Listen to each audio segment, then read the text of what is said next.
and my secret weapon for cleaning the kitchen, bathroom, doors, and walls, and even keeping my sneakers clean. Mr. Clean Magic Eraser. Greatest invention ever. Mr. Clean, Mr. Clean, Mr. Clean. Mr. Clean Magic Eraser, the unicorn of cleaning. President's Day is here, and that means huge savings at Electronic Express. You'll find great deals in every department, including all 4K TVs, laptops, tablets, speakers, headphones, mattresses, and more. Don't forget, we have up to 50% off all your appliance needs, in stock and ready to deliver. Plus, buy now, pay later with up to 36 months free financing. Shop the President's Day sales event at Electronic Express. We make it happen.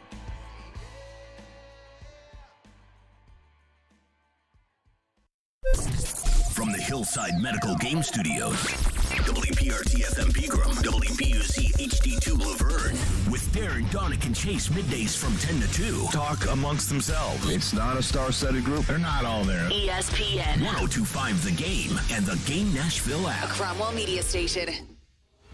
Live from the Game Nashville studios, it's Stillman and Company. Delivered by TriStar Moving. TriStar Movers with 5-star service. With Jared Stillman on Nashville's best sports talk. ESPN 1025 The Game and the Game Nashville app. Stillman & Company is delivered by TriStar Moving. ESPN 1025 The Game, streaming live on Twitter, Twitch, YouTube, and Facebook Live. Thanks to the law offices of Amanda Gentry. Caroline Fenton is here. We're live from the Hillside Medical Game Studios. How are you, Caroline? Doing great. How we doing? Outstanding. Ian Safar is here. What's up, Ian? What up, what up? So I want to start with this. The number one topic across every radio station in America. Every sports station, unless you're Los Angeles, because Los Angeles, LeBron, went and said a bunch of stuff this weekend. LeBron's mad at the Lakers, so he's passive-aggressively taking it out by telling everybody how the other GMs are good, which is a very LeBron thing to do. Why does this feel like the same stuff, different day? Well, so what LeBron is doing is he's getting people excited for a fourth LeBron James free agency saga. And I'm not sure anybody cares anymore about that. Where is he taking his talents now? But if you're in Los Angeles, you probably care about it. So probably do. Then again, I don't know what they care about in L.A. because they certainly don't care about football, so who knows. The Michigan-Wisconsin basketball game. So let me ask this question before I get into this. But the Juwan Howard, what do we want to call it? Juwan Howard gate? No. Do we want to call it a punch? Do we want to call it a slap? It was like something in the middle.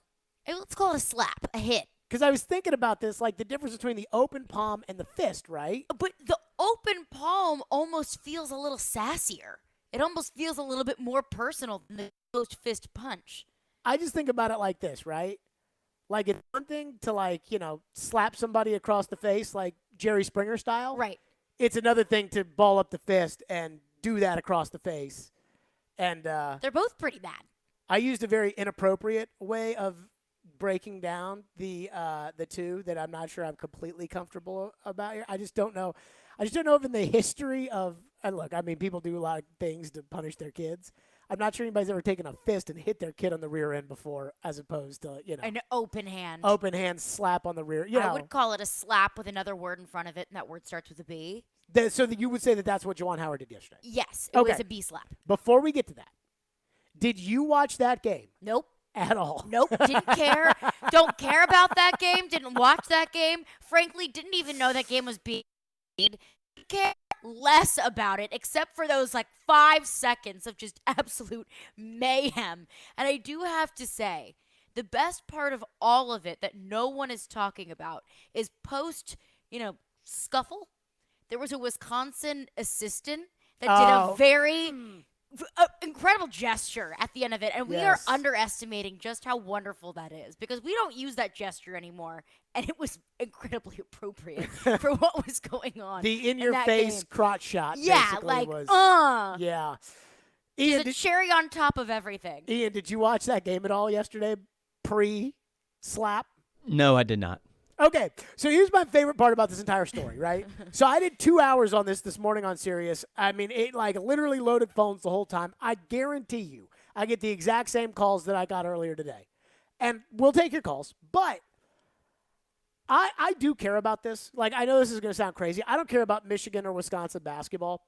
I do care about this because I think it's bad for sports. I think that what we saw yesterday was embarrassing.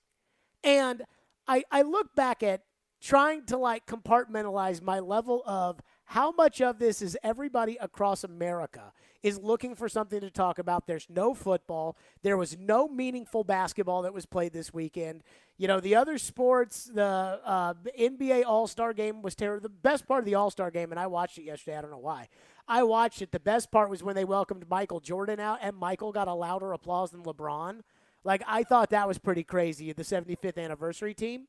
But that was pretty cool because I like all those, I like the old basketball stuff. But there really wasn't a lot. Like, nobody cares about the Daytona 500 anymore. Like, nobody cares about NASCAR. So that didn't matter. Basketball, But, like, everybody wants to talk about this. This is like one of those things where everywhere across the country is talking about the same thing. And I'm not sure a week from now anybody will care about it. And yet there's a part of me that legitimately cares about this. And I'm not exactly sure why I care about it, other than the fact that there's like a piece of me that looks at sports, specifically basketball, and thinks to themselves, like, do better. Like, everybody's watching, do better. I mean, I kept listening to the players that are in the NBA now when they kept talking about the 75th anniversary team. And basketball is the ultimate sport where nobody really cares about any of the players today. They all care about the old players. So now you got all the old players there in basketball, and it's like Magic Johnson and Michael Jordan and Bill Walton and Dr. J and all these players that have made the 75th team nowadays are like, yeah, I looked up to Allen Iverson growing up, and I'm like, ew. And I like Allen Iverson. Like, he was fun to watch. But, like, we're talking about the guy that openly, like, had press conferences about he didn't want to practice. So people watch this stuff. And so, like, Juwan Howard, loses his, just goes nuts yesterday. And I can't tell you how many people were like, well, the Wisconsin coach started it. Oh. He started it. And that just like, I'm not stupid, people. You're not stupid. Don't use that argument because that argument is so stupid. And so it's like, well, the Wisconsin coach started by putting his hands on that coach. And then the coach takes his mask down, which don't get me started on that either.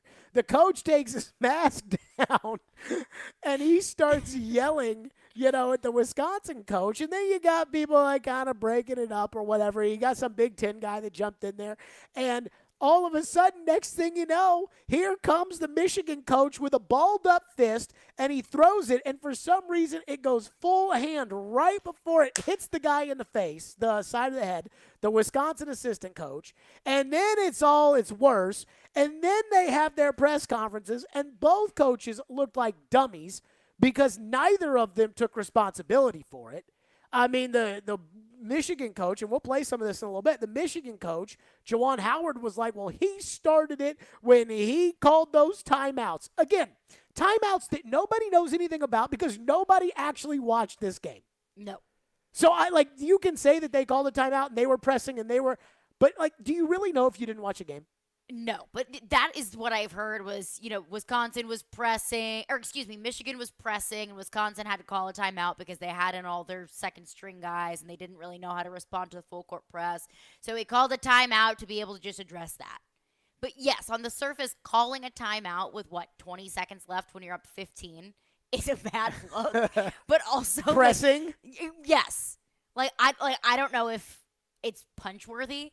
And it's so funny, too, because he started with a balled-up fist and then opened it up. Like, there was a little bit of his conscience in there that was like, don't do this. And then, the devil on his shoulder was like, no, do it. Like, there was a lot going on. You could tell the wheels were turning as the fist was opening up. Do you know what's crazy? What? I didn't know this until today. Apparently, he did something similar last year. Really? Yeah. So, apparently, he did something similar last year. The Michigan coach, Juwan Howard, they played Maryland, and he threatened to kill the other team's coach, Mark Turgeon of Maryland. Oh, my gosh. And I didn't know this until somebody on Sirius called in today and was like, I'm a big college basketball fan, and he did this last year. And so I'm like, during the break, I'm reading, I'm like, oh, my God. So, I am bothered by it because it's just, it's embarrassing. And it's I feel like we're above that, as a society. And I look at this coach, and I'm like, dude, what were you doing? And then his reaction, his response to it was just so embarrassing. And so if they suspend him, and I'm sure at some point over the next 4 hours as we're on the air today that they will suspend him. And Ian, I want you to know this. I don't care what we're talking about today. I don't care if the Titans trade Ryan Tannehill for Tom Brady today. We will stop whatever we're doing to break down whatever happens to Juwan Howard. I've decided. I think that's fair. I have decided we will break this down. I fully support that movement. But I still wonder this. Like, one, what'd you make of it over the weekend? Two, like, I don't want to say disgusted, because you say words like disgusted or distraught, or it's like, how dare you? But there is a level of me to this that's like, dude, how dare you do something so stupid on CBS? Like, everybody's going to freaking see it. Jeff Goodman posted it. The NFL had a no-look pass that they posted of Matthew Stafford in the Super Bowl, had 4-point-something million views on Twitter. This, within like an hour, had 6. So everybody's freaking seen it. Oh, yeah. I mean, everybody's seen it. Dude, what are you doing? Like, seriously. And so I guess I'm opening the show up with this question, which is, how much should we care? When I saw it, I'm not going to lie to you, I was like, oh, we're talking about this tomorrow. But, you know, how much did I care about Juwan Howard going into yesterday? 0. I mean, honestly, like, if you would have asked the average sports fan who is Michigan's basketball coach, less than half would be able to answer. Today, probably all of them. Like, and not in a good way. I guess that's a fair point. So let's do this on a scale of 1 to 10. With 10 being the most that you could care about this, how much do you care about it? I'm at like a 4 or 5. Like, I think that this is a big deal right now, and I think it's a really bad look for him. It's a bad look for Michigan basketball. But, like, I don't really think that this is a monumental seismic shift in the history of sports. Ian? It's bad, but it's not. How much do you care? Well, it does, it is kind of a bad look, and they're supposed to be setting a good example in college and the kids. Like you're coaching kids. Exactly. And I mean, and for them to be like that, it's ridiculous. So in that sense of the word, it will be blown over pretty quickly. I wouldn't say it's a huge deal, 4, 5, something like that. So I'm going to go with like a 5. Yeah, I mean, like, I'm going to go because you guys did it. This reminds me of like the World Series when the Astros were cheating and it came out like their punishments were so not severe that it like pissed everybody off because it was like, that's so embarrassing that those punishments are so weak, when deep down inside I'm not sure anybody cared. Nobody really cared. And that's how I feel about this. But there's a part of me that does care. Like, there's a part of me that's like, dude, this is college basketball. Like, seriously. Gonna punch another coach or try to punch or slap or whatever you want to call it. 615-737-1025. Get your thoughts in. And I will say this. I have a message for the He Started It crew that I want to get to. We also have to talk about the potential punishment because, again, that will be the if it's a bad punishment, my caring will go up. If it's a good punishment, my caring will probably go down. But if it's a bad punishment, we'll get to that coming up. What should the punishment be? 615-737-1025. Old Stephen A. weighs in. We'll discuss that as well. Hiller Plumbing, Heating, Cooling, and Electrical. I love my friends at Hiller. They do a fantastic job. They extended their lower 2021 pricing through January to help customers tackle all the necessary replacements. And there was so much demand that they are now extending the special pricing for one more month. This will be the lowest pricing expected all year. And you've noticed all the inventory shortages and empty shelves. And now there are serious shortages on equipment and products for your home. HVAC systems, tankless water heaters, and generators are going to be extremely limited in 2022. And because of supply issues and the rising cost of parts, manufacturers are rapidly increasing the price of this equipment. If you need a replacement, call my friends at Hiller today. Do not wait until you're out of options. Hiller's work is backed by the Happy You'll Be Your Services Free guarantee, and you can learn more at happyhiller.com. Hiller Plumbing, Heating, Cooling, and Electrical have been taking care of my home for years, and they are proud supporters of the Nashville Predators, the Tennessee Volunteers, and the Vanderbilt Commodores. By the way, congratulations to Vanderbilt. Nice little win on Saturday. Hiller, call the Happy Face Truck today. Every Thursday at 1 on Darren, Donick, and Chase, we're joined by Sportsnet's Elliot Friedman for the best inside knowledge on the NHL. It's all brought to you by Bank of England Mortgage on ESPN 1025 The Game. Shop today at Social Furniture during their President's Day sale. You'll find everything for your home on sale now, and they have same-day delivery. Use Social Furniture's financing plan and pay no interest for 1 full year. For a limited time, they have designer sofas, solid wood bedroom furniture, leather sofas, and sectionals in stock now. Social Furniture's President's Day sale going on now through President's Day. Visit Social Furniture on Charlotte Avenue in West Nashville. Shop local. Shop social. Social Furniture is a proud supporter of your Nashville Predators. President's Day is here, and that means huge savings at Electronic Express. You'll find great deals in every department, including all 4K TVs, laptops, tablets, speakers, headphones, mattresses, and more. Don't forget, we have up to 50% off all your appliance needs, in stock and ready to deliver. Plus, buy now, pay later with up to 36 months free financing. Shop the President's Day sales event at Electronic Express. We make it happen.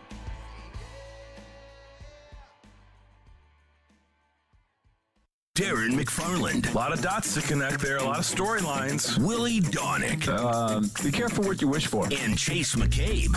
Yes, because it's my favorite. Get through your workday with Darren, Donick, and Chase. Weekdays 10 to 2. Great three-man band live. Fired up. Let's go. On Nashville's best sports talk. ESPN 1025 The Game and the Game Nashville app. I think they would love to see that. Watch live on YouTube, Twitch, and Periscope. When you see that, click on it.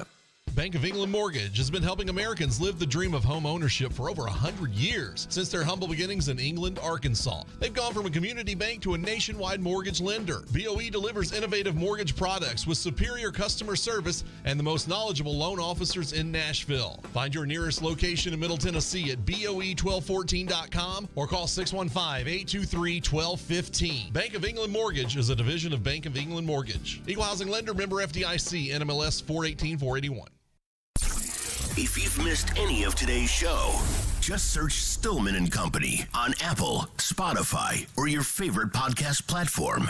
I didn't like the timeout being called, and I'll be totally honest with you. I thought it was, not necessary at that moment, especially being in a large lead. And then for to have a timeout to be called with 3 seconds or 4 seconds to go, I thought that was, what I felt wasn't fair to our guys. And so that's what happened. He came up to me and pulled his max down and said, "I'll remember that." And he started pointing it at me and tapped me in the chest. And I said, "Hold on. Let me explain to you why I took the timeout." Maybe he doesn't know the rule that you get the 10 seconds reset. I wasn't going to put my players in that type of situation to have to break a press in 4 seconds. That's where it started, that he said, I'll remember that. And I said, hey, let me tell you why I did what I did. And he didn't want any part of it and kept moving on. There you go. Those are the two coaches, and I almost feel like a parent listening to them talk. And it's like, well, I didn't like the fact that he used his timeouts. All right, what do you have to say for it, son? And it's like, well, maybe he doesn't even know the rules, which is actually pretty funny for a coach to make multi-millions dollars, like a multi-million-dollar coach, and not know the rules. And it wouldn't surprise me if Juwan Howard doesn't know the rules. Dak Prescott doesn't know the rules. And I have a problem with that too. But I am bothered by these first-time coaches that demand to be treated like they're Coach K. Like, there is something about first-time coaches that demand to be treated like they're Coach K that just set me off. And I don't know what it is. Now, that being said, what should the punishment be? So you brought this up today, which I have no idea about. I did not know that the punishment under the sportsmanship agreement, which I didn't even know was a thing in the Big Ten. Didn't either. You know, the Big Ten, the conference with Bo Schembechler and Woody Hayes. Sportsmanship and integrity. That this was, the conference of integrity. But apparently there's a sportsmanship clause in there, and there's a maximum penalty. Yes, and it's 2-game suspension and a $10,000 fine. And that's for coaches because they can't fine the players $10,000, right? Right. So for a coach under the sportsmanship agreement, it is a maximum of a 2-game suspension and a $10,000 fine. Now, I don't know what that outlines. Is it a punch different than a slap, and is it against a player versus a coach? The specifics of it, I don't know. Because, what if it's a maximum 2-game suspension no matter what? Like, what's stopping one coach at the end of another game from like turning around, taking his pants off, and mooning the other coach and being like, the sportsmanship code says 2 games. And or with like taking 2 like a games water and bottle 10 and grand, throwing it at the ref, and it's like 10 grand. That doesn't necessarily deter me from doing that, because if I'm really mad, 2 games and 10 grand, whatever. I mean, this is the conference where the most famous basketball coach in the history of this conference is probably most known for throwing a chair on the court. And if I'm that mad and it's 2 games, chairs going across the court. Sure. I'm not holding anything back. So, I mean, if it's the rest of the season kind of thing, then I'll show a little bit of restriction there. So how punished should this guy be? Should he? Because I will say this. I have heard a lot of different decisions on this. I got people that are saying, well, the Wisconsin coach started it. Oh, don't give me that. Are we in preschool? Then I got the people that are like, he should be suspended for the rest of the year. Like that, however, what are they, like 4 games left? 3 games left? I don't know. Big Ten tournament. I think 5 maybe. 5 regular season, something like that. 5 games, no pay. Big Ten conference tournament, no pay. We'll see you next year. Then there's the people that are like, he should be fired. And before you hear this in the car, and this is the one thing that I will say, because remember when John Gruden got kicked out of the Buccaneers Ring of Honor? Mm-hmm. And like Clay Travis lost his mind and was like, look at cancel culture.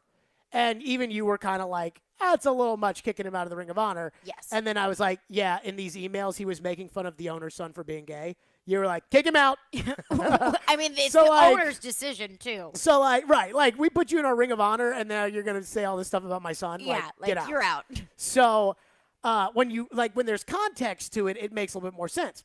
I was reading the Detroit News, one of these papers. I think it might be the one that Joe worked for. I don't know. And the columnist in it today was like, he's got to go. And I'm like, those people don't know as much about Tannehill as I do. So I have to assume that these people know more about Michigan basketball than I do. So I was reading through it, and basically the issue was he did this last year to the Maryland coach and said, I'm going to effing kill you. And I don't mean to laugh, but it's almost comical. Like that this happened again. And so now but it's different because that was, he said it. There wasn't a video of him throwing a punch. So he said it. And because nobody cares, nobody knew. But because we have the video of the guy throwing the punch and it was on CBS, everybody's seen it. And so, the Michigan people are saying he should be fired. At least that one columnist for that Detroit paper says he should be fired. But I also wonder how much of that is a little bit of, Michigan fan bias coming through, that if they don't like Juwan Howard as a coach, if they don't like the way that the basketball program is going, then this is the perfect scapegoat to say, get him out of here. Because if this was an isolated incident, I think suspended for the rest of the year without pay is sufficient. It doesn't sound like an isolated incident. But it's not an isolated incident, and that's the thing. So I wonder how much of this is it's accumulation of him showing several instances of being violent, whether it's verbal violence or actual physical violence, or how much of it is this could be a scapegoat to get this guy out of here. So I would agree, except for the fact that if Michigan wanted to do that, they would have already done it. They could have done it, yeah. And we talked about this. If this was an SEC football coach and the fans didn't like him, that freaking guy would be freaking fired by yesterday. On the tarmac. On freaking cause. He would be so fired. If this were, let's think of the SEC now. Going back to, if this were Dan Mullen, he would have been so fired. So fired. I mean, it would not even be close. He would be gone. Now, here's what's crazy. The closest thing that I can remember to this in the handshake line. Now, you probably don't remember this. You might have been in high school when this happened. Ian, you might remember this. Do you remember what Kevin Stallings did when he was the coach at Vanderbilt? Oh, when he yelled at that player? Yes. Yeah, I do remember that. So Vanderbilt beats Tennessee in Knoxville, and they're shaking hands after the game. And I don't know what Wade Baldwin did, but he did something. And just like this Michigan game that nobody outside of the two fan bases cares 1 ounce about. Tennessee, Vanderbilt, nobody outside the country cared about it. And Kevin Stallings you can hear it on the mic on ESPN. You can hear him yell at Wade Baldwin, one of his players, I'm going to effing kill you. Oh, my gosh. And he was like screaming it from the mountaintop. And I remember when that happened, I was in the air in Louisville, and I was like, he's got to go. Not because I thought what he did was reprehensible, but because I was sick and tired of Kevin Stallings being the coach of Vanderbilt. And that's just the last straw. And I was like, just get him out. Just get him out, go. So let's take the basketball aside, because we don't even know Juwan Howard. How punished do you think he should be? I think a fair punishment, from what I know, the information that I have, suspended for the rest of the season without pay. We'll see you in 2023. So I think that's probably what should happen too. And I think if it's anything less than that, it's too light. And like, I if think it's like a game, him, if it's a game, 2 games, Big Ten sportsmanship policy, 2 games. And that's unfortunate for the players as well, because let's say if it is a game or 2, he comes back later in the season, that's all the conversation is going to be about, is Juwan Howard losing his cool. And I think that's doing a disservice to Michigan's team. I mean, I'm a little torn, and I say use torn. I'm a little torn because I think I'd rather them fire him than him get a less penalty than the rest of the year. So if it's like Michigan's like 2 games, I like fire him. That's dumb. But if it's fire him, I'm not going to get worked up. If they fire him, I'm not going to get too bent. No. He threw a punch on national TV. Yeah, yes. Like, he's coaching 18-year-old kids, and he punched another coach on national TV because they called a timeout that he didn't like. Like, that is pretty bad. You know what? Both coaches, like, if I'm the Big Ten commissioner, like, I'm reaming both coaches out. But I'm not doing that. Like, I don't care that he started it. No, that's not an excuse. But that's been the excuse. How old are we? But that's the excuse? That is a silly excuse. He started it. He started it. I didn't like the timeout. Well, me neither, but I didn't punch anyone over it. 615-737-1025 is our phone number, 615-737-1025. I think we've got a victim in all of this that nobody's talking about. And I think it's an unfair victim. And I'm actually, you talk about, like, I asked what my anger scale on this Juwan Howard incident was. I said a 5, whatever. This might be a 9. Whoa. Because I feel like they are not being treated fairly. And that's next. Stillman & Company. Caroline wants to tell you about Caesars Sportsbook and apparently all the bets that are being placed on who's going to get punched next in college basketball. I'm not quite sure exactly what the wager is on that, but I will consult my people back at Caesars Sportsbook to see if you can put your money on that. But it is time for the Caesars Sportsbook report.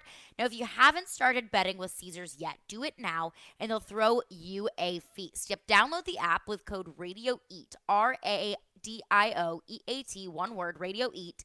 And when you wager $50 or more total, you'll get a $250 Uber Eats gift card. Now, there's plenty to put your money on, including college basketball, but there's also NBA that you can put money on. The Suns have emerged as the sole NBA title favorites for the first time this week. They are now at plus 450 for the sole NBA title favorites. The Nets entered February as the favorites at plus 230, but they are now third at plus 550. So if you think Phoenix can get it done, if you think that they will be hoisting the trophy at the end of all of this, then hey, put your money on it and do it with Caesars Sportsbook. Must be 21. Offer valid in Tennessee. Only new customers with the eligible promo code only. Real money wagers only that have minimum odds of minus 200. $250 gift card redemption code and steps to redeem gift card will be sent via email within 72 hours. See Caesars.com/promos for full terms. Void where prohibited. Gambling problem? Call or text the Tennessee Red Line at 1-800-889-9789. Caesars Sportsbook. Download it, people. Want the latest on the Predators from the people that cover them? Heck of a year so far for the Predators. They've been so much fun to watch. Join Robbie Stanley for Preds Insiders every Monday at 6. I feel probably as good about this group of 6 on D. Presented by Dr. Kelly Rice on Smashville's best sports talk. ESPN. 1025 The Game and the Game Nashville app. Backyard Blues Pools is your one-stop shop in Middle Tennessee for all your pool needs. Voted the #1 pool company in Rutherford County for 11 straight years. They have everything from new installs down to their 5-star cleaning services. Backyard Blues Pools at 2812 Old Fort Parkway and coming soon to 2126 North Thompson Lane in Murfreesboro. Honk your horn when you see their big yellow truck with the Lazy Penguin. Call now for all of your pool needs. 615-907-4200. Hey, Darren McFarland here, and I'm excited to tell you about the folks at Spring Hill Heating and Cooling. Spring is just around the corner, and if your AC or heating unit is old and inefficient, then you need to take advantage of the Spring Hill Early Spring Special in the month of February. Save up to $1,000 for Spring Hill Heating and Cooling. Get a York unit with a 10-year parts and labor warranty with up to 60 months no-interest financing on all York units. Restrictions do apply.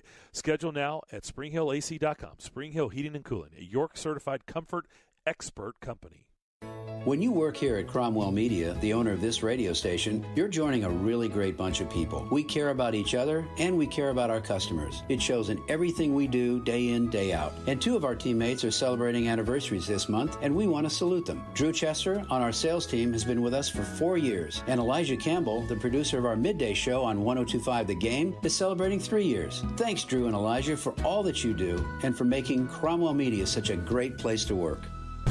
Robbie Stanley. Sometimes the overthinking that takes place, pretty mind-boggling. Joe Rexroad. Thought there was an issue. There's not an issue. There's no issue. They're doing wonderful. Wake up and hang out with Robbie and Rexroad every weekday morning from 6 to 10. Taking care of business this early in the morning. On Nashville's best sports talk. ESPN. 102.5 The Game and the Game Nashville app. I do not want to deprive people of a close-up of my face. Watch live on YouTube, Twitch, and Periscope. Tuesday night. Pippen leading the charge to the other end for a one-hand flush. The Commodores are at Memorial Gym to take on the Alabama Crimson Tide. Coverage begins at 7:30 on 93.3 Classic Hits and the Classic Hits app.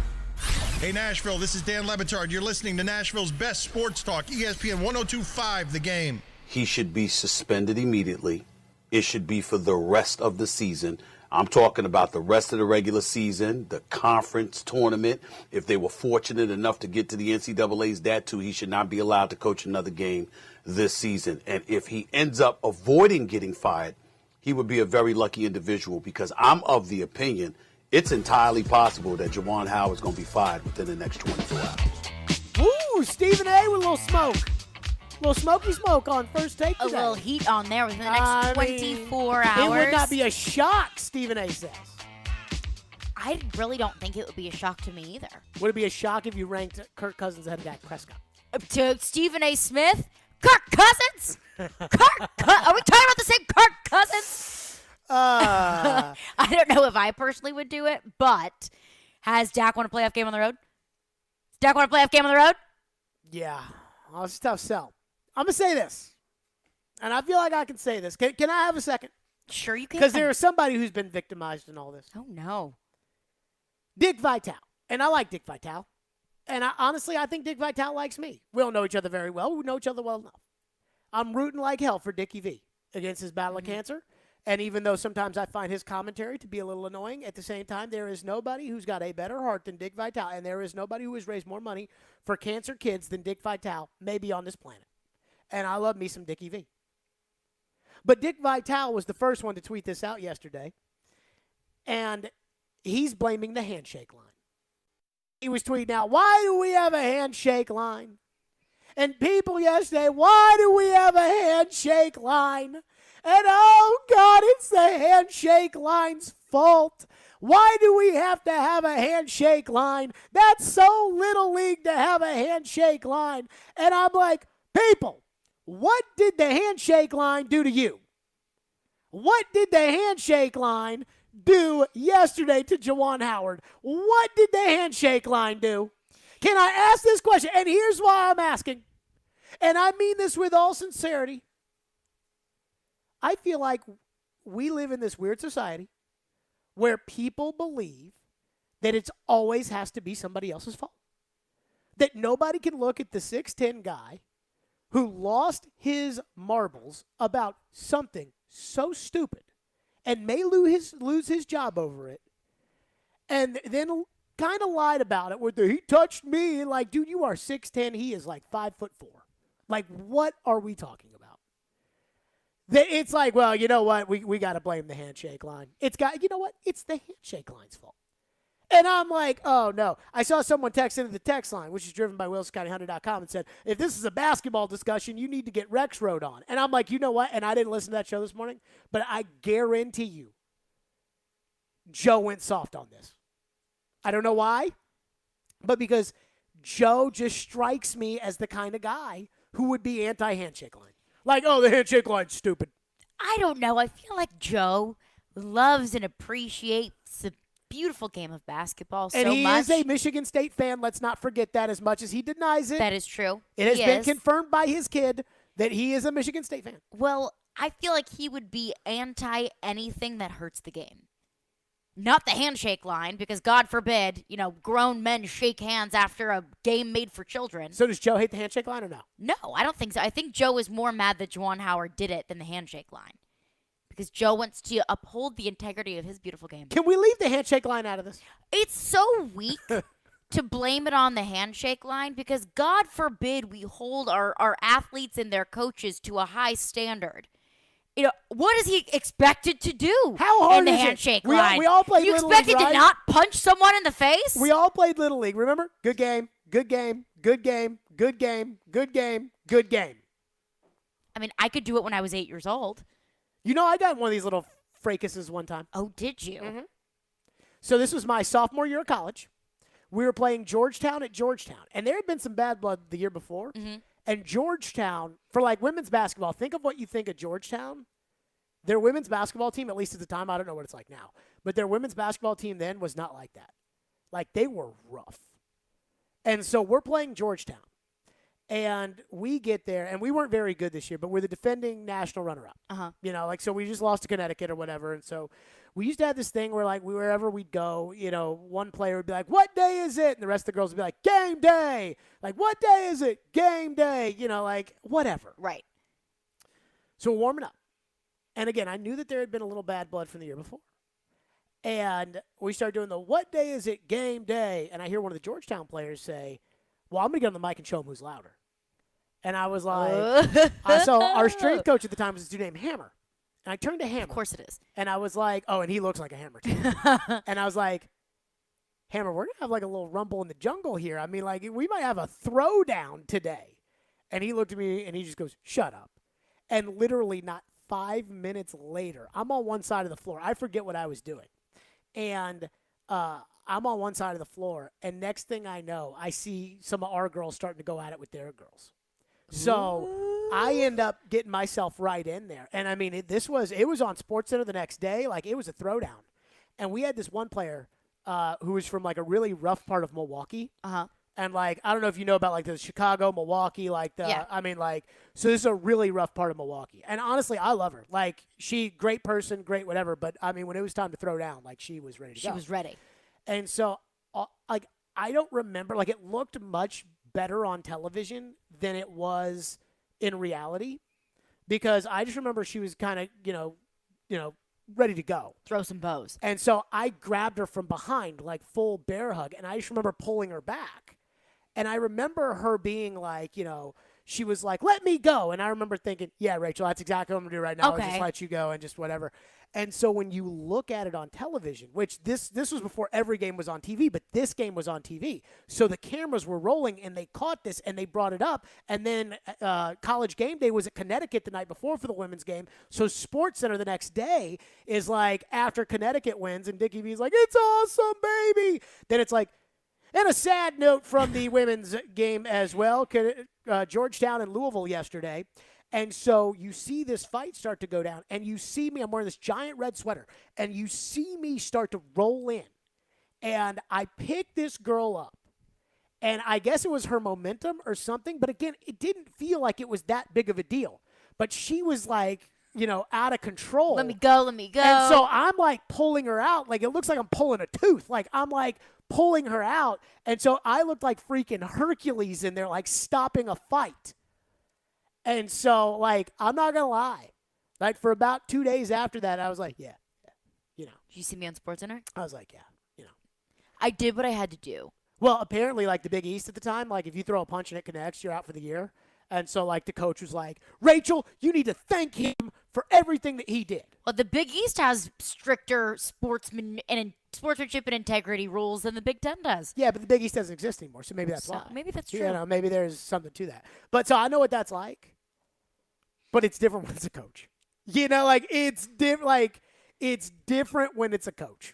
That's where it's like, no. Like, the coach threw the punch. And then we want to blame the handshake line. And how can you expect his players from not doing that in the future? Because coach did it. Why can't I do it? No, I think that you're the moral leader, the moral compass of this team, and you're out there throwing fists. I mean, like, I think if you're not a player, like, if you're a player, you can kind of get in it, not really do anything, and not get suspended and be okay.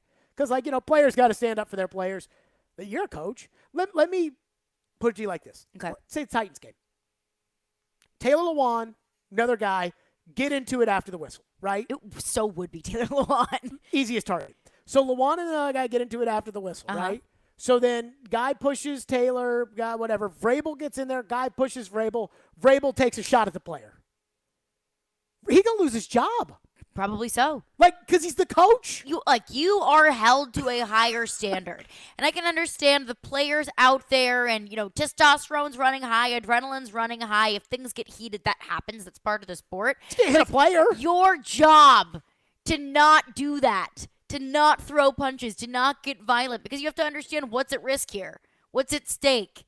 Floyd told me that when Kevin Gilbride and Buddy Ryan got in a fight in like 1993 or 4 or whatever, that Kevin Gilbride jumped on the headset. It's like a famous sideline fight. That Kevin Gilbride jumped on the headset before he did it at halftime and told Floyd, I'm going to punch him. And Floyd was like, dude, you can't do that. Don't. He's like, you can't do it. And, I mean, look, I guess it worked out for Gilbride, and obviously I guess it worked out for Buddy Ryan. Is Buddy Ryan in the Hall of Fame? I think he is. I guess it worked out for Buddy. But, I mean, seriously. Like, dude, you're the coach. And so I say all of this to say, in a roundabout way, don't blame the handshake line. The handshake line did not make you do that. It's such a weak excuse. That's like blaming the bank because they had money and then you stole from the bank. It just doesn't, like, it's the handshake line's been going on for years. What's the point of us having all this money in the vault anyways? It's only inviting people to break into the bank to steal money from the bank. And I love how Dickie V said, we're above the handshake line. We're better than that. We've outgrown that. Dickie V didn't say that. I forget his exact tweet. But in essence, he said, this isn't Little League. We've outgrown the handshake line. Yeah. Clearly we haven't. If Again, we can't keep a hold of ourselves in the handshake line. Again, what's wrong with good game, good game, good game, good game, good game? 615-737-1025. We got a lot of people that want to weigh in on this because we have not gone to phones yet. Yes, we do. All right, we'll do that next. Stillman and Company right here. It's a Monday, ESPN 1025 The Game. I need to tell all the fine folks out there something very important right now. Let me pull it up in my email because it's important.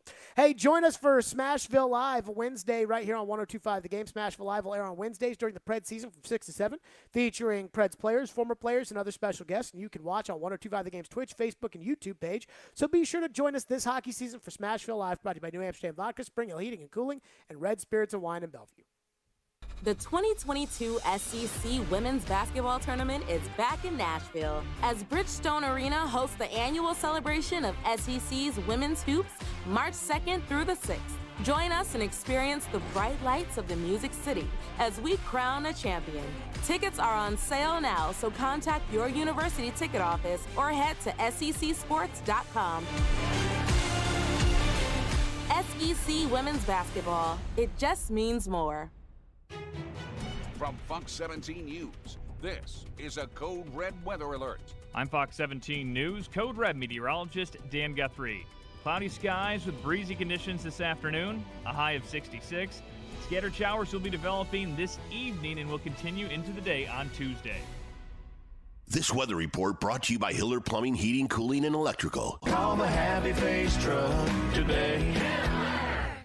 If you you snore, it may be a sign of a more serious, possibly life-threatening condition. Most people think of snoring as a nuisance, but it's a much more serious medical condition than you think. Snoring has been associated with chest pain, sleep apnea, high blood pressure, chronic pain, obesity, headaches, and sore throat. Take a listen to what some of our patients are saying about the revolutionary Vivo system. Right after I started using it, I noticed the results really, especially with the snoring. My sleep apnea episodes are a fraction of what they were before. This product's phenomenal. It changed my life. I am 100% happy that I did this, and I'm thankful every day that I have it. If you're curious about our sleep devices, call now for a sleep consultation. Don't let your spouse have to sleep in the guest room, and don't risk the severe health complications of snoring and sleep apnea. Dr. Kelly Rice is certified to provide the Vivo system to open the airway for a better night's sleep. Call 615-373-4488 or go to BrentwoodSleepApnea.com to see which therapy can work best for you. Individual results may vary. Always seek the advice of your health provider with any questions regarding a medical condition. Tune in every Wednesday night this hockey season for Smashville Live from 6 to 7 p.m. Smashville Live features exclusive interaction with Nashville Predators players, broadcasters, and celebrities. They'll break down the latest on the ice. Listen every Wednesday night at 6 on ESPN 102.5 The Game, or you can now watch live on thegamenashville.com, Facebook Live, Twitch, and YouTube. Smashville Live is presented by New Amsterdam Vodka, the official vodka of the NHL, Red Spirits and Wine in Bellevue, and Spring Hill Heating and Cooling.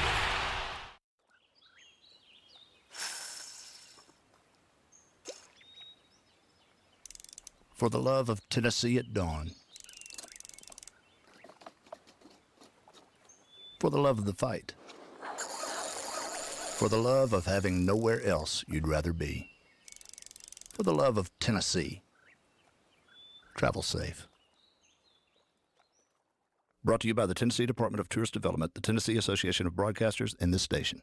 Inside knowledge on the Titans. Todd Downey's got his notepad out right now, just writing things down. Oh. Inside knowledge on the Predators. They go right into the forecheck, and boom, you get a beautiful goal from Colton Sissons. And then there's a team in Knoxville. How excited should Tennessee fans be by what they've seen from Josh Heupel in year one? Wake up and hang out with Robbie and Rexroad. Weekday mornings from 6 to 10. Brought to you by Little Guys Movers on Nashville's best sports talk. ESPN 102.5 The Game and the Game Nashville app. Watch live on Twitter, Twitch, and YouTube. This is Stillman and Company, delivered by TriStar Moving. I don't think you blame the handshake line for this, even though it may not be, the greatest example of sportsmanship that we have today. I just don't like the idea of blaming the handshake line. What do you think of that? I agree with you. I mean, look, here's the deal. You can compete your brains out. And at the end of it, you know what? Again, I go back to the lessons learned in sports. Those lessons also carry over to life. You're going to face adversity in life. You're going to have disappointment. You're going to have confrontation. All those things. I mean, like to me, sport is a reflection of real life, the lessons that you learn. So, originally I said, yeah, maybe we should clean that up. Then my daughter had a great point. She literally saw what I texted, and she said, Dad, 33 years you've been in a handshake line. You've never had an incident whatsoever. Your take is wrong, because I was agreeing with Coach Vitale. And you know what? She's right. There you go. Coach Seth Greenberg this morning on Sirius XM Mad Dog Radio with me. He originally wanted to get rid of the handshake line. Then he realized, you know what? We can just tell these babies, stop being babies. Just don't hit each other. Just don't hit each other. It's really that simple. Just don't Get do your that. handshakes in there. What do we grow have on the up. text line? Phone line driven by WilsonCountyHonda.com, 615-737-1025. What do we have in there? Kevin in Nashville texts in and asks, why was Juwan Howard pressing if he felt the game was over? So this is my theory, right? Uh-huh. So oftentimes in life, you feel what you feel, but you have a hard time, and I'm saying you in general, I'm not talking to you, but people have a hard time understanding how others feel. This is called empathy.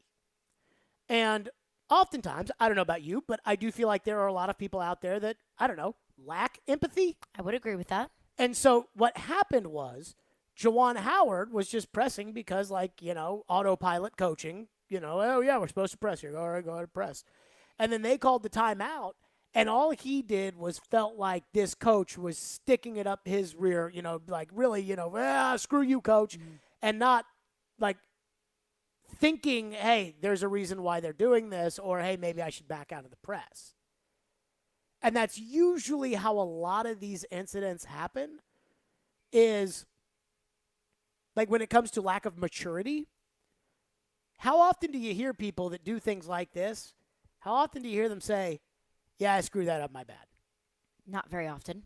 Because had Juwan Howard gone to the podium yesterday, and we played the clip of him earlier today, where he was like, I didn't like them calling timeout.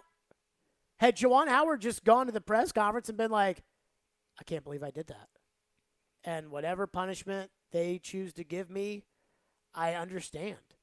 And this is no way to represent Michigan basketball. This is no way to represent Big Ten. And this is no way to represent my family. And if you do that, now the idea of firing the guy's probably off the table. Mm-hmm. And it really is it for the year, or was he remorseful enough in his actions that we say, okay. But instead, it was like, he started it. And again, it goes back to the lack of empathy. I don't know. Like, why are you pressing down by 15 at the end of a game? Yeah, I don't know. Like 12 seconds left.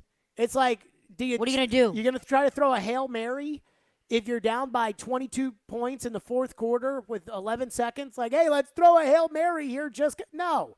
You're going to throw something short over the middle. Guy's going to get tackled. And then because we're not cancel culturing the handshake line, everybody's going to come out, shake hands on the football field, and we move on and we're done with that.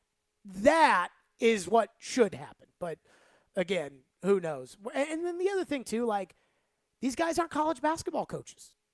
Like Greg Gard has been a basketball coach, I think, his entire life in college. Longtime assistant, I believe, under what's the name of the guy that was the Wisconsin coach? He was a complete and total jerkwad off the court. Oh, God. I don't know. Bo something? I don't know. Bo Ryan? That's it. Complete and total jerkwad off the court. I mean, like, the worst level. So he was a longtime assistant on Bo Ryan. Bo Ryan wanted them to make him the head coach. Wisconsin said no, so he quit so that they'd have to make him the coach. So he's a college guy. Juwan Howard has never coached in college until like 2 years ago. So it takes time to learn how the college game works, and I think that was that subtle dig Greg Gard was throwing at him, like, hey, I don't know if he knows the rules, but here are the rules, wink, wink. Guy doesn't know the rules, but again, empathy. Maybe we can practice it. What else we got? Maybe just a little bit of self-control.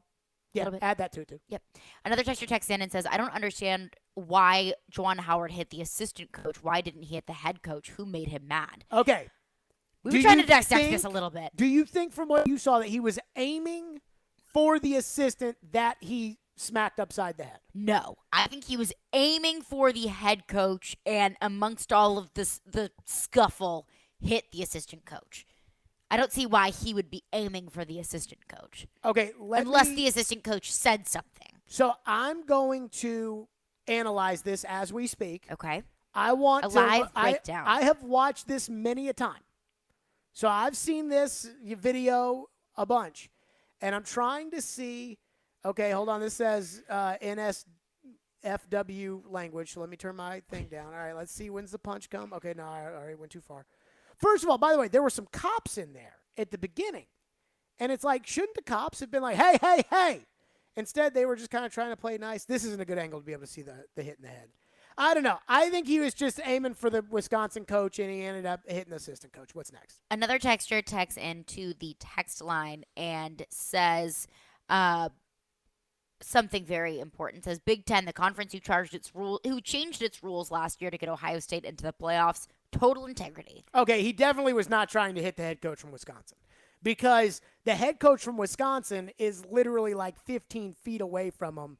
Like, even if he had his mask up or down, it wouldn't have mattered. His air droplets would not have gotten to the Wisconsin head coach because the Wisconsin head coach was too far away. Yeah, I don't know why that Wisconsin assistant coach kind of like came out of nowhere and just kind of jumped in. And I don't know what he said, but the Big Ten official looks like he's talking to him too, like, hey, back off. And one of the players from Michigan looks like, hey, back off. And then I guess Juwan Howard did not like that. I mean, the thing that I guess I haven't thought enough about, there's two Michigan players in here, number 5 and number 14, 44. They're going to have to suspend those guys, too. Because those guys were throwing punches? Oh, man. Like Malice in the Palace. Well, I mean, if you see your coach doing it, right? To me, that's an open invitation. That's why nobody's talking about that today. Because everybody's talking about the coach. Because it's like, how can we get mad at the kids when the coach is doing this? I mean, you're the leader in every single way possible for these kids. So if you do it, they say it like, let's go. These college coaches, you know what's amazing about college sports? College coaches wield the most ridiculous amount of power on a campus until it's gone. And that can happen very quickly. Yeah. Where they can lose that power, and the second they lose it, they look like the biggest bum on the corner. And I don't understand how this works, but it's like if you're like let's say you're a good college coach. Let's use Kirby Smart. Okay. Kirby has so much power. Oh, yeah. At Georgia. He could be the governor of Georgia if he wanted to. But if he gets caught doing something he shouldn't do and somebody has some goods on him doing something he shouldn't do, then he's got to suck up to that person like there is no tomorrow. And all that power of I'm the big baddie on the block is completely gone. And there is nothing like it in college sports. Like, you don't see that in the pros. Belichick can't act like that because Robert Kraft can fire him. But in college sports, it's like, I'm bigger than the president. I'm bigger than the university. It's kind of like the mafia. It's like this guy's in charge because he's got all the power. But then if somebody else has something on that guy, then he doesn't have any power. And it's weird how that all works. What else we got? Another texter checks in and says, under no circumstances what Juwan Howard did acceptable. No excuse exists that can justify it. He is paid to lead young men and therefore is expected to set an example for them. He is a liability for Michigan. Okay, I don't disagree with that. But do you know how I interpreted what you just read? What? And this might be more me than it is them.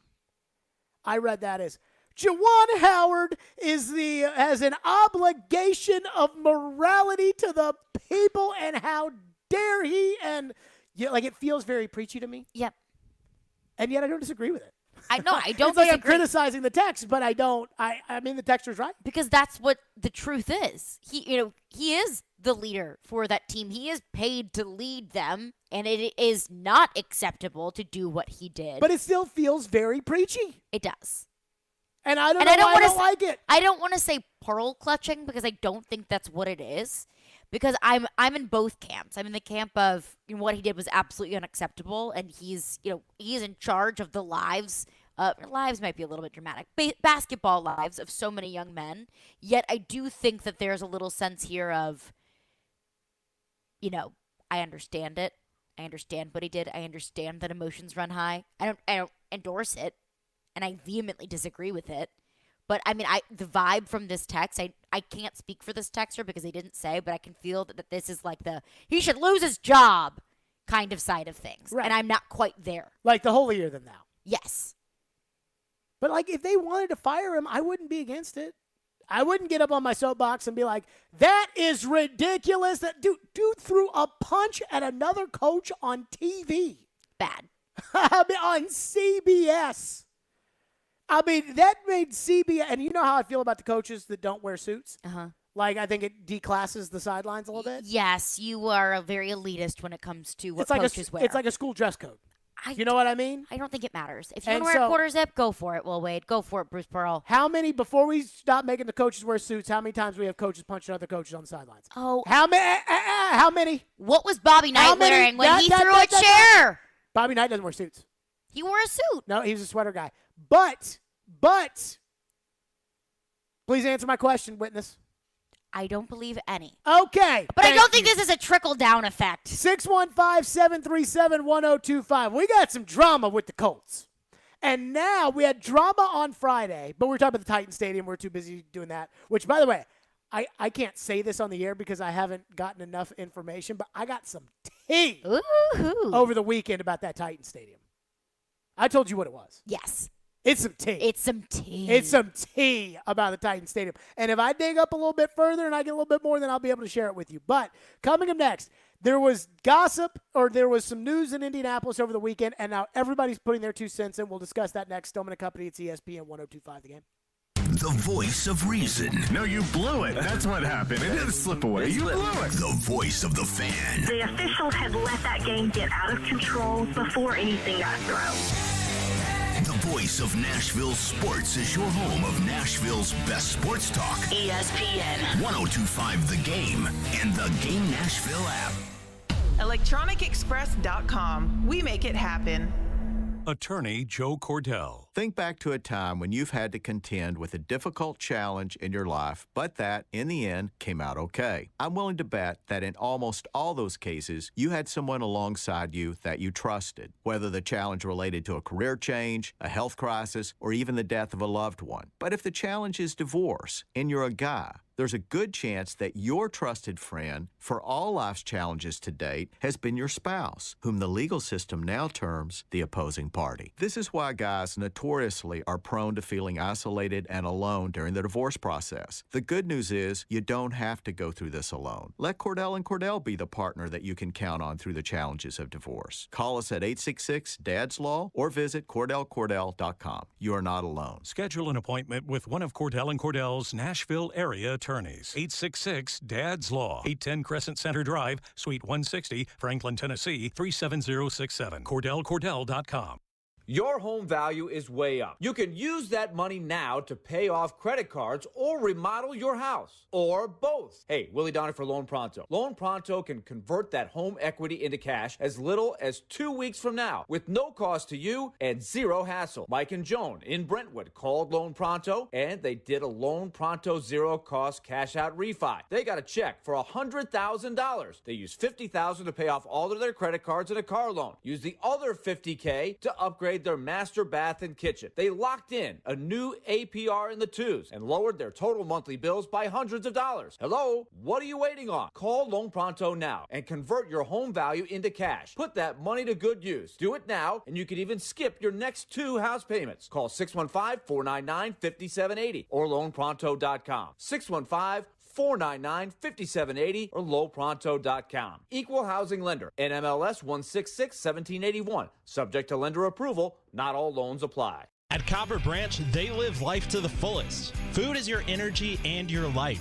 Located in the heart of downtown Nashville, their goal is to serve you, your friends, and family quality, great-tasting, plant-based power foods. Visit Copper Branch at 601 Church Street for breakfast, lunch, and dinner with convenient and validated parking during library hours, and download their app for curbside pickup. Or come out for songwriter and live music nights several times throughout the week to empower, energize, and feel your best. Visit Copper Branch today.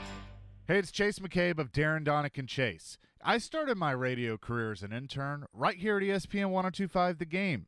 Now we're looking for our next great batch of interns. You think that's you?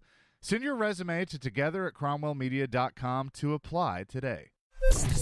From the Hillside Medical Game Studios, WPRT-FM Pegram, WPUC HD2 Laverne, Nashville's exclusive home for the Nashville Predators. ESPN 102.5 The Game and the Game Nashville app. A Cromwell Media Station. Live from the Game Nashville studios, it's Stillman and Company. Delivered by TriStar Moving. TriStar Movers with 5-star service. With Jared Stillman on Nashville's best sports talk. ESPN 102.5 The Game and the Game Nashville app. Stillman and Company is delivered by TriStar Moving, ESPN 102.5 The Game, streaming live on Twitter, Twitch, YouTube, and Facebook Live. Thanks to the law offices of Amanda Gentry, live from the Hillside Medical Game Studios. So over the weekend, Bob Kravitz, a longtime veteran columnist in Indianapolis.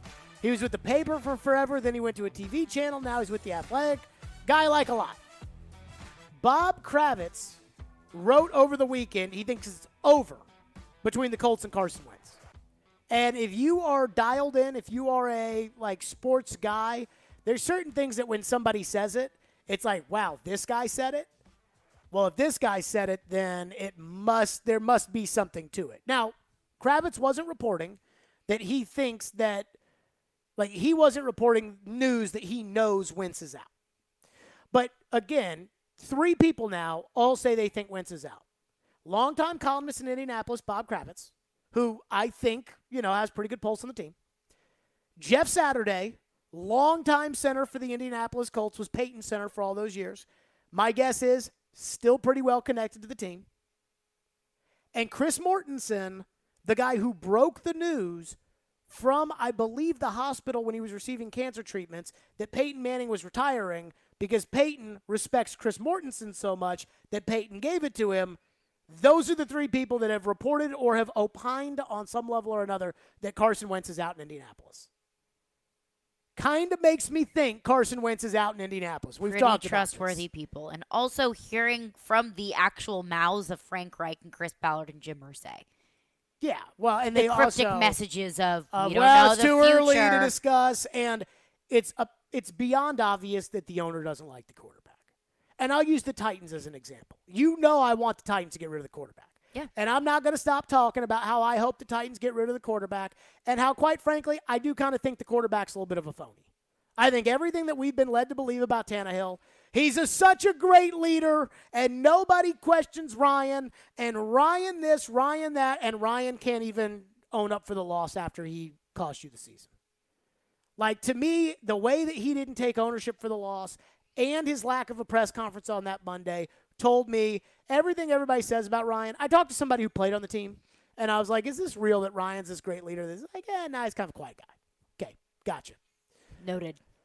But with Wentz, it's obvious that it's Irsay that is pulling the lever on this one. We talked about this, about Vrabel and Robinson, and whether or not their egos are too big for them to admit that they screwed up investing in Julio Jones and Tannehill and that they need to do whatever it takes to get out of it. And I say this because you looked at me like, oh, no, Vrabel and Robinson would never do that. Like, there's no way their egos could be too big that they wouldn't be able to realize a mistake. And sometimes I think people think that people that have egos believe in themselves because it's like, well, I know I screwed up, but I don't want anybody to think I screwed up, so I'm not going to say that I screwed up, more so than it is that they convince themselves that their original mistake was not a bad mistake. I think Reich thinks he can still win with Wentz. It was a year ago Friday that they traded for Carson Wentz, and Reich obviously signed off on that. And you hear now that, it was Reich who was pushing them to make this deal.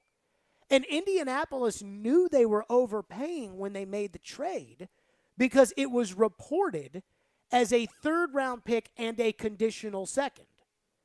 Well, when you hear that, third-round pick and conditional second, you think that means, okay, a third-round pick, and if Wentz plays well, then it will be a third and a second. Who wouldn't trade a third and a second for a good quarterback? Then we found out it's if Wentz starts for most of the season, it's a third and a first. And you knew they didn't have anybody else on their roster to play, so he was definitely going to start. So it was a first and a third. And most general managers and coaches that invest that much and sign their name on that dotted line and say, I believe in this guy for a first and a third, most of those guys don't take it back like that. Also, I don't know if Reich and Ballard have big mouths, though I do think that they are chatty with the media, and that's why the media loves them so much. But I do know who talks a lot. Irsay. Mm-hmm. In every NFL organization, Floyd used to tell me one time, he goes, you got to keep from telling the owner stuff. You got to try to tell the owner as little as possible. Because you can't lie to the owner, because if you lie to the owner, they're going to fire you. But there are no repercussions. If you're assistant general manager, if you say, hey, we're going to draft Pac-Man Jones 5th overall, and it gets out to ESPN that you're going to draft Pac-Man Jones, well, he could fire you. He ain't going to fire the owner. Mm-hmm. So there's a lot of, you really don't want to tell the owner stuff. So now, again, Bob Kravitz, longtime local columnist, Chris Mortensen, longtime reporter who has covered the Colts for years and years and years and was friendly with Peyton, and was the guy holding the microphone when Bill Tobin was doing his, who the hell is Mel Kiper, which was all the way back in 1994, and Jeff Saturday, who played there. Like, I think he's gone.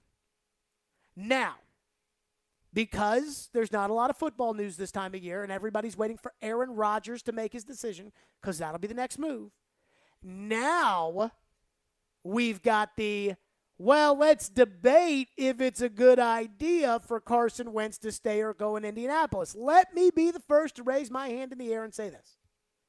What I think doesn't matter, and I think they're going to get rid of him, but I hope they keep him. I almost hope they get rid of him and that they make it worse by trying to go get another quarterback, and then they're really tied in and they have no draft picks, but I worry about the possibility Indy's going to pull a rocket out of their rear end like they have in the past, and they're going to get a good quarterback. And let's not kid ourselves. Let's not get too cocky around here in Nashville, Tennessee. The Colts are a good quarterback away from being better than you. Oh, yeah. They get a good quarterback, they're better than you. So here's what Mike Tannenbaum, NFL former general manager on ESPN, here's what Mike Tannenbaum, who came on our radio show and shoved Ryan Tannehill down our throats, here's what Mike Tannenbaum said. Today is the anniversary of the trade that brought him to Indy and sent what is now a first-round pick to the Eagles. So I know it's in some ways tough for fans in Indy saying, I don't know what we're going to do about Carson Wentz. But in the same way, I don't know if you move on from him. So I got to ask you guys this. Mike T, I'll start with you. I think it's debatable as to whether or not he's still a starter in this league for a lot of people. But if it was your team, would he be the starter for your team? Yes, it's not ideal, but there's about 20 really good quarterbacks on the planet. And when you look at it, the draft's not ideal. This is a consequential year for Frank Reich and Chris Ballard. And again, they were only together for 1 year in an abbreviated offseason because of COVID. With 2 games to go, they were right there. So not ideal. Maybe I would look to draft his replacement. Obviously not in the first round because we don't have a first-round pick. But it's the old axiom, guys. Let's win for today and develop for tomorrow. You know what I've realized? All these general managers are the same. And it is, they sit on their butts, and they don't want to do anything. Mm-hmm. You got to push them to do something. And he's basically, I mean, what are we going to do? We got this guy. What are we supposed to do that's any better than this guy? I mean, come on now. Why am I supposed to go get another quarterback? I don't understand. Why would I do this? So why don't we just stick with the guy that we know we can't win with, and let's go from there. And God, I hope the Colts do it. But you know they're not going to do that. No. They're not going to be as lazy as Mike Tannenbaum. And that's what we've heard twice now from Mike Tannenbaum is, it could be worse. Like, what else are you going to get? That's his go-to line. But I don't think that you can run a football team that way. That's not how you win championships is, well, he's fine. He's not great. There's better options out there, but there are worse options out there. So, we aren't going to go to the trouble of finding a new quarterback. That, to me, is such poor mismanagement of a team. Don't you think that's what's going on here? Yeah, I do. I think the team looks at it like, hey, look, we can win enough games with Ryan Tannehill, and, we could get to the playoffs with him. He's fine. He's enough, so we'll just keep rocking with it because it's going to be a whole heck of a lot more trouble to find another quarterback. That is mismanaging your team, and that is not taking advantage of your window. I mean, if I owned a football team, the last thing I'd want to do is have to look over the shoulder of my general manager and coach. But I think there's some level here that Indianapolis is proving to us. And again, Irsay is not a good owner. Like, do not let anybody convince you that Irsay's not a good owner or whatever. Like, he's not a good owner. But at the end of the day, like, I feel like sometimes the owner's got to crack, has got to say, hey, like, you guys need to do better. And then force them to do better. Because if not, they're going to be like, oh, no, Mr. Irsay, we know we can win with this guy. And it's like, no, you can't. No, you can't. And I think that's what the Titans are doing here. I think they're going to Amy, and they're like, yeah, Amy, this is, we think we can win with Ryan Tannehill. And it's like, no, you cannot.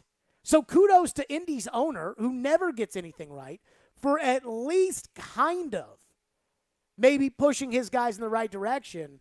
But that Tannenbaum take, that's so lazy. This is the guy who went out and told Chad Pennington, hey, we're going to go sign Brett Favre. Sorry about it.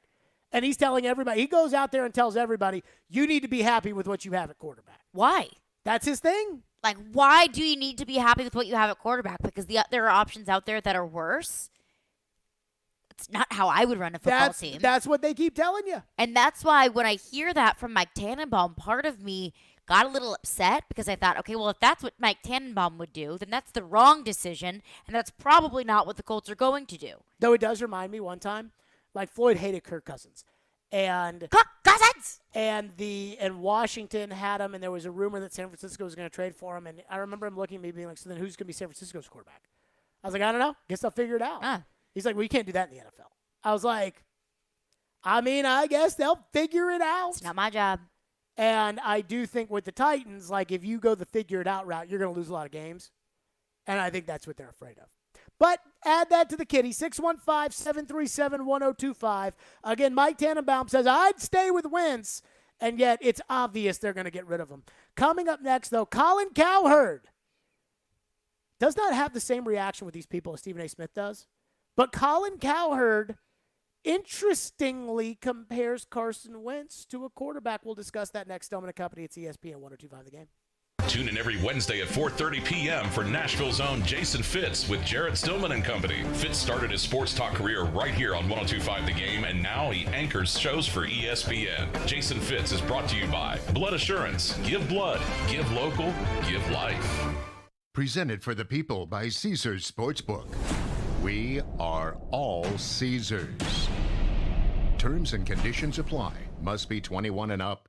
Are you a father that is passionate about your fundamental constitutional right to parent your own child or children? Has your parenting time or your income been affected by COVID? This is Amanda J. Gentry, and I am a fierce defender of your constitutional rights. The courts in Tennessee are under an obligation to maximize equal parenting time. We do not live in an every other weekend world anymore. At the law offices of Amanda J. Gentry, fathers are extremely important, much like my own father was. Go to AmandaJGentry.com or call or text 615-604-6263. That's AmandaJGentry.com.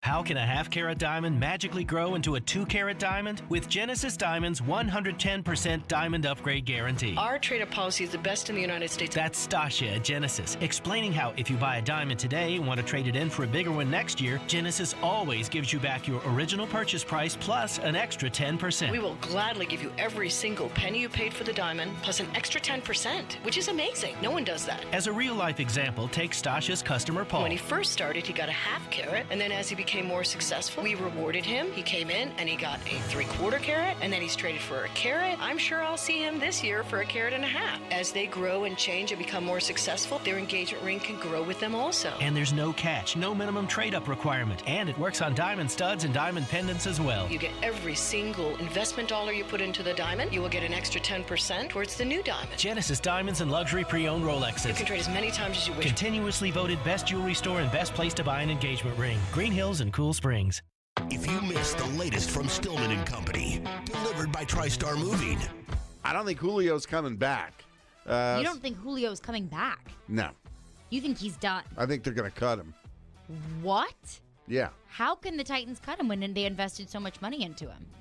Because they're capped out, and they've got to look at this team, with cold, wide eyes, and make some tough decisions. So there are going to be guys that they're going to have to cut. Jackrabbit Jenkins is gone. I think that's a foregone conclusion. Well, that feels pretty inevitable.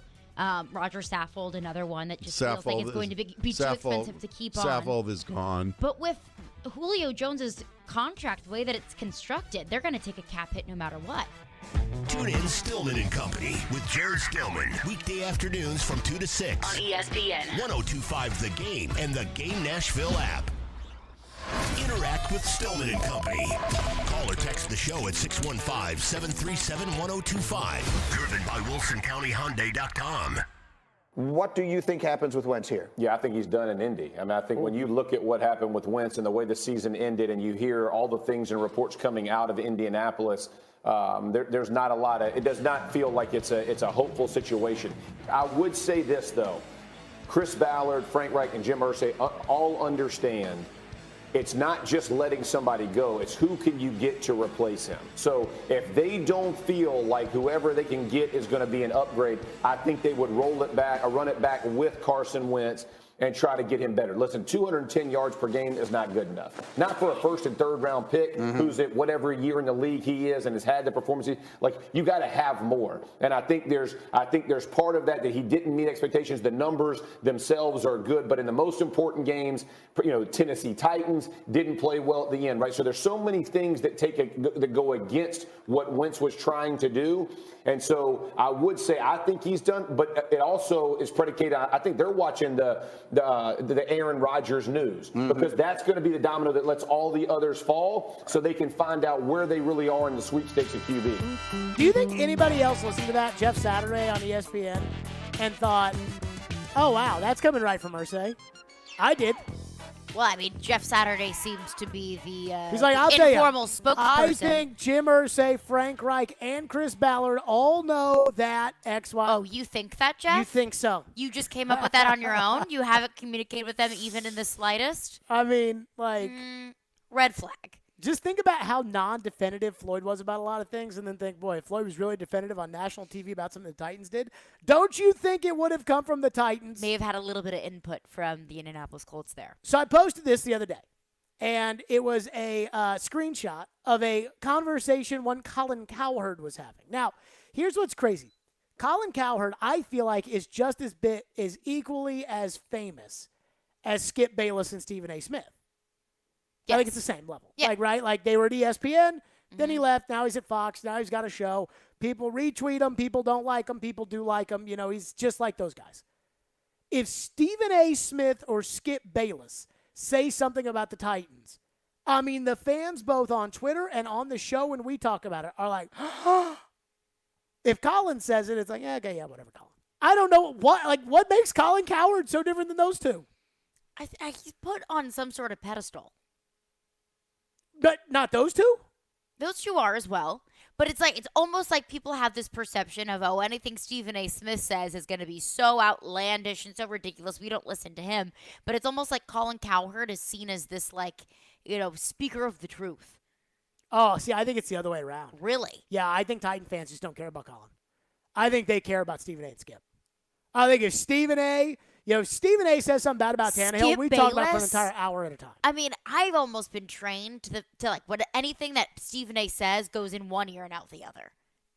I'll tell you, you've seen it. Titan fans take it super personal yeah, whenever they do. Stephen A. or Skip talk about the Titans. Of course they do.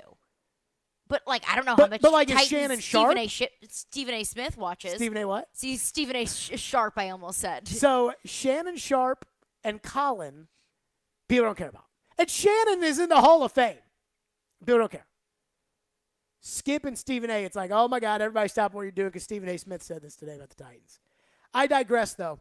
So, Tannehill, basically, Colin was doing this exercise. Colin is very pro Carson Wentz. I don't know why. I thought Colin had eyeballs. I guess he doesn't.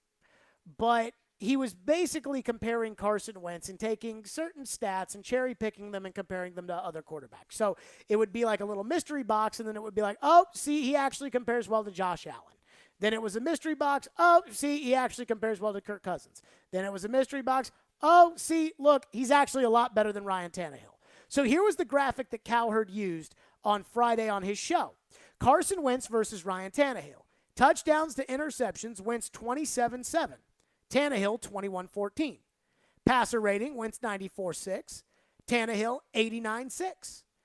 Big pass plays. Now, I don't know what defines this. Big pass plays, 42-35.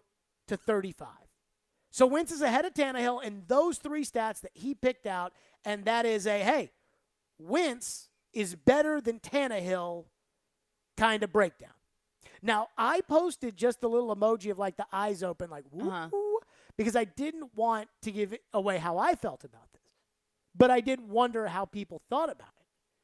And it did lead on social media to this really weird Ryan Tannehill, Carson Wentz debate. Now, let me say this. I think Ryan Tannehill is better than Carson Wentz. And I'd rather have Ryan Tannehill than Carson Wentz. I think Ryan Tannehill is not a winner, but I don't think he's a loser. I think Wentz is a loser. I think there's a reason why in Philadelphia, everybody in that locker room preferred Foles to him. And then Miles Sanders told TD because when they made the switch at quarterback, I believe this is the story TD's told. When they made the switch at quarterback to Jalen Hurts, TD covered for somebody at ESPN in Indianapolis because I think the Titans were off that week. And so somebody couldn't go or Philadelphia or Houston or wherever it was, and TD covered that game. And Miles Sanders said to him, this is the leadership we needed, talking about Jalen Hurts. Mm-hmm. And we know the kind of guy Jalen Hurts is. Right. So in Philadelphia, they liked Foles and Hurts more than they like Wentz. Then he gets to Indianapolis, they invest a fortune in him, and a year later the owner hates him. I think Wentz is a loser. Like a true, bona fide loser. Like Jeff George. Ian, give me some other traditional losers. At quarterback? Yeah. Kirk Cousins certainly is on that Cousins list. is on people there. have been banging on him for losing games all Rex the time. Grossman. Oh, loser. Matt Ryan? No, because Matt Ryan won league MVP. People forget about this. Tony Romo was kind of considered a loser as a quarterback. Really? Oh, yeah. I mean, if you're a Cowboys quarterback, there's so much of history that I feel like just gets washed away, and you're just viewed as this, second coming. well, if you're Tony a went to Cowboys TV and predicted the play so that people realized he was smart. Yeah. Bortles. But Bortles, loser. Bortles. These guys, like Drew Lock's a loser. Uh-huh. These guys that are just loser quarterbacks. And Wentz is a loser quarterback. And I don't think Tannehill's a loser quarterback. That being said, honestly, and I know that life is not about your gut, but sometimes you just have to go with it. I truly believe that my gut is that you can't win with Tannehill.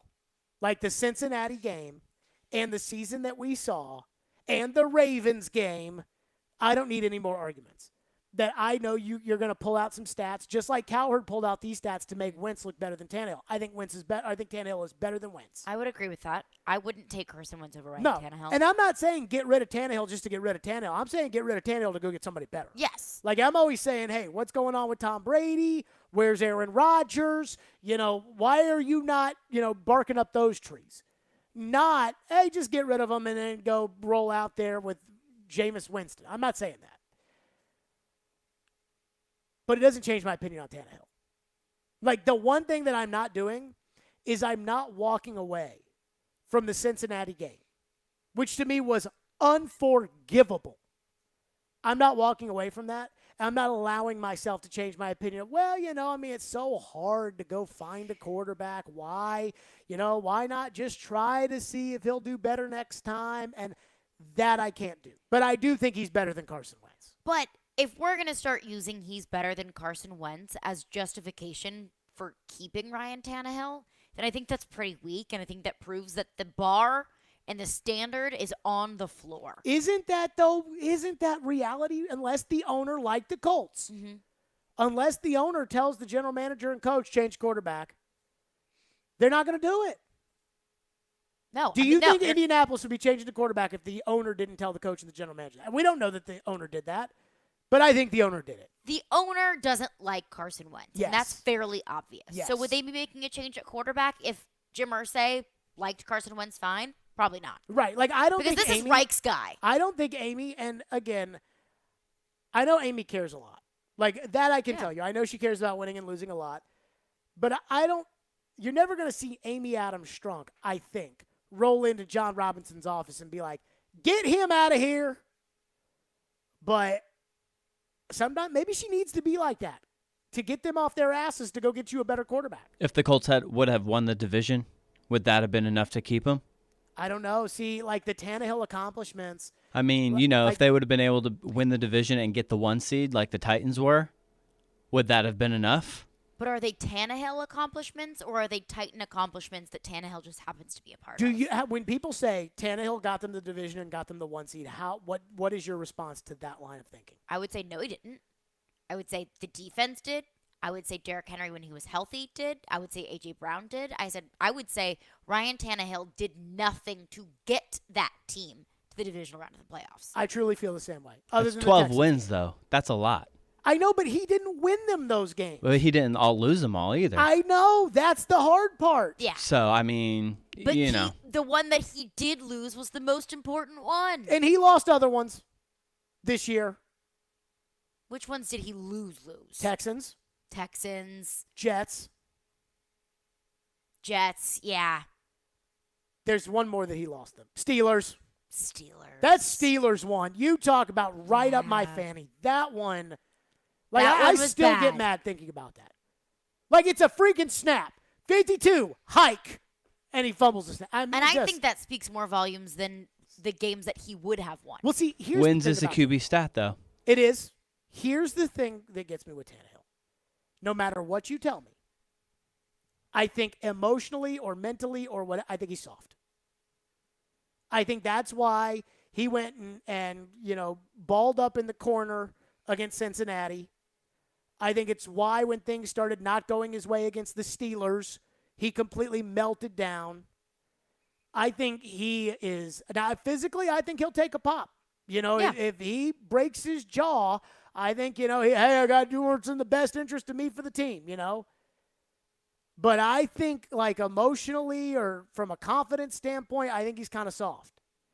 And I think that reared its ugly head in the Cincinnati game. And that's why the Titans are doing so much rear end smooching, because that is kind of like they know he's kind of emotionally soft too.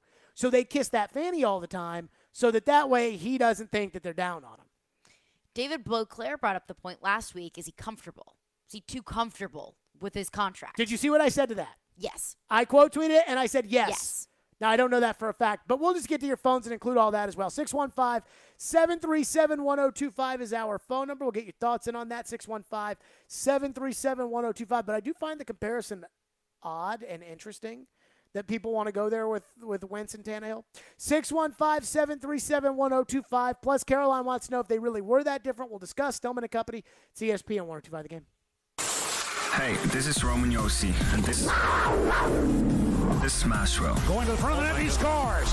What a gorgeous move. Roman Yossi. You're listening to the flagship of the Nashville Predators Radio Network, ESPN 1025 The Game. Gary Ashton here. I love hearing people say, don't sell without the intel, because it means they're really embracing our message. Now's a great time to sell your home in Nashville, but you need the intel only the Gary Ashton team can provide.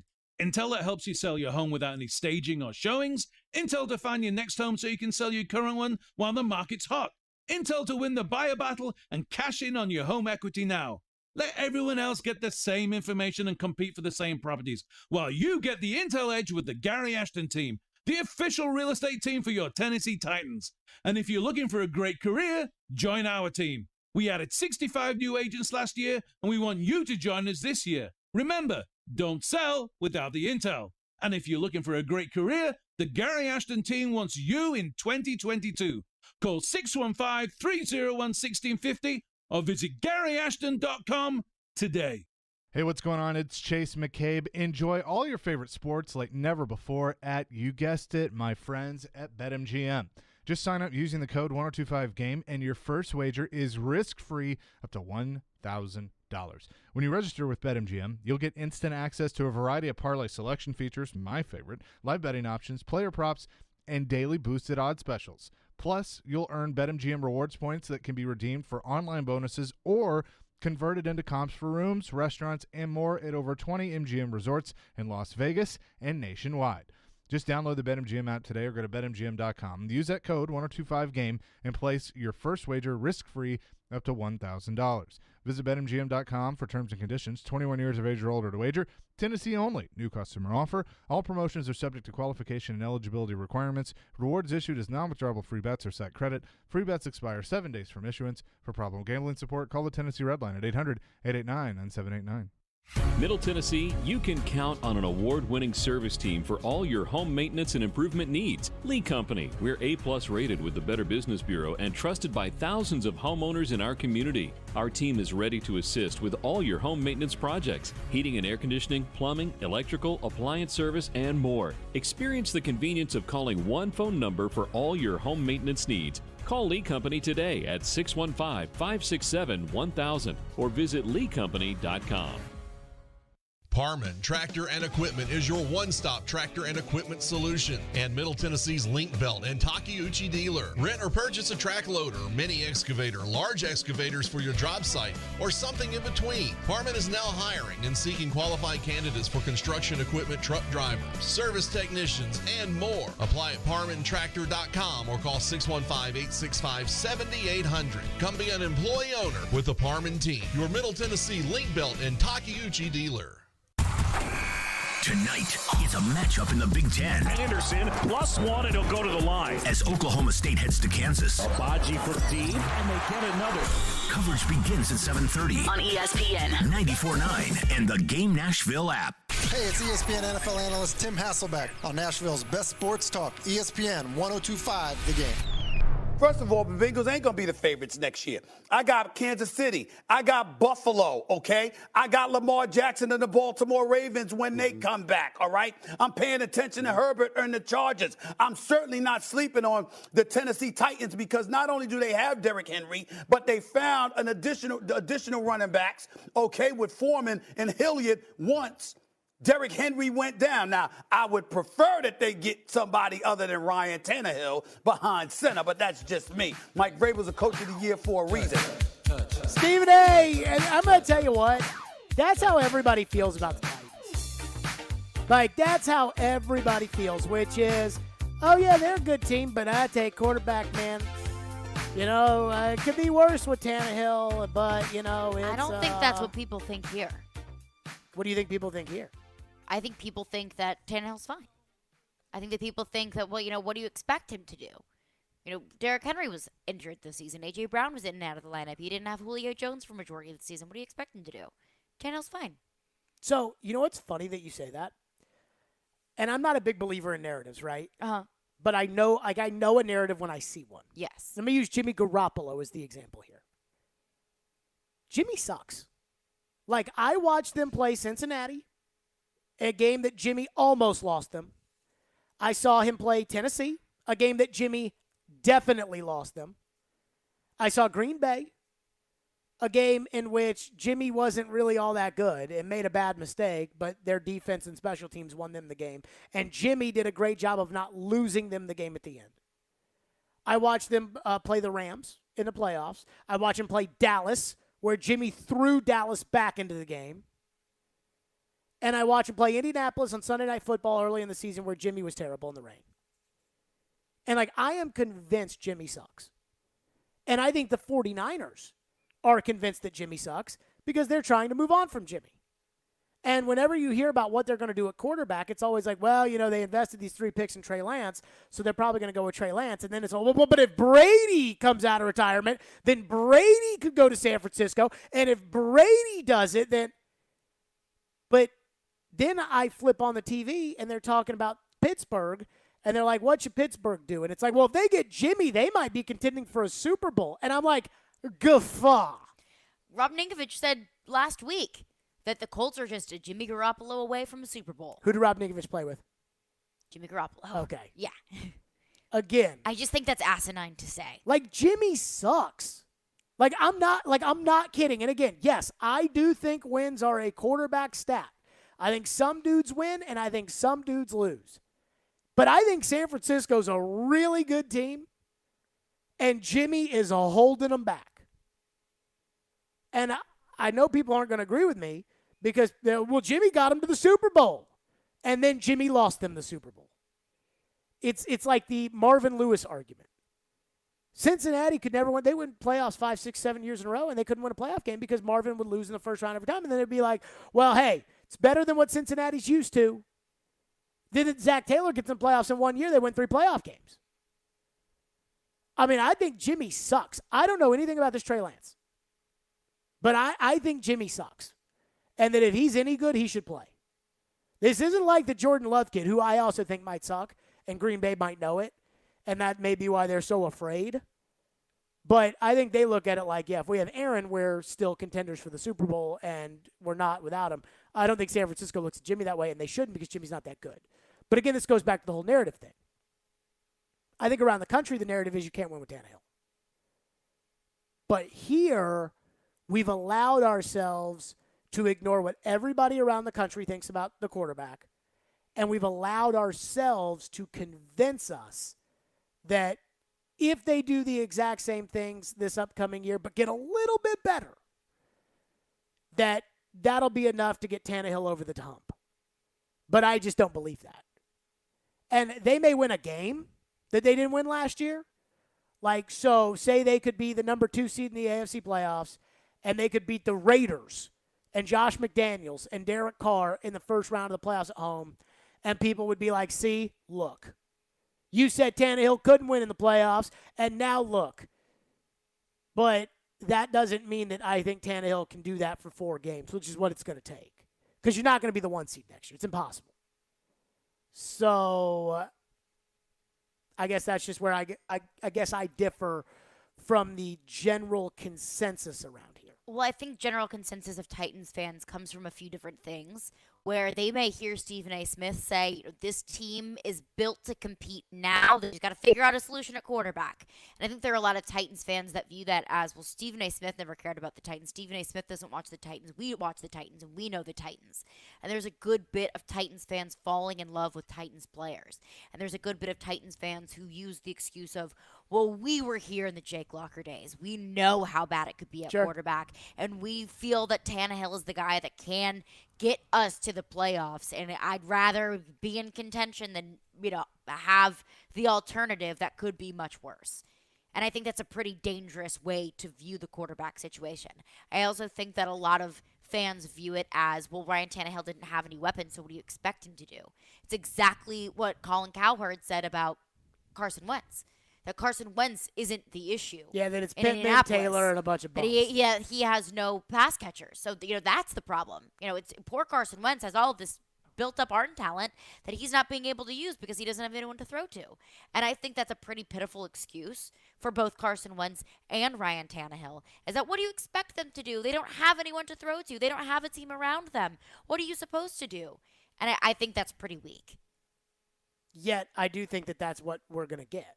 That's what we're going to get. I don't think that we can change how people what people think about this team. No, it's not going to change anything because I think their minds are Tannehill's made going to up. have to go out there and suck this year, and we're going to have to be right for everybody to understand. And by then, it'll be like, well, they tried, and that's where I'm like, yeah, they tried to give him another chance to lose, and he did. To me, that's not trying. Well, to me, it that's depends on doing what what's you're- comfortable. I know, but that's what they are. That's who they are. Let's go to your phones. Phone lines driven by WilsonCountyHunter.com, 615-737-1025 is our phone number, 615-737-1025. What do we have there? One texter says, if Tannehill can't handle a little bit of criticism, especially when it's rightfully given, then he's not the guy that you're looking for you to lead you to a Super Bowl. If he's that soft-hearted, I wouldn't want him anyway. So, it hasn't gotten brought up enough for my liking. But for a lot of the people that have traditionally been pretty soft on Tannehill, like Joe, Corey Curtis, although Corey Curtis hasn't really been soft on Tannehill, but like guys that, I think most people would consider fairer than I am when it comes to criticism. Mm-hmm. Like they took it pretty hard that Tannehill didn't own up to his mistakes after the game and didn't meet with the media on locker cleanout day. And I think that there should be a much bigger deal made about that. That if Tannehill is this great leader, then why did he not own up for losing the game? And I'm going to be completely honest with you. First day of OTAs or training camp, or the first time Tannehill speaks, I will be there, and I will ask those questions because I do wonder how can you be such a great leader and then not take blame after the loss and not talk to the media about it afterwards. And I think he skates by. Because we're a small market where the fans are basically told, hey, don't you question the team. Whereas, that would never fly in New York. That would never fly in a big city. And sometimes I think that the segment of the fan base that is okay with being told how to think, I sometimes think that they hold back.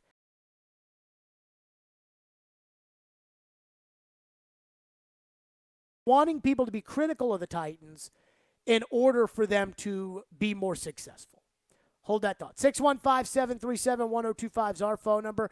We'll get back into your phones on this, 615-737-1025. Plus, we got some Brady drama.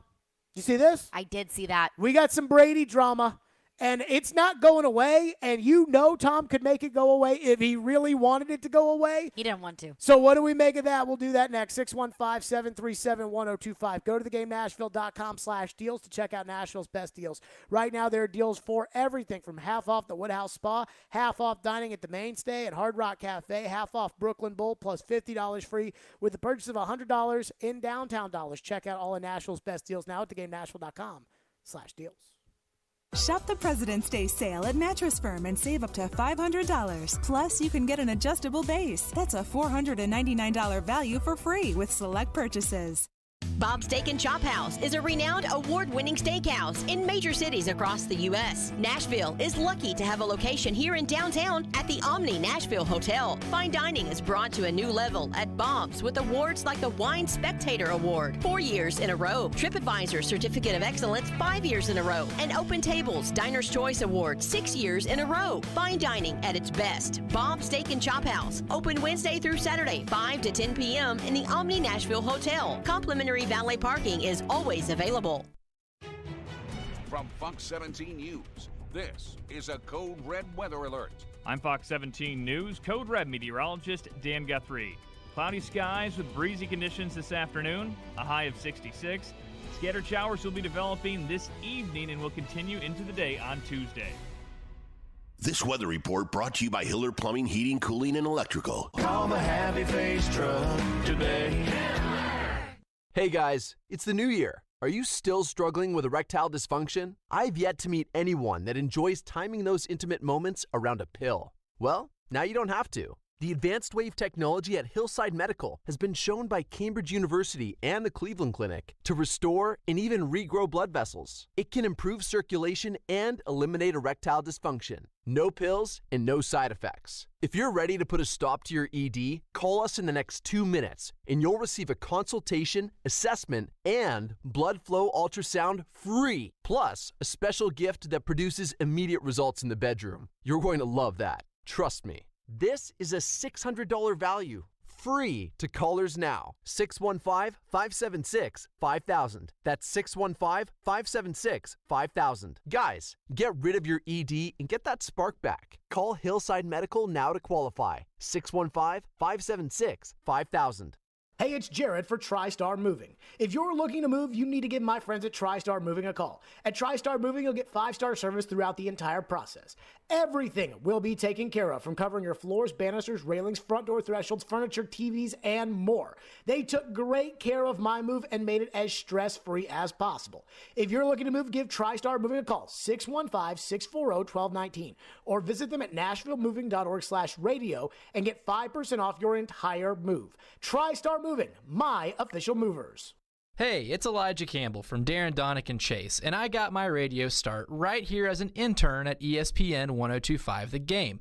It was an excellent experience, and we're now looking for new interns. If you think that's you, go ahead and send your resume over to together@cromwellmedia.com to apply. Meshing journalism. They are 2 scores behind you. The math says that increases your chances of winning. With sports fandom. I stayed up till 1:30 in the morning, just emotionally numb from Titans and Packers. And sarcasm. You guys are the worst. Robbie Stanley and Joe Rexrode are Robbie and Rexrode. No duh. Weekday mornings from 6 to 10. Brought to you by Little Guys Movers on Nashville's best sports talk. ESPN 1025 The Game and the Game Nashville app. Watch live on Twitter, Twitch, and YouTube.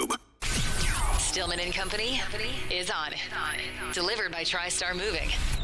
Tom, there's going to be a lot of interest in what you do next.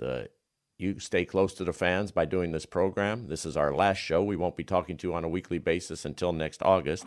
People can follow you on your social media handles. But how are you going to go about your life? And if somebody sees you out working out because you're staying in shape, that's going to lead to all kinds of rumors. So what will you be doing next with yourself? And will you stay in shape, or are you going to start running over to eat a few key lime pies? You know I love those key lime pies too. That's my dessert of choice. So there'll definitely be a few more of those, and I'm super content and happy with how I feel in my decision. And as I said, all you can do is take it day by day. Nothing's promised for us. I'm going to do things that I really enjoy and spend time with people that I really enjoy spending time with. So the future is bright.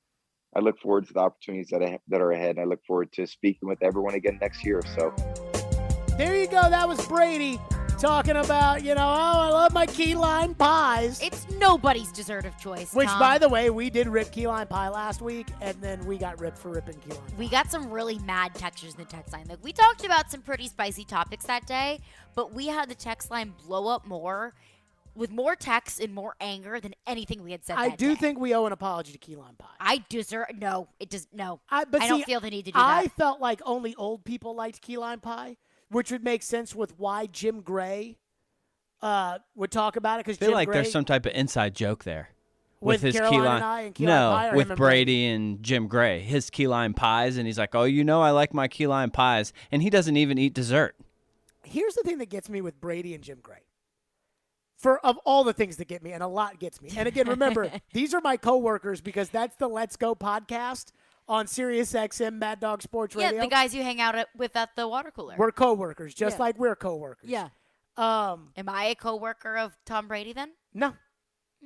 I feel like I am. No, you're my coworker. He's my coworker, but you don't work at SiriusXM. Transitive so you property. Guys are not. That's not how that works. Oh well, I'll just say it is. Like if you left here and you worked at Walmart, then the person you worked at Walmart with would not be a coworker of mine. Well, because I wouldn't be working with you anymore. Right. Well, when I go to SiriusXM, I'm not working with you. Well, I think I'm still going to say it because I like the sound of it. I could be. Well, that probably still makes you about as much coworkers as it does. Anyways, I mean, honestly.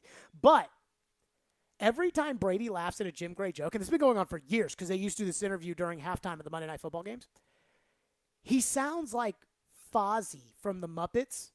Like the waka, waka, waka, ha, ha, ha. Like every time that Jim told, like, first of all, Jim Gray is not funny. Like, he's never tried to be funny, but he's not funny. Like, you look at the old Inside the NBA crew on NBC back in the day. Uh-huh. Like, I could see Ahmad Rashad being funny. I can't see Jim Gray being funny.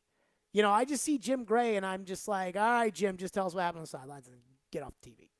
But so, anywho, so that was, you know, Brady leaving it as open-ended as possible with the whole, I'm not going to be doing any more podcasts, so this is my last word until I get off for the year.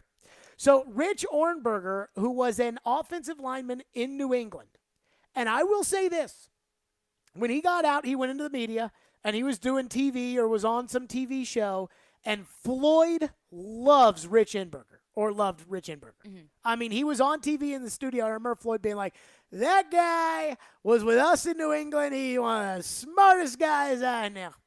So he put out two rumors, one about Mahomes that has been debunked. Then he put one out about Brady, which was that Brady hates Arians because Arians would come down after Brady and Leftwich would make up the game plan. Arians would come down with the red pen and would X through kind of the things that they wanted to do. And then when Arians denied it, Ornberger came out and said 2 impregnable sources tell him that that's not true and that Brady hates Arians. Now, we know he knows Brady because they played together in New England. But also, apparently, Pro Football Talk put out that he and one of the coaches on the Buccaneers, Ornberger and the coach, are friends. So who knows? So Arians goes to the Tampa Bay Times and was asked about if Brady unretired, and he said, quote, that would shock me, Arians said Saturday of speculation that Brady would play in 2022. And he let us know in time to do free agency like we've done in the past. That's why I don't see it happening. Now, again, it should be noted, as Dan Graziano said on ESPN this morning, Arians was shocked, said 2 weeks ago he'd be shocked if Brady retired. So, you know. Take that with a grain of salt there. Whatever. So anyway, Arians says, it seems like there's one story every day now. Everybody is speculating he's going somewhere else. That don't bother me. This other BS, the relationship thing, that's so far-fetched. Let me just say this. Without knowing Brady, without knowing Arians, I don't think Brady likes Arians. No. And I think he's trying to put the Bucs down softly. And maybe this is because I'm such a Brady fan and such a Brady honk that I want him to come back so badly. And not only do I want him to come back, you know what I really want? You want him to come here? Yes! That I want it so badly that it's like anytime somebody says, it's like my friends. You know, I got friends that voted for Biden and I got friends that voted for Trump. And like my friends that voted for Biden, if you told them like, hey, I think there's a chance Trump might win, they would be, no way. And same with my Trump friends. It's like, hey, I think Biden's going to win. And they would be like, what? No. How could America vote for that guy? And it's like, just because you don't want it to happen doesn't mean that it's not possible. Right. And so I think like Arians, like maybe I'm one of these guys that wants to believe that Tom wants to come back. He just wants to be freed from Tampa Bay because Arians is so loosey-goosey that it's too much for him. But I truly believe that Brady liked it the first year when it was like, hey, I can be myself and I can post on Twitter and I can say what I want to say and I can do what I want to do. And that the second year, he felt like Troy Aikman when Barry Switzer was the coach, and Troy Aikman would just scream at everybody on the team because he felt like he had to coach the team because Switzer wouldn't. And I think, and maybe it's because I want to believe that, but I think Arians is having a hard time understanding that Brady doesn't really like him. And I can understand Tom Brady's thinking behind that because it's like you come from somewhere that is very strict. It's like a kid with strict parents. Yes. If they get let loose with very loosey-goosey parents, they have a blast and they enjoy it. And then after a while, if they're with loosey-goosey parents for too long, they start to think, okay, well, where are the vegetables on my plate? When's bedtime? They want a little bit of structure.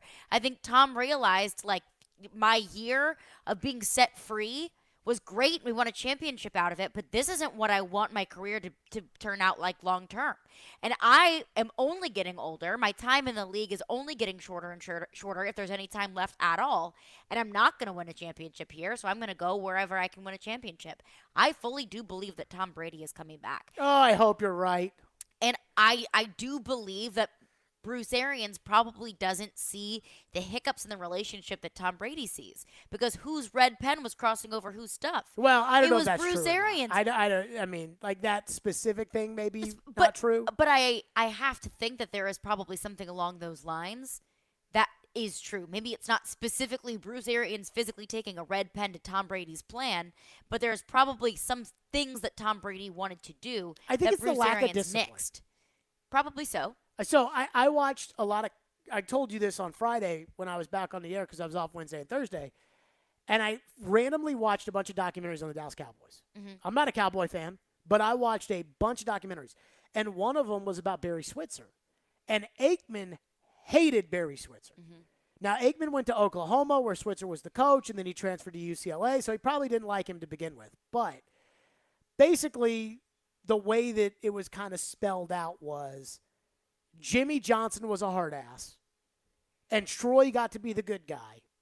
And then Switzer was as softer than a marshmallow, and Troy felt like he had to get on everybody all the time, and that took the fun out of it for him. And he talked about how much fun he had in the beginning of his career and how much he didn't have in the end of his career. And there was like an NFL Films caught it where Aikman is just screaming at the running backs coach about, how we're not a good team anymore and we need to stop acting like it. We need the coach to do his job, and just screaming. And then there's him on the sidelines with Michael Irvin, and he's like, Mike, we can't get away with the things we used to. We're just not good enough anymore to be able to do these things. And you could tell, like, Aikman hated Switzer. Like, even in the Super Bowl press conference, Switzer had to talk about how, well, I don't think I need to be going double dating with the quarterback and drinking RC Colas. I mean, we need to win.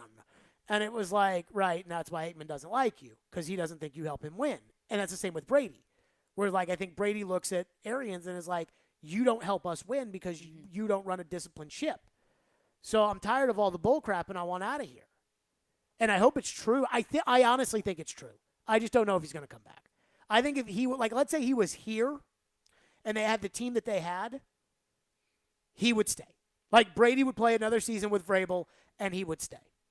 I just don't know if he'll be able to convince Giselle to let him come back to play for the Titans.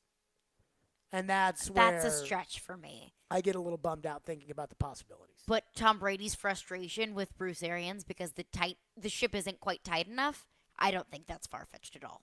Oh, yeah. I mean, I think Arians is the one. Like, Arians is going to the paper and saying, that's all BS. Like, dude, I think you he just can't. He might genuinely think that. Right. I just think you can't read the room. Right. That Brady doesn't like you. Mm-hmm. That Brady's tired. And it's not like, they don't like him. It's like, I can't deal with this. I don't want to continue this relationship. Yeah, it's just not. I'm not going to win a Super Bowl. And because I'm not going to win a Super Bowl because of it, like, I'm not going to get two one way or the other. One caught up, but what have you. I'm not going to get too suckered in on committing to this team when you got a bunch of roster problems, and I think you're kind of a clown. But Brady doesn't want to be vilified like LeBron James for leaving the Buccaneers. And he's not going to come out and so Arians he wants them to figure that out on their own. Yeah. 615-737-1025. That's all on the table. 615-737-1025, and we will touch on that. There's an interesting story that I'm not sure I really believe. Or I'm not going to say that I don't believe it. I do believe it. So I take that back. But the reason that it's a story, I'm not sure I believe. We'll explain that next. Stillman & Company, it's ESPN 102.5 The Game.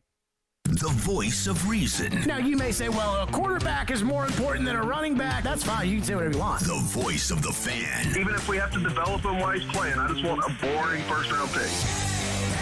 The voice of Nashville sports is your home of Nashville's best sports talk. ESPN 102.5 The Game and the Game Nashville app. ElectronicExpress.com. We make it happen. Now's the time to get a great deal on select Kubota compact tractors. Rated #1 for reliability in the under 100 horsepower category, they're designed for easy operation and feature performance-matched attachments. Right now, put 0 down and get 0% APR for up to 60 months, plus save up to $1,100. Now through February 28th. See us or go to KubotaUSA.com for full disclaimer. Come see why Coleman Tractor Company is one of the largest Kubota dealers in Middle Tennessee, Paris, Clarksville, Nashville, and their new location in White House. Need cash for that home improvement or want to finally be credit card debt free? How does a check for 80 or 90 grand sound right now? Loan Pronto can do it for you, whether you have a VA loan or a conventional loan. They're helping local homeowners convert their home equity into cash with zero closing costs. Willie Donick here. Listen, your home value is up. Let Loan Pronto tap that equity and get you the cash you need. Pay off high interest loans. Start that home remodeling project.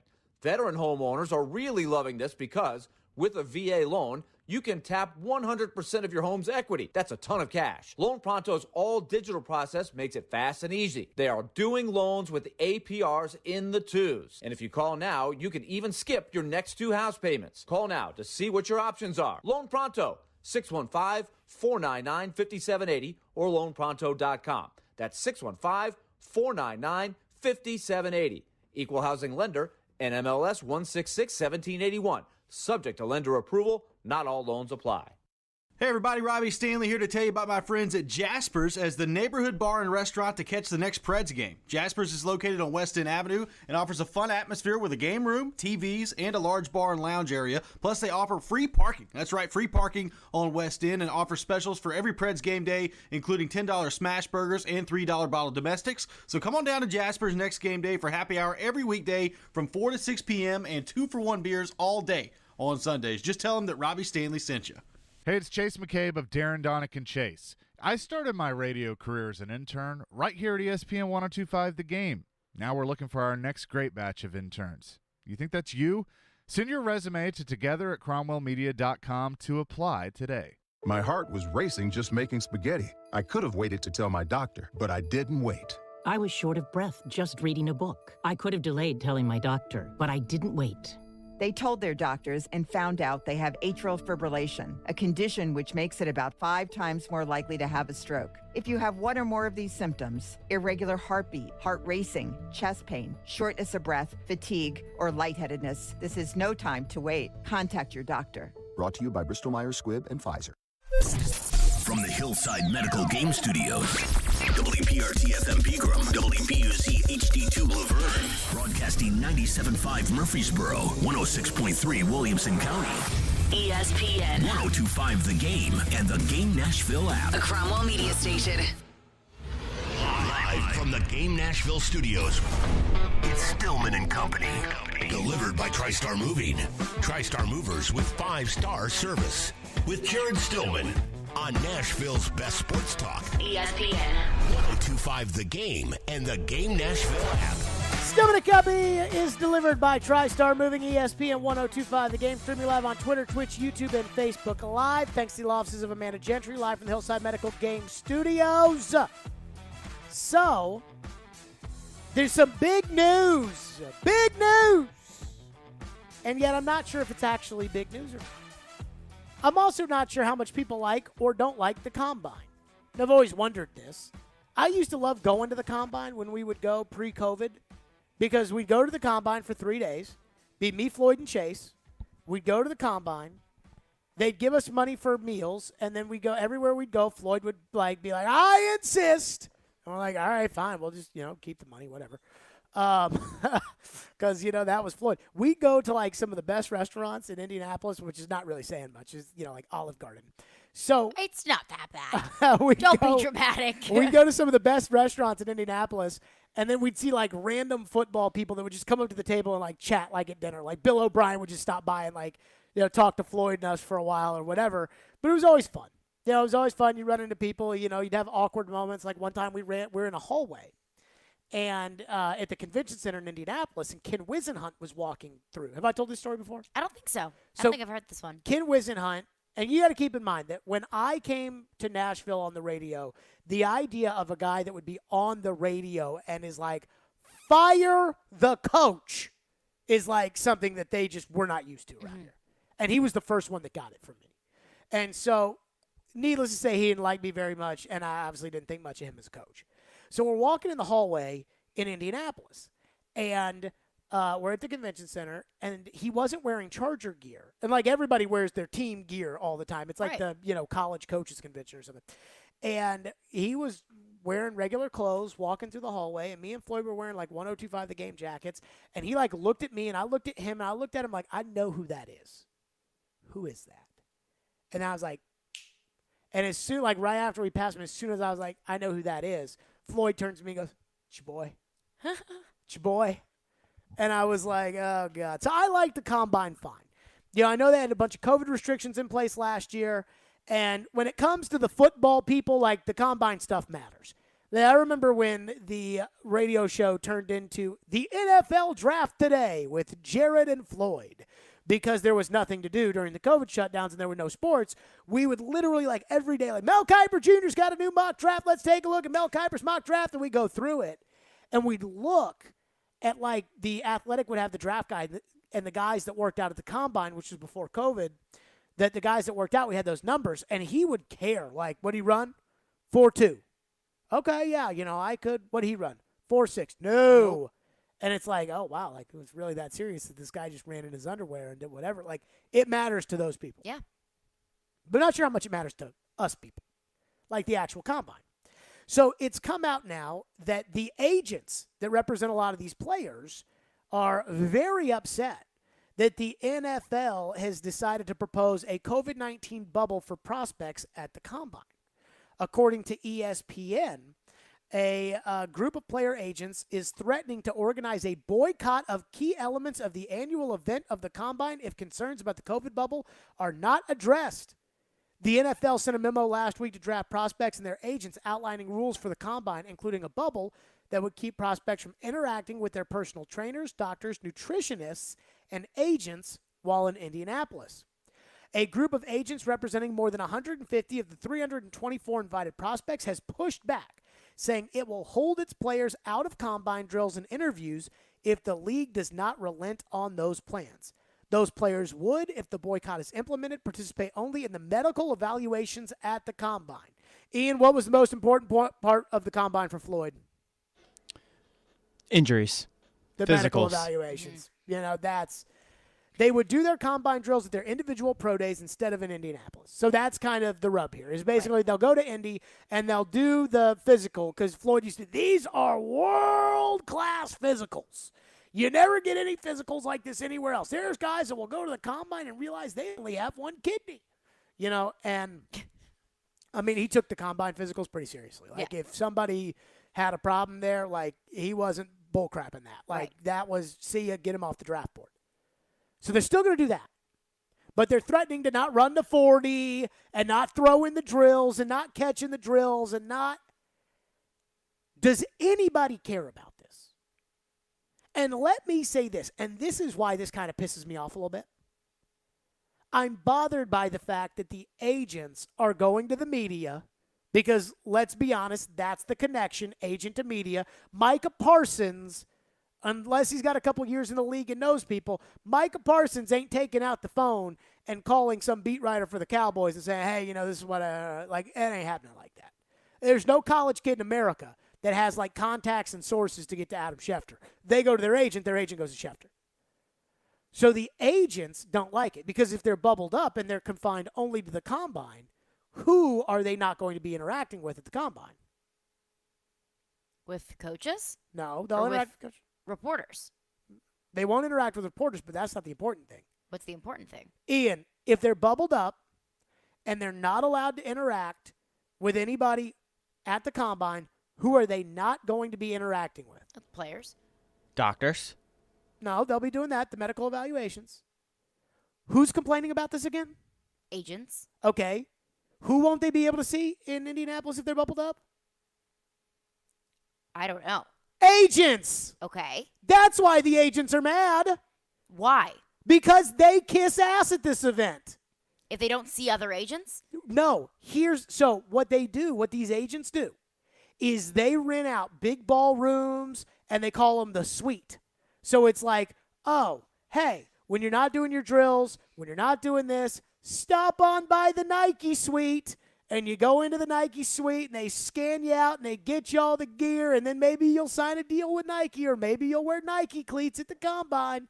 Or if, you kind of like your agent a little bit over there, but you don't really know, and then you come to my suite, and my suite's way better than everybody else's, and you got the best party, and you got the hottest girls, and you got maybe you'll leave that agency and come to my agency, because as you can see, my agency is the best agency. That's why the agents are mad. And now nobody in the media is going to say that because they want the agents mad at them, right? Like if Dan Graziano went on TV and was like, the agents are mad about the combine because they want their access, because they get access too. Mm-hmm. They want their access, and they feel like they're getting cut out. So that's why they're going to have their players boycott this. Then the agents would be mad at Dan Graziano, and then the agents wouldn't be telling Dan Graziano leaked information anymore. And that's essentially how he that's keeps his his job. job. So that's why no one's saying it. But as far as Johnny Joe the fan, who's the best wide receiver in this draft? Jameson Williams. I feel like there's somebody Chris Olave. I feel like there's like Loxley or somebody. I don't know. I don't care. If neither of us can come up with him, he's Whatever. not that great. But let's take the best wide receiver in this class. If he doesn't catch passes at the combine, is Johnny Joe the fan going to care? No, probably not. If he doesn't run the 40, is Johnny Joe going to care? No. Now, some of these guys may be slated to go 23rd overall, and if they run a 4.24, they go up to 6th. But now you're boycotting the 40. You're not running it because your agent is mad about these combine bubble restrictions. Now, there's going to be some people out there that flood this text line. I already see it coming. There's going to be people that are like anti any COVID restriction at all. So they're going to be like, it's stupid. And you might be right, honestly. Whatever. Mm-hmm. But the NFL doesn't care what you think. But if the NFL looks at NFL Network, which makes a whole event out of the combine, and they break it down and they analyze every 40-yard dash and every pass and every shuttle and every cone drill, and if they don't get this, could they look at it and say, well, we want the players to play, so let's ease the COVID restrictions? But I think this is very self-serving of the NFL agents to be doing this. And that's why I have a hard time carrying the water of the agents in a story that I think is by agents, construed to the media from agents, and used to benefit the interests of agents. And it's also interesting that the agents are painting a picture of, well, it's only in the best interest for the player because they won't have access to their coaches, to their trainers, to their nutritionists, right, so on and so forth. So, we want to make sure that our players have the support and the input that they need to help them navigate this process. Well, you see this right here? So you can't text the nutritionist, hey, what should I eat for breakfast this morning? Yeah, They've here are got my eggs, options. pancakes, bacon, fruit, Nutella, jam, jellies, bagels, muffins. What do I eat? Orange juice, milk, cereal. What do I eat? You can't text your nutrition that that these players are paying for. Oh, absolutely. You can't text him. He can't tell you. But they paint it like these poor kids won't have the support that they need. I know, but that's because that's in their best interest to get the NFL to ease the restrictions so they can get in there and they can do their dirty work.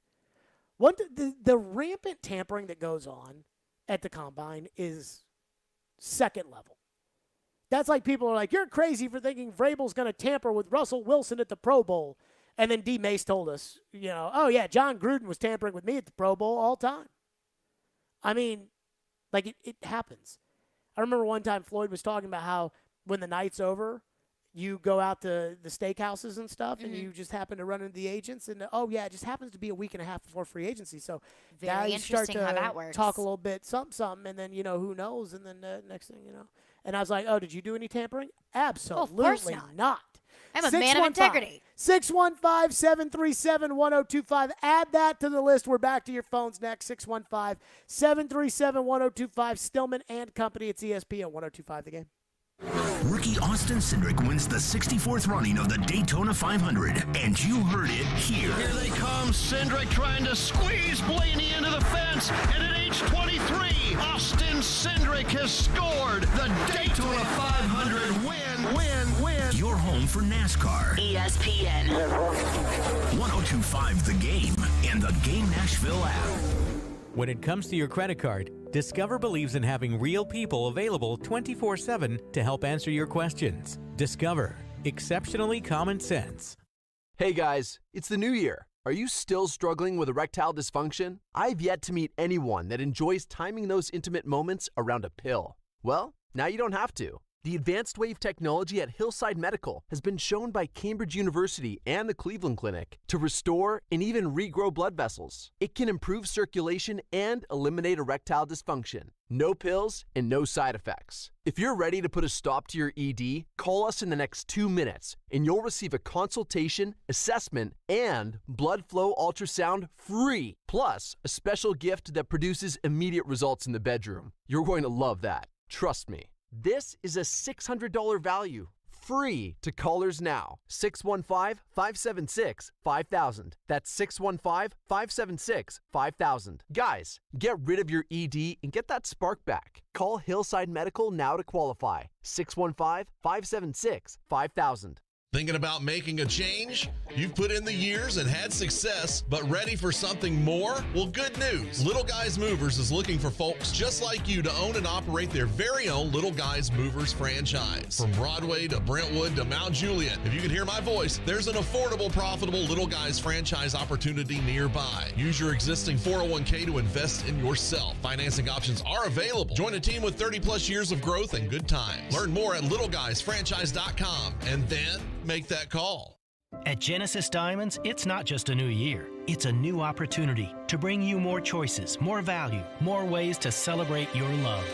So we've expanded our selection of exquisite hand-picked diamonds from a half carat to 15 carats, all shapes, all sizes, all at our famous no middleman prices. We've brought in even more exclusive designer jewelry, new cutting-edge fashion-forward rings, earrings, bands, bracelets, and pendants. We have the styles and looks on every woman's wish list, things you can't find anywhere else. And for 2022, Genesis is now offering a truly spectacular collection of luxury pre-owned Rolex timepieces. We have all the most popular styles in stock with no wait list and no restrictions. Is this the year you reward yourself with a premier name and timepieces? Come to Genesis in 2022 and let our non-commissioned experts help you celebrate those important milestones. We guarantee the best value, the highest quality, and the strongest warranties and guarantees in the jewelry industry. Genesis Diamonds and luxury pre-owned Rolex timepieces. Green Hills and Cool Springs. Hockey fans, tune in to Robbie and Rexroad every Wednesday morning at 9:30 for expert commentary on the Predators and the NHL with the Preds beat writer from The Athletic, Adam Vingan. Brought to you by the Bank of England Mortgage. If you've missed any of today's show, just search Stillman and Company on Apple, Spotify, or your favorite podcast platform.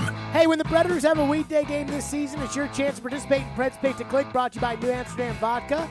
If you guess a Preds player that scores a goal in the game that night, you win a pair of tickets to a future Preds home game. Your next chance to participate tomorrow morning at 8:45. So we've been talking about this agent boycott. Apparently there is an update via our friends at Pro Football Talk. This is Mike Florio who wrote this. Quote, the group seeking to get rid of the Scouting Combine's bubble has grown to 157 players, now represented by 14 agencies. For now, however, they have paused their assault on the process given the very real possibility that a change will come tonight. A letter was planned for Monday explaining that the players would refuse to participate in the Combine workout bubble if the bubble didn't go away. The news of the expected assault sparked an effort to figure it out on Monday, with the NFL trying to blame the bubble on the Scouting Combine and with the league also trying to claim that it has no authority over Combine procedures. Get out of here. Seriously. Many did not buy that explanation, as Mike Florio put it, Pro Football Talk. I would expect they probably didn't. So because people are not dumb. Add that to the kitty. 615-737-1025 is our phone number. We do have a little bit of interesting tea that when Ian has that ready, we will go to. But let's go to your phones as promised, 615-737-1025. Our phone lines are driven by WilsonCountyHyundai.com. One texter texts in and says, I think Jared is missing the point. Agents don't want their clients to test poorly, which affects the agent commission. What do you think agents care about more? Their players doing well at the combine and thus not getting to see their nutritionists and them not performing well at the combine, or their own self-interest of being able to rake in new clients and new money? Their own self-interest in anything that makes them the most money. I mean, let's be honest, right? And, like, I'm not big, like, I'm not like a big, it's so funny. You talk to everybody who talks bad about agents, and then you ask them if they have an agent, and they're like, oh, yeah, I love my agent. I'll tell you, and I'm not like a big, like, talk to the agent guy, whatever. But, like, I have been represented at points in time in my life, and I'm not against that. I mean, it's necessary in a lot of lines of work. But at the same time, like, when you think of agents as a whole, there usually is some self-serving interest involved. And look, I wouldn't say one of my best friends, but a guy that I consider a really, really close friend, a guy I really like, is an agent and represents some big-time players. And he's a great guy. But, I mean, in general, I think the agents are wanting to boycott the combine because they're mad that they're not going to get the access they thought they were going to get. And I think that does play a role. And let's not forget, again, there's all these sponsors that are there, whether it's Adidas or Nike or Under Armour. They're all there. They all have their suites. I remember a couple years ago, Luke Rogers walking out with a pair of cheetah cleats from the Adidas. I think it was Adidas we were hanging out with. I can't remember. But, I mean, just walking out with a pair of cheetah cleats at the combine and then started walking around the floor with him at the combine. We were all laughing, but it was hilarious. But, like, that's, again, it's the combine. What else we got in the text line? Another texter says, if players can just text their nutritionist, then why were they ever there in the first place? Well, they got to be there so that players, oh, wow, you're Matt Corral's nutritionist? Maybe you should be my nutritionist. Everybody wants to be networking. Seen, right? I mean, if your clients are NFL players, then wouldn't you think that you would be shopping around just as much as NFL teams are? Brandon Rowitz. I think that's his name. Brandon Rowitz. Do you know who that is? I don't think so. Ian, do you know who Brandon Rowitz is? Can't say I recognize the name. He was Tom Brady's personal assistant for years and years and years. Makes sense that Tom Brady would have a personal assistant. Yeah. So it got out before Brady retired that Brandon Rowitz was looking for a new job. He called Mac Jones. He called Josh Allen. He called Joe Burrow. He called their people to say, hey, I was Brady's personal assistant. Would you want me to be your personal assistant or whatever? And it got to the New York Post that Brady's guy was, because, of course, you call an agent, hey, I'm, Tom's personal assistant. Do you think I'd be good for Joe's agent? Well, then, of course, Joe's agent's going to go call Adam Schefter and say, I got a nugget for you. And then that's, now people start trying to connect the dots. Well, it's all the same thing, right? Like, I was Tom's guy. Let me be your guy. Josh Allen and your $43 million a year contract. Joe Burrow and your future $50 million a year contract. Let me be your guy. That's what it feels like to me. Now, I want to get to this. I have not heard this. I just saw this on Twitter. Mike Giardi of the NFL Network. He is a very connected guy. I have known Mike Giardi for like a decade. He was the main anchor, the lead anchor on Comcast Sportsnet New England that is now NBC Sports Boston when I was in New Hampshire. And I got to know Mike, and I like Mike a lot. He covers the Titans a little bit for NFL Network. I see him around training camp. He's a good dude. And I love, when Giardi comes out, I always say, hey, whatever. I like Giardi a lot. Giardi went on WEEI Sports Radio in Boston about Tom Brady and said this.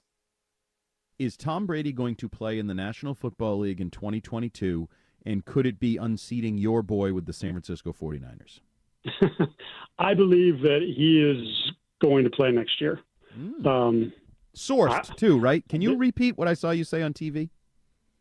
There were relationship issues in Tampa, and someone pointed out to me, and it's kind of good if you go back and look at it, because we obviously made this massive stink locally about not thanking the Patriots, or the thanking being after they thanked him with some Instagram stories that didn't even get a full post. Like, this ridiculous childish stuff that we have to do these days because of social media. But basically he said goodbye to Tampa. It wasn't really a retirement. It was a goodbye to Tampa. Thanks, Tampa. Thanks for all you did for me, Tampa. These 2 years we spent together winning a title, Tampa. But I think the door, and he said it right after the ridiculous podcast that he's on with Jim Gray, the never say never, like it's still in his brain. It's still in his heart.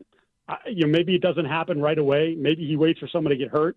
Maybe he buys himself a better part of the summer and shows up in mid-August because I think he thinks he can do that now. And maybe he can because he's still obviously an elite quarterback. But I believe that it's still in his. I think it's still in his blood. I think he still wants to play football. What better way to do it than to go home for 1 year in San Francisco? Okay, what do we think? I mean, I have thought from the very beginning, Tom Brady's coming back. The way that everything played out, the leaking of the retirement, him denying the retirement, coming out that he is retiring, it all felt very jumbled and disorganized to announce the retirement of the best player who's played the game. Him going to San Francisco makes a lot of sense. It's where he grew up, his hometown team. They're in need of a quarterback. You don't buy him and Shanahan don't like each other? I mean, I really don't deny that probably happened, because if we're going to believe what we heard from Bruce Arians, that he felt like he couldn't do his thing in Tampa Bay, that he felt like Bruce Arians was getting in the way of what he wanted to do, then I don't doubt that that's the same thing that happened with Kyle Shanahan, that Kyle Shanahan wanted to run things his way, and Brady was like, I mean, beat you once in a Super Bowl. Yeah, I mean, it is pretty ridiculous of Kyle Shanahan to be like, all right, Tom, here's how we're going to do things situationally in San Francisco. And it's I've like, won more Super Bowls than you have, it's Kyle. like, dude, just shut up. Just let me be this Tom is Brady. Tom Brady. Yeah. Let him say his piece. But I don't think it's outrageous to think that that's where he would end up. So I think Miami's the favorite if Brady were to become free. I think Miami would be the favorite. I think you're 2. I think San Francisco's 3. You think San Francisco's below the Titans? I do. For Why? a couple of reasons. Number one, I do believe that Brady doesn't like Shanahan. And if Brady doesn't like Shanahan, that's going to be a lot for him to overcome. And I don't think he wants to go to a third team with a coach that he doesn't like or ends up not liking. Right. So I think that probably bothers him a little bit. It just makes sense, though. Here is where I feel pretty strongly that he would be interested in Miami. I see the connection to San Francisco. But if he and Shanahan don't like each other, as has been reported, the report goes that Brady, when he was a free agent, talked to Shanahan, and that Shanahan went over situational football with Brady and started saying that he needed to do things differently than he had done in the past and started giving Brady situations. Brady, in turn, gave Shanahan situations from the Falcons-Patriots Super Bowl as kind of like an F you screwed up, look at this, and that Shanahan figured, we're fine with Jimmy, and Brady thought that Shanahan was insecure. And if that's the case, I don't think that changes. So I'm going to put them third. But I do see the connection between Brady and San Francisco. His parents live there, and they could watch him play and everything else. But do you not think that Kyle Shanahan could have learned from that mistake? That we passed on Brady once when he was a free agent. We're not doing it again. I'm willing to bend the knee to Tom Brady if it means that he ends up in San Francisco. I don't know. I don't know if Brady would forgive him. I think about it here. Here's where here matches up. There's a direct connection between the coach and the quarterback. So any idea of, is there a tampering policy between Brady and Vrabel? That Vrabel tampers, right? Oh, for sure. So if Vrabel wants to get to Brady or Brady wants to get to Vrabel, they can. They'll get to each other. When would be the most opportune time for the Titans to be able to sign Tom Brady? Or, I shouldn't say sign Tom Brady. Change the quarterback. Post June 1st? Bingo. Because there's going to be one of these teams. I mean, I have my list, in my phone. Let me pull it up. There's going to be one of these teams, Carolina, Washington, the Steelers, one of them, that is musical chairs as far as the quarterback is concerned, and they don't have one. And when that moment comes, that team will trade a 4th-round pick to get Ryan Tannehill and take on the $29 million salary, because $29 million is not a lot for a starting quarterback in the NFL, and Tannehill's a lot. If Denver gets shut out, Rodgers stays in Green Bay, Russell stays there, which is a Deshaun likely scenario, stays in jail, all those things happen. And Denver gets shut out, they're going to bring back Drew Lock, or you can trade for Ryan Tannehill. You got the cap space, 4th-round pick for Tannehill. Here you go. $9 million against the Titans cap this year if they do that. You sign Tom Brady for $20 million. Now you're committed $29 million at the quarterback, which is more than $38 that you would have been anyways, and you would have to tamper in order to orchestrate that all ahead of time. And post June 1st, the Bucs have probably figured out their next step at quarterback, so they probably have no choice but to trade Tom Brady. Or Brady tells Jason, and obviously Robinson, the connection there. Right. Brady tells I'm not coming back. So there's no way for me to come back. And if you pull this out, if you make this a big deal, then I'm going to make it a big deal. And basically what Brady can do to Tampa Bay is Brady can threaten Tampa Bay of, I'm not coming out of retirement until you sign your quarterback. And then when you're all capped out, I'm going to come out of retirement. Now you got to clear $20 million in space. And that's not easy to do. No. And the Robinson connection makes me wonder if Tampa Bay gets shut out at quarterback, would they make a deal to get Tannehill and take on the $29 million salary and have Tannehill be their starter, and then you could essentially do a one-for-one trade. But it makes sense with one caveat. Is that Hold that caveat. Okay. Hold that. 615-737-1025 is the phone number. Mike Giardi says he thinks Brady's coming back.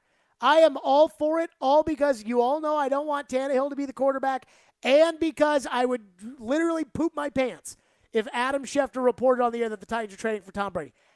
Here's the question I'm going to ask the texters and callers or whatever, 615-737-1025. Hey, I'm Ryan Johansson, and this is Smashville. Back to Johansson, and Johansson tips it in with one hand on the stick. You're listening to the flagship of the Nashville Predators radio network, ESPN 102.5 The Game. Nothing makes one feel better than the ability to give to someone in need. You have the power to give the most important gift of all, the gift of life, with a donation of your blood. Supplies are desperately low in our area, and your help is needed. Blood Assurance is a nonprofit community blood center that supplies our Middle Tennessee area hospitals. Please find it in your heart to donate. Be someone's hero today. Go to bloodassurance.org to find a location or blood drive near you. That's bloodassurance.org. Give blood, give local, save lives with Blood Assurance. Business owners and professionals face special challenges in divorce court. In addition to everything else going on, they have to contend with allegations that they are earning more than they are, coupled with claims on their business or practice itself. Attorney CPA Joe Cordell. An effective defense often hinges on sophisticated strategies relating to income tax projections, business valuations, spousal support claims. Clients with assets depend on their divorce lawyer's skills in these matters, and that's why it's so important to hire someone that has those skills. Contact the domestic litigation firm of Cordell & Cordell to schedule an appointment with one of our firm's Nashville area attorneys, a partner men can count on. 615-457-8700. Online at CordellCordell.com. That's CordellCordell.com. Offices in Nashville, Franklin, Murfreesboro, and Gallatin. Cordell & Cordell, 810 Crescent Center Drive, Suite 160, Franklin, Tennessee, 37067. Smokeville Smoke Shop has been serving Hendersonville and Metro Nashville since 2015 and is committed to providing high-quality, hands-on, and personable customer service. Stop into Smokeville Smoke Shops in Hendersonville, Gallatin, Hermitage, and Goodlettsville to try any of their wide selection of locally sourced products and selection of top nationwide brands, including vapes, hookah, hand-blown glass, detox systems, e-juices, kratom products, leaf wraps, and much more. Visit Smokeville Smoke Shops today. Zines First is the official sign company for 102.5 The Game. Go to sfnash.com. Hey, it's Elijah Campbell from Darren, Donick, and Chase, and I got my radio start right here as an intern at ESPN 102.5 The Game. It was an excellent experience, and we're now looking for new interns. If you think that's you, go ahead and send your resume over to together@cromwellmedia.com to apply. Is your job leaving you just over broke and out of hope? Maybe this is your year to get into IT. Go to mycomputercareer.edu and take the free career evaluation today. You can start your new life in months, not years. Best of all, we've slashed tuition, and financial aid is available to those who qualify. Attend classes day or night, live online from the comfort of your home. Go to My Computer Career and fill out the free career evaluation. It's not rocket science. It's mycomputercareer.edu. Every Wednesday, it's me, Jared Stillman, against Joe Rexroad for Jared versus Joe. Brought to you by Parman Tractor and Equipment. Visit ParmanTractor.com, your Middle Tennessee link belt and Takeuchi dealer. Hey, this is Matthias Ekholm. You're listening to Nashville's best sports talk, ESPN 1025 The Game. Tom, there's going to be a lot of interest in what you do next. You stay close to the fans by doing this program. This is our last show. We won't be talking to you on a weekly basis until next August. People can follow you on your social media handles. But how are you going to go about your life? And if somebody sees you out working out because you're staying in shape, that's going to lead to all kinds of rumors. So what will you be doing next with yourself? And will you stay in shape, or are you going to start running over to eat a few key lime pies? You know I love those key lime pies too.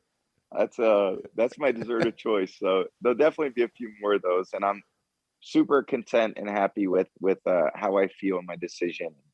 And as I said, all you can do is take it day by day. Nothing's promised for us. I'm going to do things that I really enjoy and spend time with people that I really enjoy spending time with. So the future is bright. I look forward to the opportunities that are ahead. And I look forward to speaking with everyone again next year. So.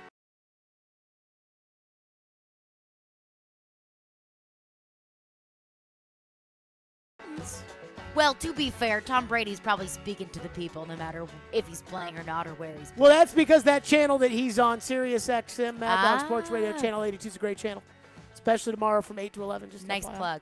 Nice But let me ask this question. I will ask it before you all are allowed to get mad at me. If Brady is coming out of retirement, and before I say this, what % chance do you think it is that Brady plays to Brady doesn't play next year? I think there's like a 65% chance that he does play and a 35% chance that he doesn't. Ian, what % chance do you think it is that Tom Brady plays? 20. Ooh. So you're not taking the cheese on this? Not quite yet, no. Why?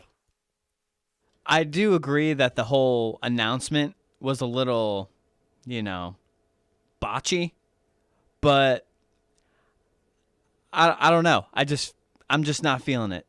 I'm not sure why yet. So, if I was Detective Stillman with all of this, I would be piecing my clues together right now. And I would be saying, this is what I think I know about the Brady situation. Brady knows he can still play in the NFL. There is no doubt in Brady's mind that at 45 years old, he can go out there next year and play quarterback at elite level. And honestly, there's no doubt in my mind that he can do that either. That's fair. Giselle wants him to retire. Mm-hmm. Giselle is tired of the summer where it's like, oh, I know we're here at this $8 million vacation in Italy, but I have to go get my resistance bands and tug on them for 2 hours because I got to play quarterback. And she's tired of that. And I think, the kids are now at an age where they want to do things, and then so, that's part of it. Mm-hmm. So I think he's tired of Giselle getting on his ass about that. And I don't blame her. So that's a lot. I think he hates Arians. Probably doesn't hate the guy. Hate? No, but he's not going back. He to play doesn't for want Arians. to play for Arians anymore. If Tampa Bay is we're not releasing you out of the contract, you will be the quarterback of the Bucs if you unretire, then the chance that he comes back to me is 5%. Right. So that I think I know. Here's what I don't know. I don't know if he actually would be willing to unretire a la Jordan or Brett Favre. I don't know if he actually views his aside businesses as something that would allow him to get the release that he feels from football. I don't know that. I don't know if in his head he thinks he's coming back or not. I just know there's a lot of smoke that is surrounding us about him coming back.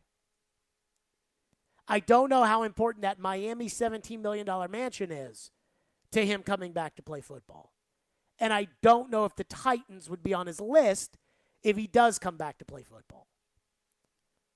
So it's tough for me to get all excited about talking about Brady going to the Titans, or should Brady go to the Titans, or can we discuss Brady going to the Titans?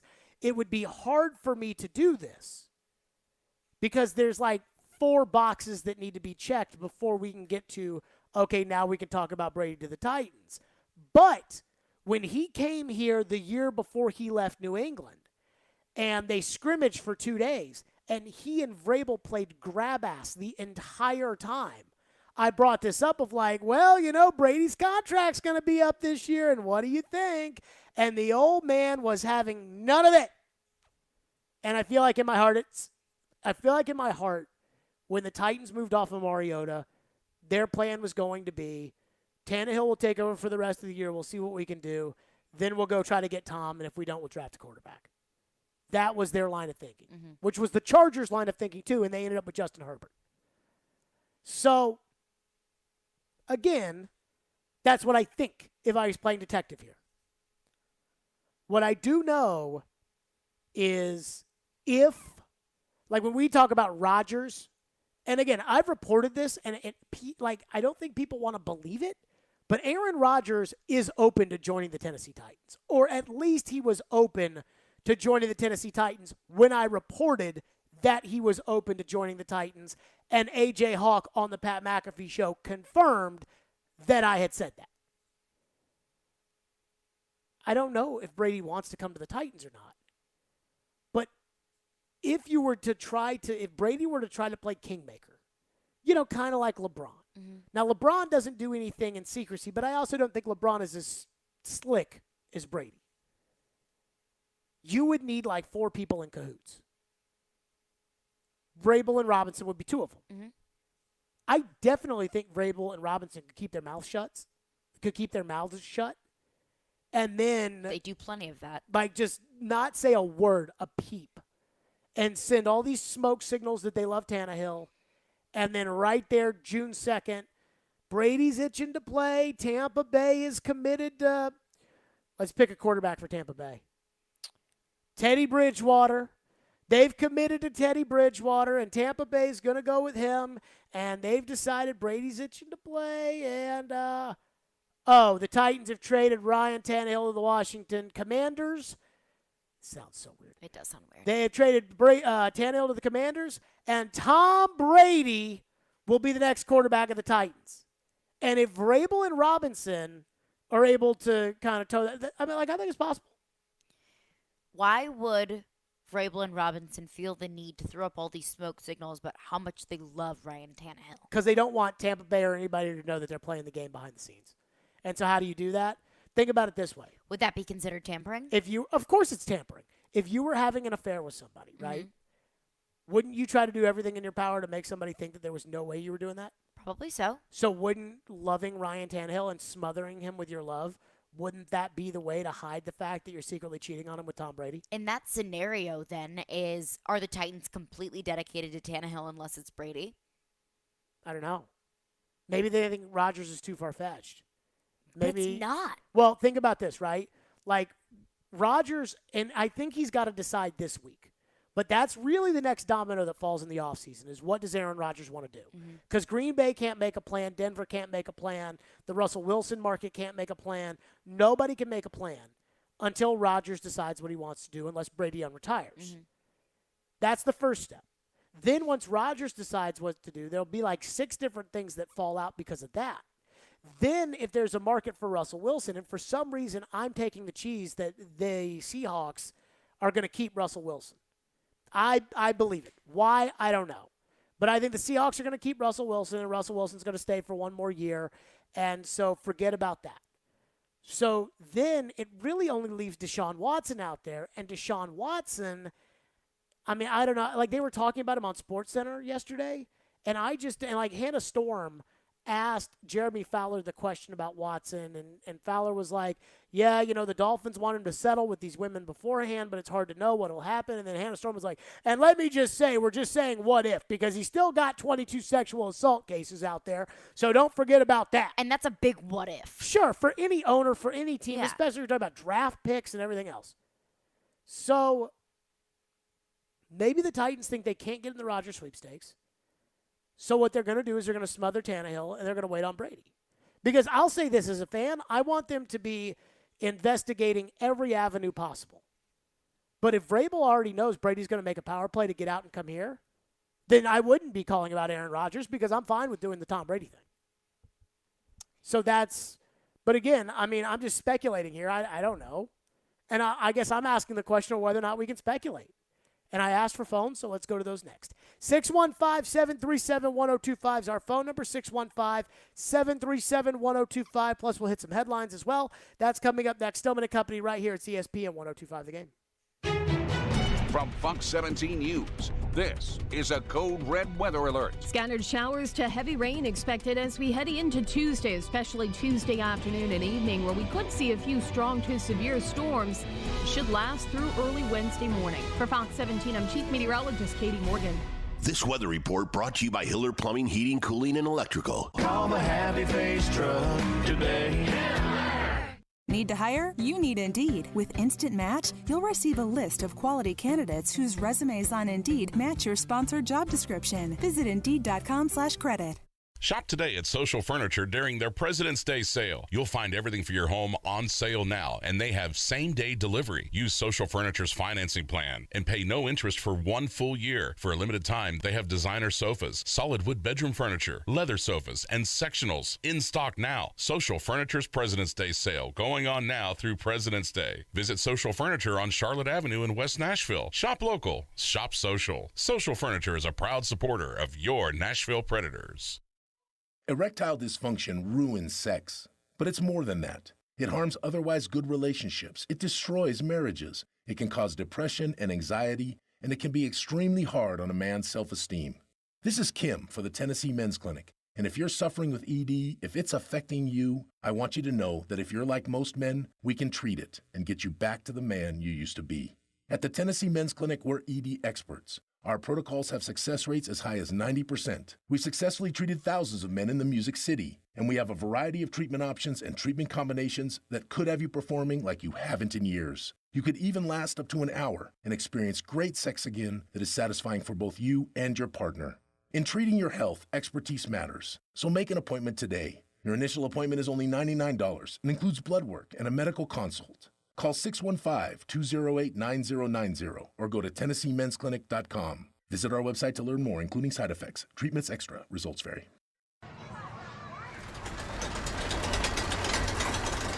For the love of the climb,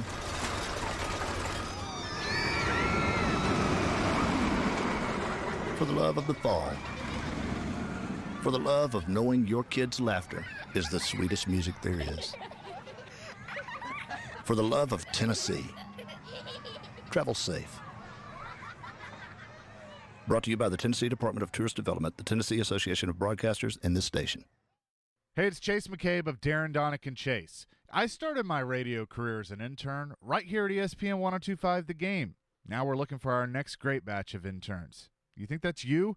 Send your resume to together@cromwellmedia.com to apply today. Sometimes their glass is half full. That was unbelievable. It was the best NFL draft they've ever had. Sometimes glass half empty. What are we getting ourselves into here? Tough game. And sometimes it's all about the numbers. One win, and they've gone on this streak, and now they're at 500. Hang out with Darren, Donick, and Chase from 10 to 2 during your workday. Presented by Curacion CBD on Nashville's best sports talk. ESPN 1025 The Game and the Game Nashville app. Watch live on Twitter, Twitch, and YouTube. This is Stillman and Company. Delivered by TriStar Moving.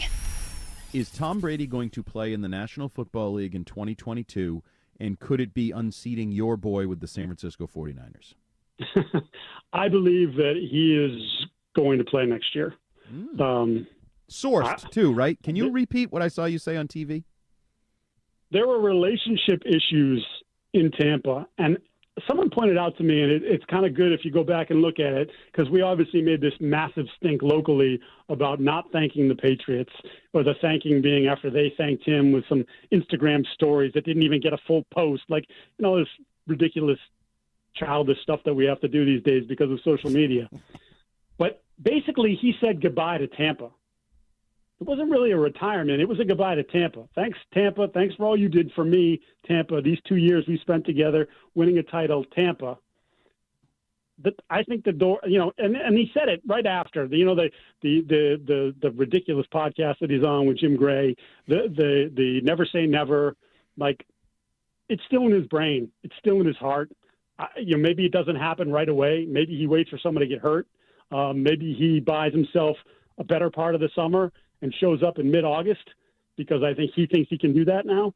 And maybe he can because he's still obviously an elite quarterback. But I believe that it's still in his. I think it's still in his blood. I think he still wants to play football. What better way to do it than to go home for 1 year in San Francisco? All right, I like it. Good. Mike Giardi, NFL Network on WEI in Boston. And again, I don't think he's going to San Francisco.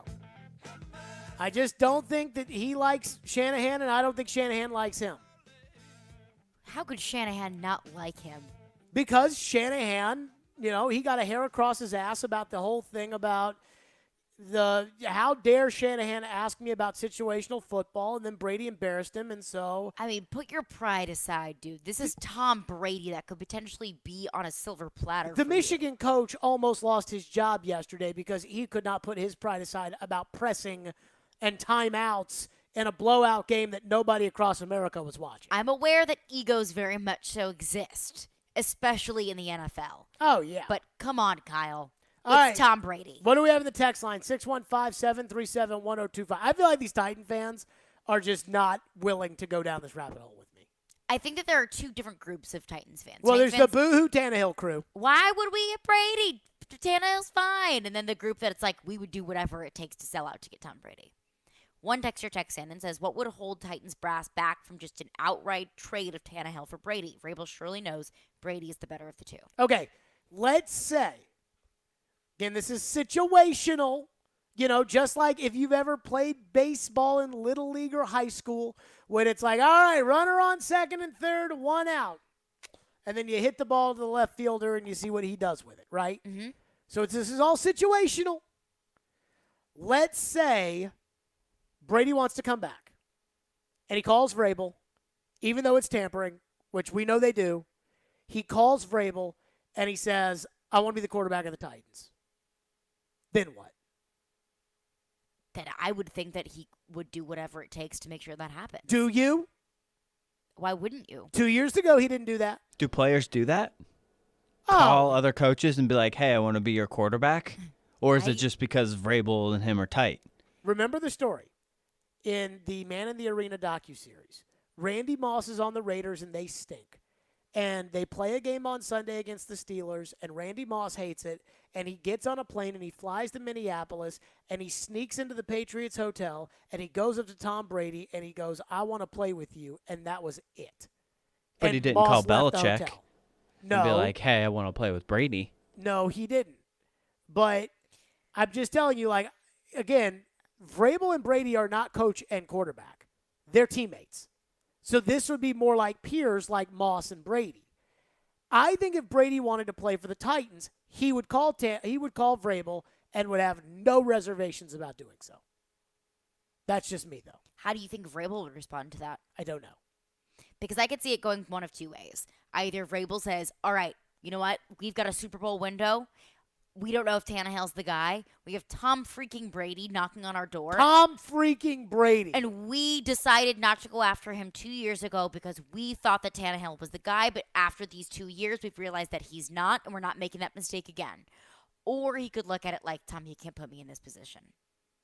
Like, we've made up our mind. We've publicly said that Tannehill's our guy. You can't put me in this position. So I understand that I'm not the owner of the Titans, but if I was the owner of the Titans and I found out that Mike Vrabel responded like that, I'd fire him.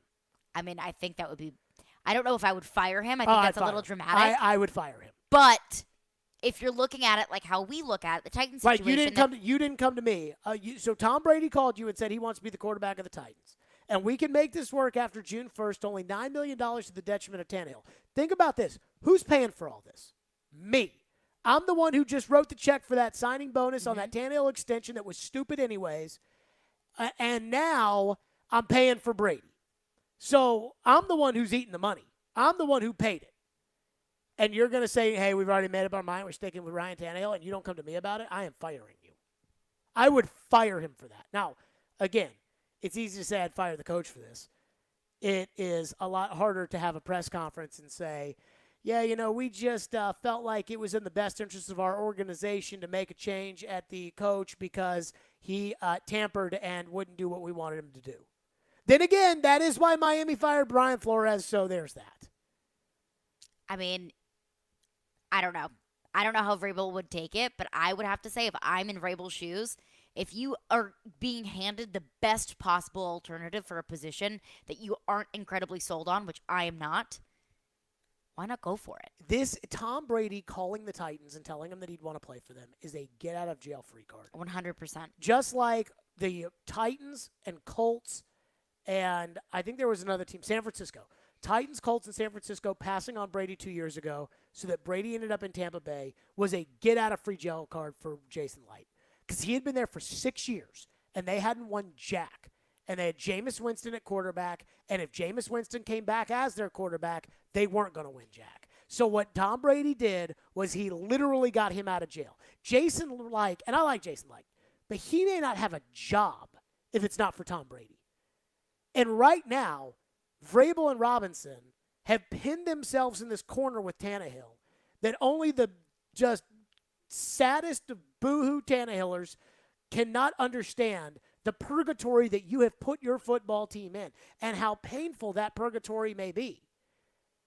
And this would be the get-out-of-jail-free card. It'd be the perfect scapegoat. Oh, it'd be We so were good. sold on Ryan Tannehill, but I don't think anyone can deny that Tom Brady can take this football team to heights that we've never seen before. Everyone would understand that. Another texter texts in and says, Dingus, why didn't this happen 2 years ago?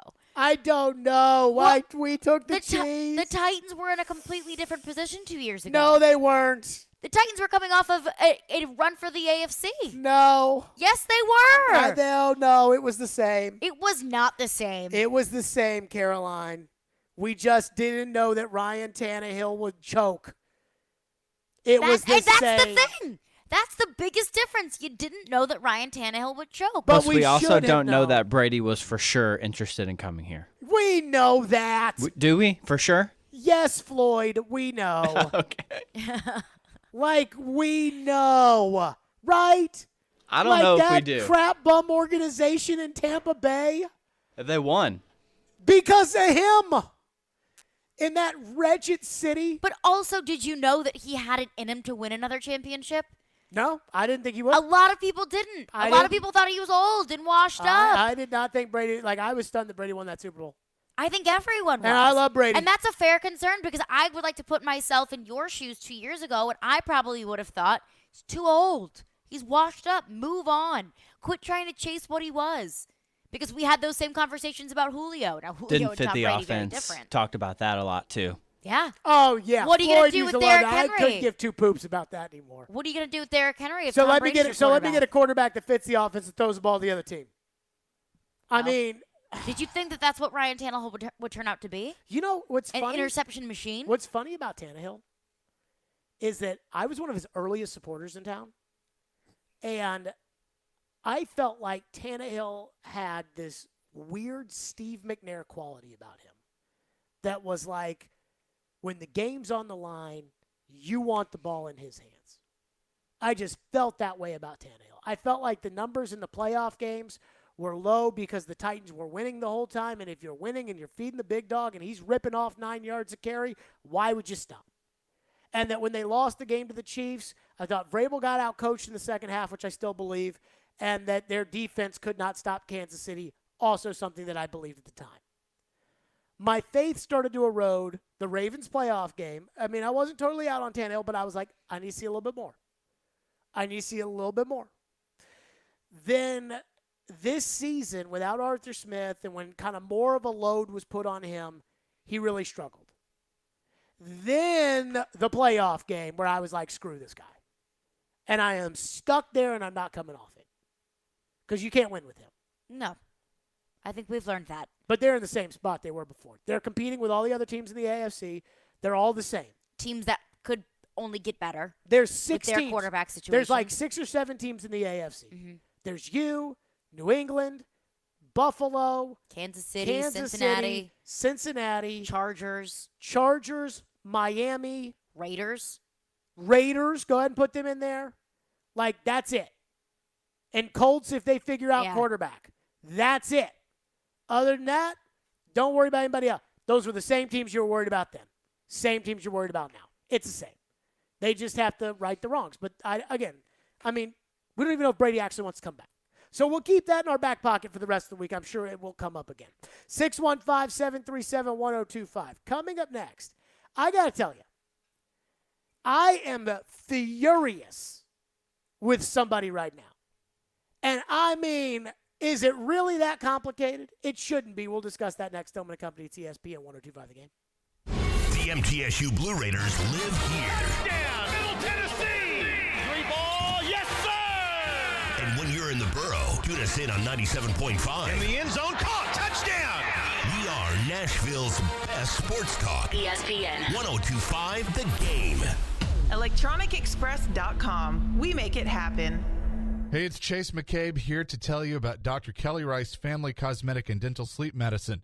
Dr. Rice, listen, we all have cavities, but what's the best way to try and keep them from happening? Cavities are like any other health condition. You don't really know you have one until it gets bad. Recently, I saw a patient for treatment that they had been putting off. Something that could have been simple to fix 6 months ago turned out to need a root canal and a crown. Postponing treatment costs more and takes time away from work. Nobody wants a root canal, so you're right. Regular checkups are very important. Well, we do things differently. I want to let people know that if they're afraid of pain or worried about the cost, they are not alone. Don't be embarrassed. We understand. Give us a call at 615-373-4488. That's kellyerice.com. Dr. Kelly Rice Family Cosmetic and Dental Sleep Medicine. If you don't have dental insurance, no problem. Be sure to join their membership club. Just visit kellyerice.com or call 615-373-4488 now to schedule your cleaning and checkup. You'll certainly be glad you did. Are you a father that is passionate about your fundamental constitutional right to parent your own child or children? Has your parenting time or your income been affected by COVID? This is Amanda J. Gentry, and I am a fierce defender of your constitutional rights. The courts in Tennessee are under an obligation to maximize equal parenting time. We do not live in an every other weekend world anymore. At the law offices of Amanda J. Gentry, fathers are extremely important, much like my own father was. Go to AmandaJGentry.com or call or text 615-604-6263. That's AmandaJGentry.com. To understand what makes Genesis Diamonds so different than other jewelry stores, you have to go back over 40 years to the diamond cutting capital of Tel Aviv, Israel. That's where Genesis owner Boaz Ramon grew up, in the center of the diamond universe. His connections with the best diamond cutters allowed him special access, giving rise to a thriving wholesale business here in the United States. Then, after a few years, this wholesaler changed the game and started selling these precious diamonds direct to the public at the same prices he had sold to the jewelry stores. The no middleman concept became an instant success. Today, Genesis Diamonds provides that extraordinary value to people right here in Middle Tennessee, leading the industry with the highest quality diamonds that still come straight from the best cutters, offered at the guaranteed best price of any jewelry store in America. Genesis Diamonds, a truly revolutionary concept with a unique history rooted in quality, committed to excellence, and always focused on value. Genesis Diamonds and luxury pre-owned Rolexes, Green Hills, and Cool Springs. Hey, it's Chase McCabe of Darren, Donick, and Chase. I started my radio career as an intern right here at ESPN 1025 The Game. Now we're looking for our next great batch of interns. You think that's you? Send your resume to together@cromwellmedia.com to apply today. From the Hillside Medical Game Studios, WPRT FM Pegram, WPUC HD2 Laverne. Broadcasting on Alexa. I appreciate that. And other smart speakers. ESPN 1025 The Game and the Game Nashville app. a Cromwell Media Station. Live from the Game Nashville studios, it's Stillman and Company. Delivered by TriStar Moving. TriStar Movers with 5-star service.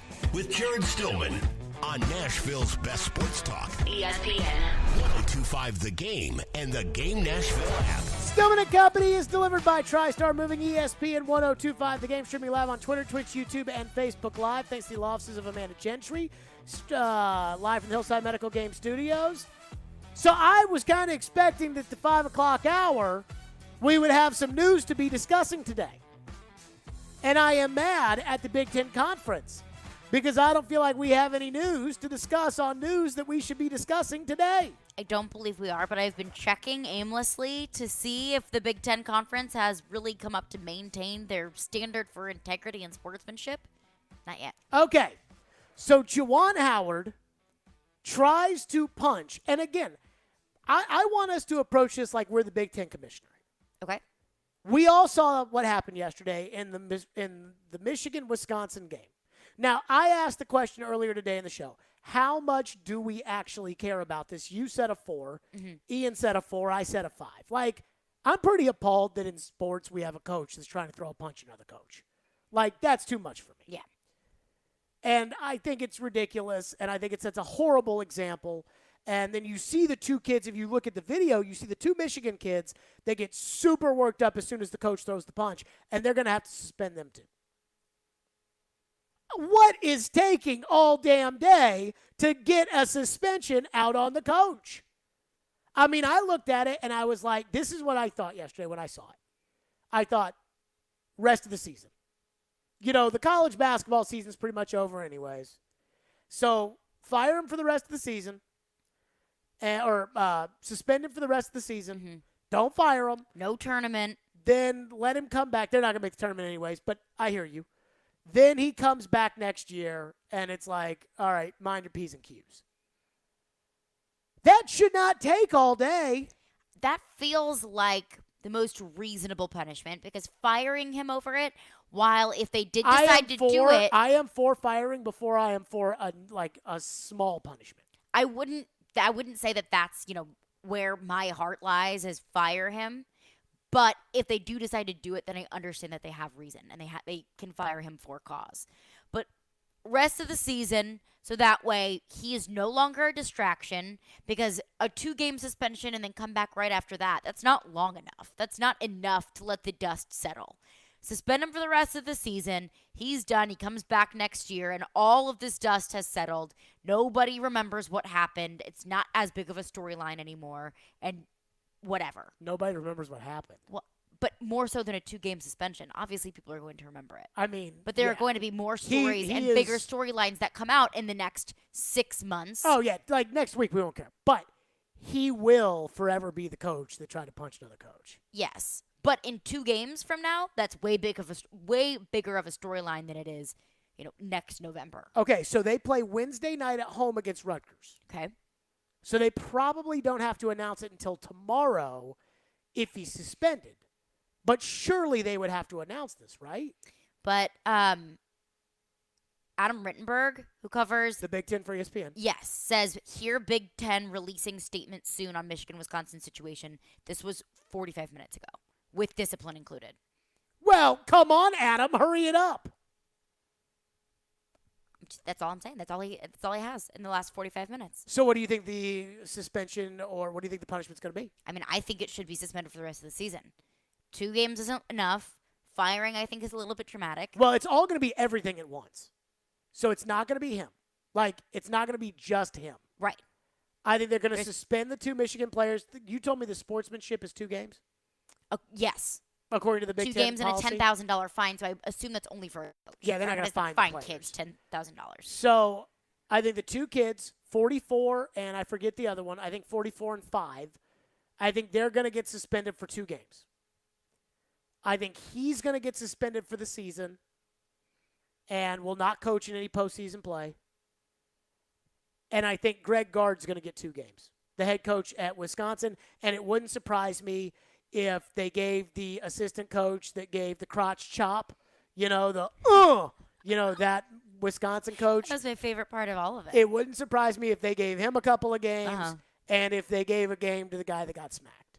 Probably so. But what's taking so long? I wonder if they're deliberating on exactly that. Maybe they have their mind made up about Juwan Howard. They feel like the best punishment for him, but are trying to figure out the subsequent punishments for the other players and coaches. Well, here's the real question, too. Because my guess is the Big Ten commissioner. So, I was telling somebody the other day, I better not go there. But I do wonder if he's like, I want to talk to everybody involved today. So, for me, as soon as I saw this, I thought, okay, if I'm the Big Ten commissioner and I got a coach who's trying to throw a punch at another coach, how would I feel about it? And I said I'd suspend him for the rest of the year. And then I thought to myself, I thought it was like maybe a little too over the top. And I'm like, okay, maybe 4 games instead of the rest of the season. Like, is the rest of the season a little too much? And then I heard his response in the press conference yesterday, which was essentially he started it. Ian, if we could, the one when he talked about the timeout that was called, which, again, nobody cares about. Like, nobody actually watched this boring game. Nobody cares what happened in the game. No. But his whole theory is that they called timeout, and he was mad about it. So this was his response yesterday at the press conference after everybody saw the clip of him throwing a punch. I didn't like the timeout being called, and I'll be totally honest with you. I thought it was, not necessary at that moment, especially being in a large lead. And then for it to have a timeout to be called with 3 seconds or 4 seconds to go, I thought that was, what I felt wasn't fair to our guys. And so that's what happened. Okay, so if I'm commissioner of the Big Ten, I really don't like that. Right. Because that's taking zero responsibility. You're not owning up to your mistake. Ian, if we could get another one of the Juwan Howards, like the one where he talked about Greg Gard touching him or whatever, if we get another one of the Howards, I want to play this because, again, Juwan Howard is like 6'11". Greg Gard is like 5'8" and balding. And this... Well, his bald head doesn't have anything to do with it, but... You know what I mean. I know what he looks like. Yes. And, I mean, how dare this man put his hands on me? For someone to touch me, and I think that was and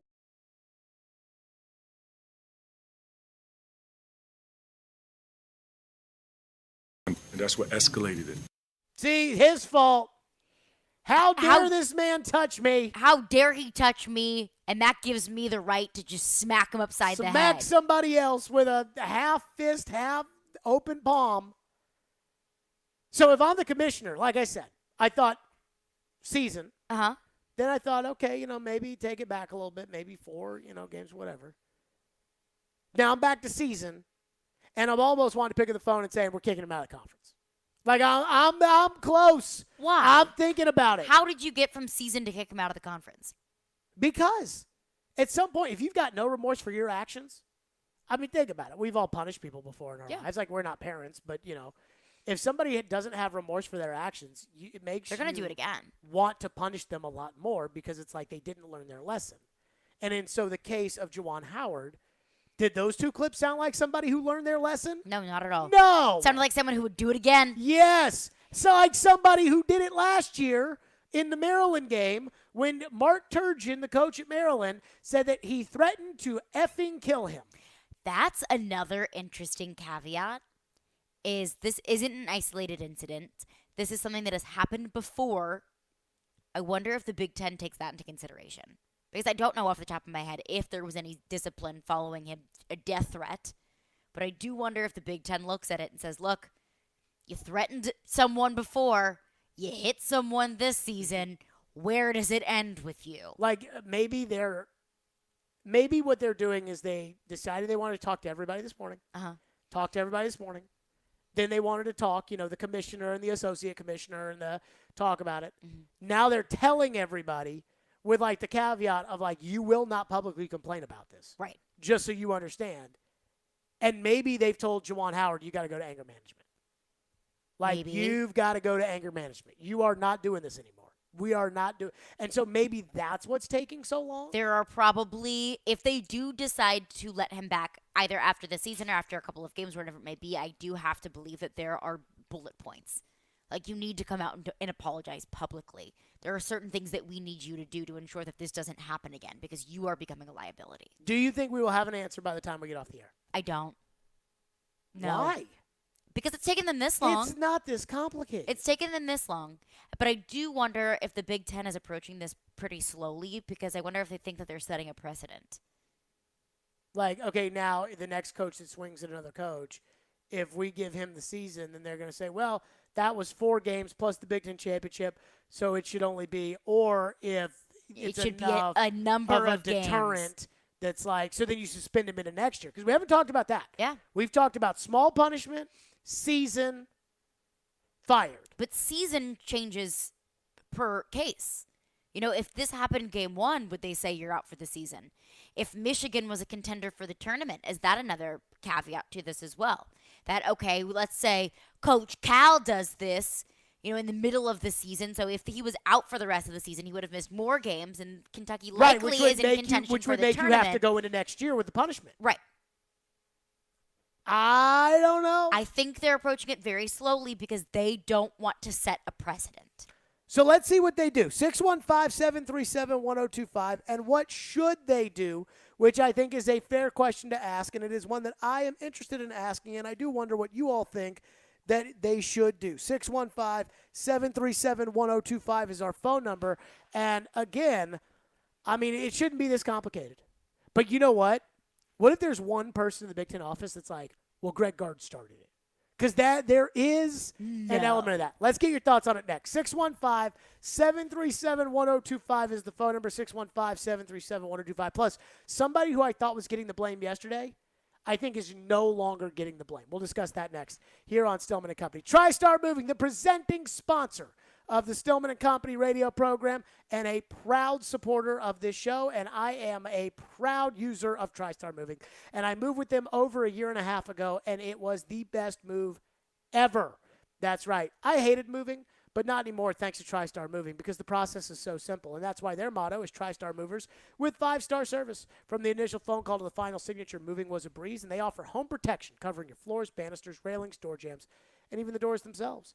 They're always upping the game when it comes to mover training, and they have a brand new state-of-the-art storage facility in Mount Juliet. The owners, Garrett and Robert, are true Nashvillians who truly care about helping their hometown, and that's why their company is on the rise quickly. If you're looking to move, give my friends at TriStar Moving a call, 615-640-1219, or visit the website nashvillemoving.org/radio, where they'll give you 5% off your entire move. That's TriStar Moving, 615-640-1219, nashvillemoving.org/radio. Tell them Jared Stillman sent you for 5% off your entire move. TriStar Moving, my official movers. Every Friday at 8:30 on Robbie and Rex Show, we talk with the legend Terry Chris about all things Nashville Predators, presented by Copper Branch on ESPN 102.5 The Game and the Game Nashville app. Hey, what's going on? It's Chase McCabe. Enjoy all your favorite sports like never before at, you guessed it, my friends at BetMGM. Just sign up using the code 1025GAME, and your first wager is risk-free up to $1,000. When you register with BetMGM, you'll get instant access to a variety of parlay selection features, my favorite, live betting options, player props, and daily boosted odds specials. Plus, you'll earn BetMGM rewards points that can be redeemed for online bonuses or converted into comps for rooms, restaurants, and more at over 20 MGM resorts in Las Vegas and nationwide. Just download the BetMGM app today or go to BetMGM.com. Use that code 1025GAME and place your first wager risk-free up to $1,000. Visit BetMGM.com for terms and conditions. 21 years of age or older to wager. Tennessee only. New customer offer. All promotions are subject to qualification and eligibility requirements. Rewards issued as non-withdrawable free bets or site credit. Free bets expire 7 days from issuance. For problem gambling support, call the Tennessee Red Line at 800-889-9789. It's the official Bud Light Preds watch party as your Nashville Predators take on the Florida Panthers this Tuesday. Puck drops at 6 p.m., but the party starts at 5:30 with all kinds of specials. See you at headquarters, Beercade, downtown Nashville on 2nd Avenue. Go Preds! Hey, Darren McFarland here, and I'm excited to tell you about the folks at Spring Hill Heating and Cooling. Spring is just around the corner, and if your AC or heating unit is old and inefficient, then you need to take advantage of the Spring Hill Early Spring Special in the month of February. Save up to $1,000 for Spring Hill Heating and Cooling. Get a York unit with a 10-year parts and labor warranty with up to 60 months no-interest financing on all York units. Restrictions do apply.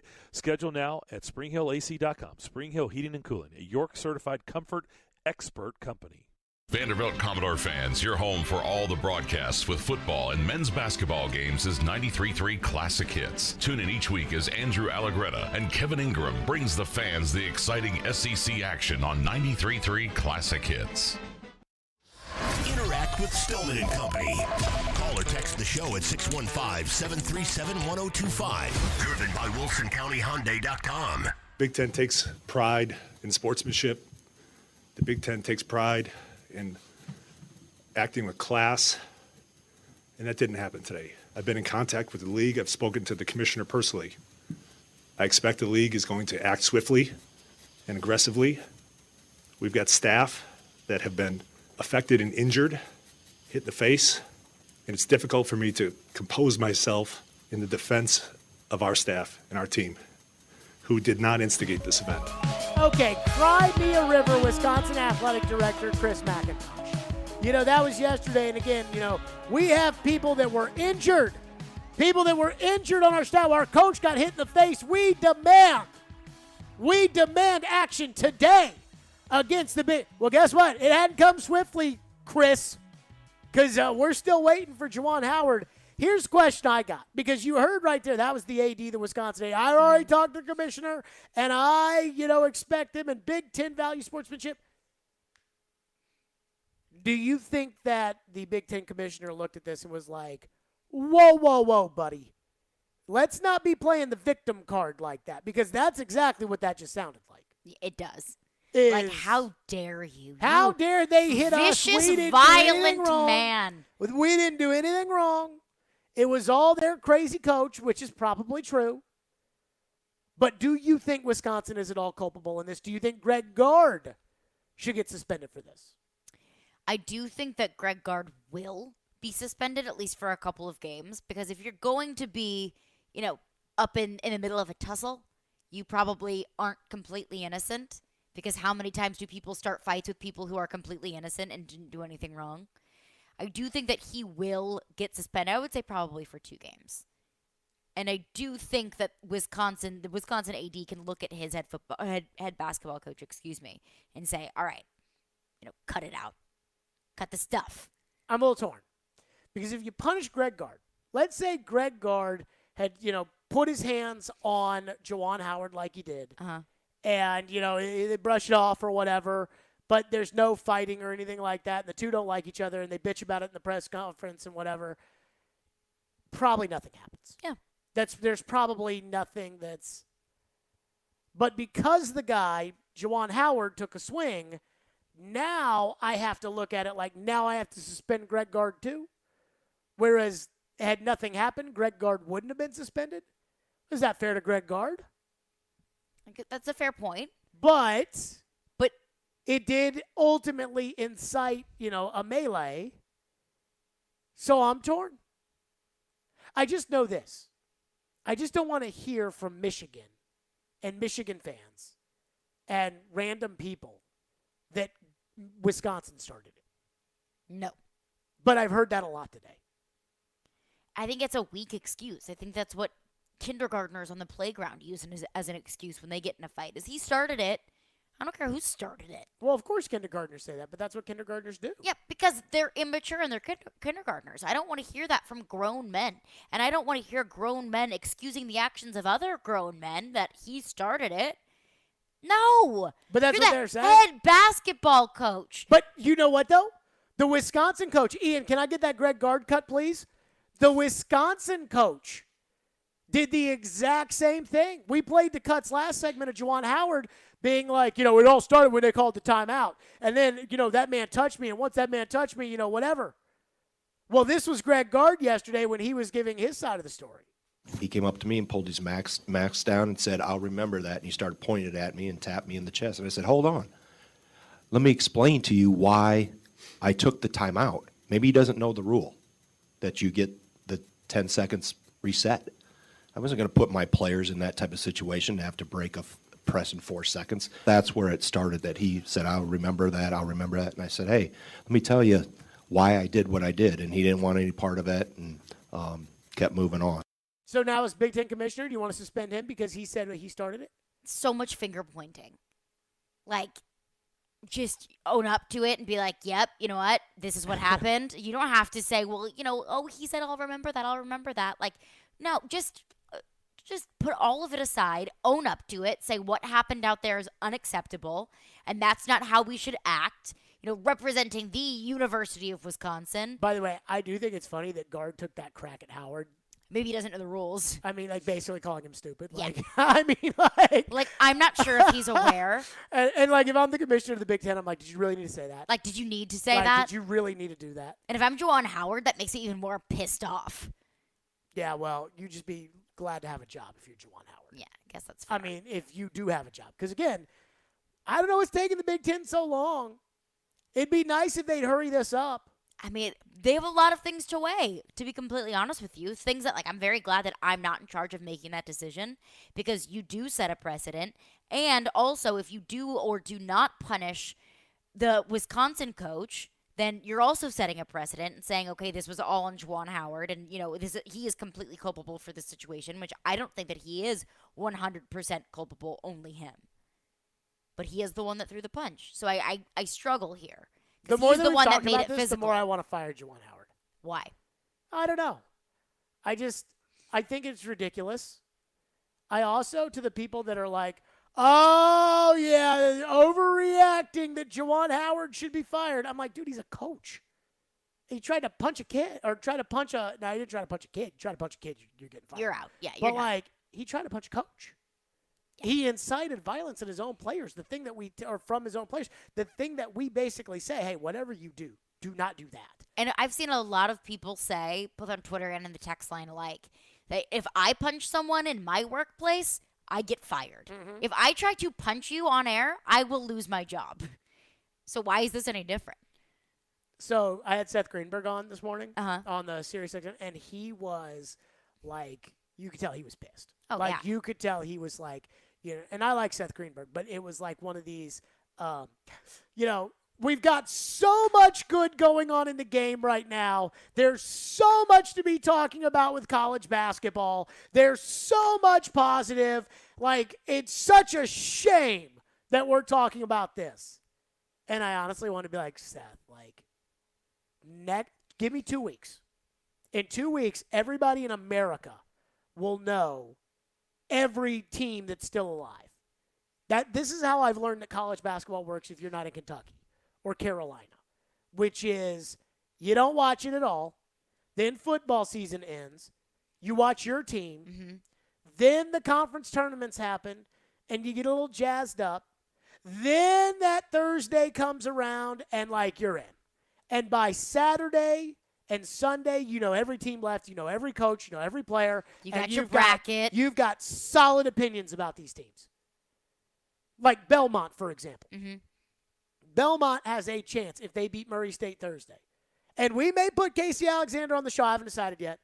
But Belmont, if they win Thursday against Murray State, and I don't know why because I haven't kept up with it, and to be honest with you, I'm not sure how much I really care. But if Belmont wins on Thursday, they've got a legitimate shot in at-large.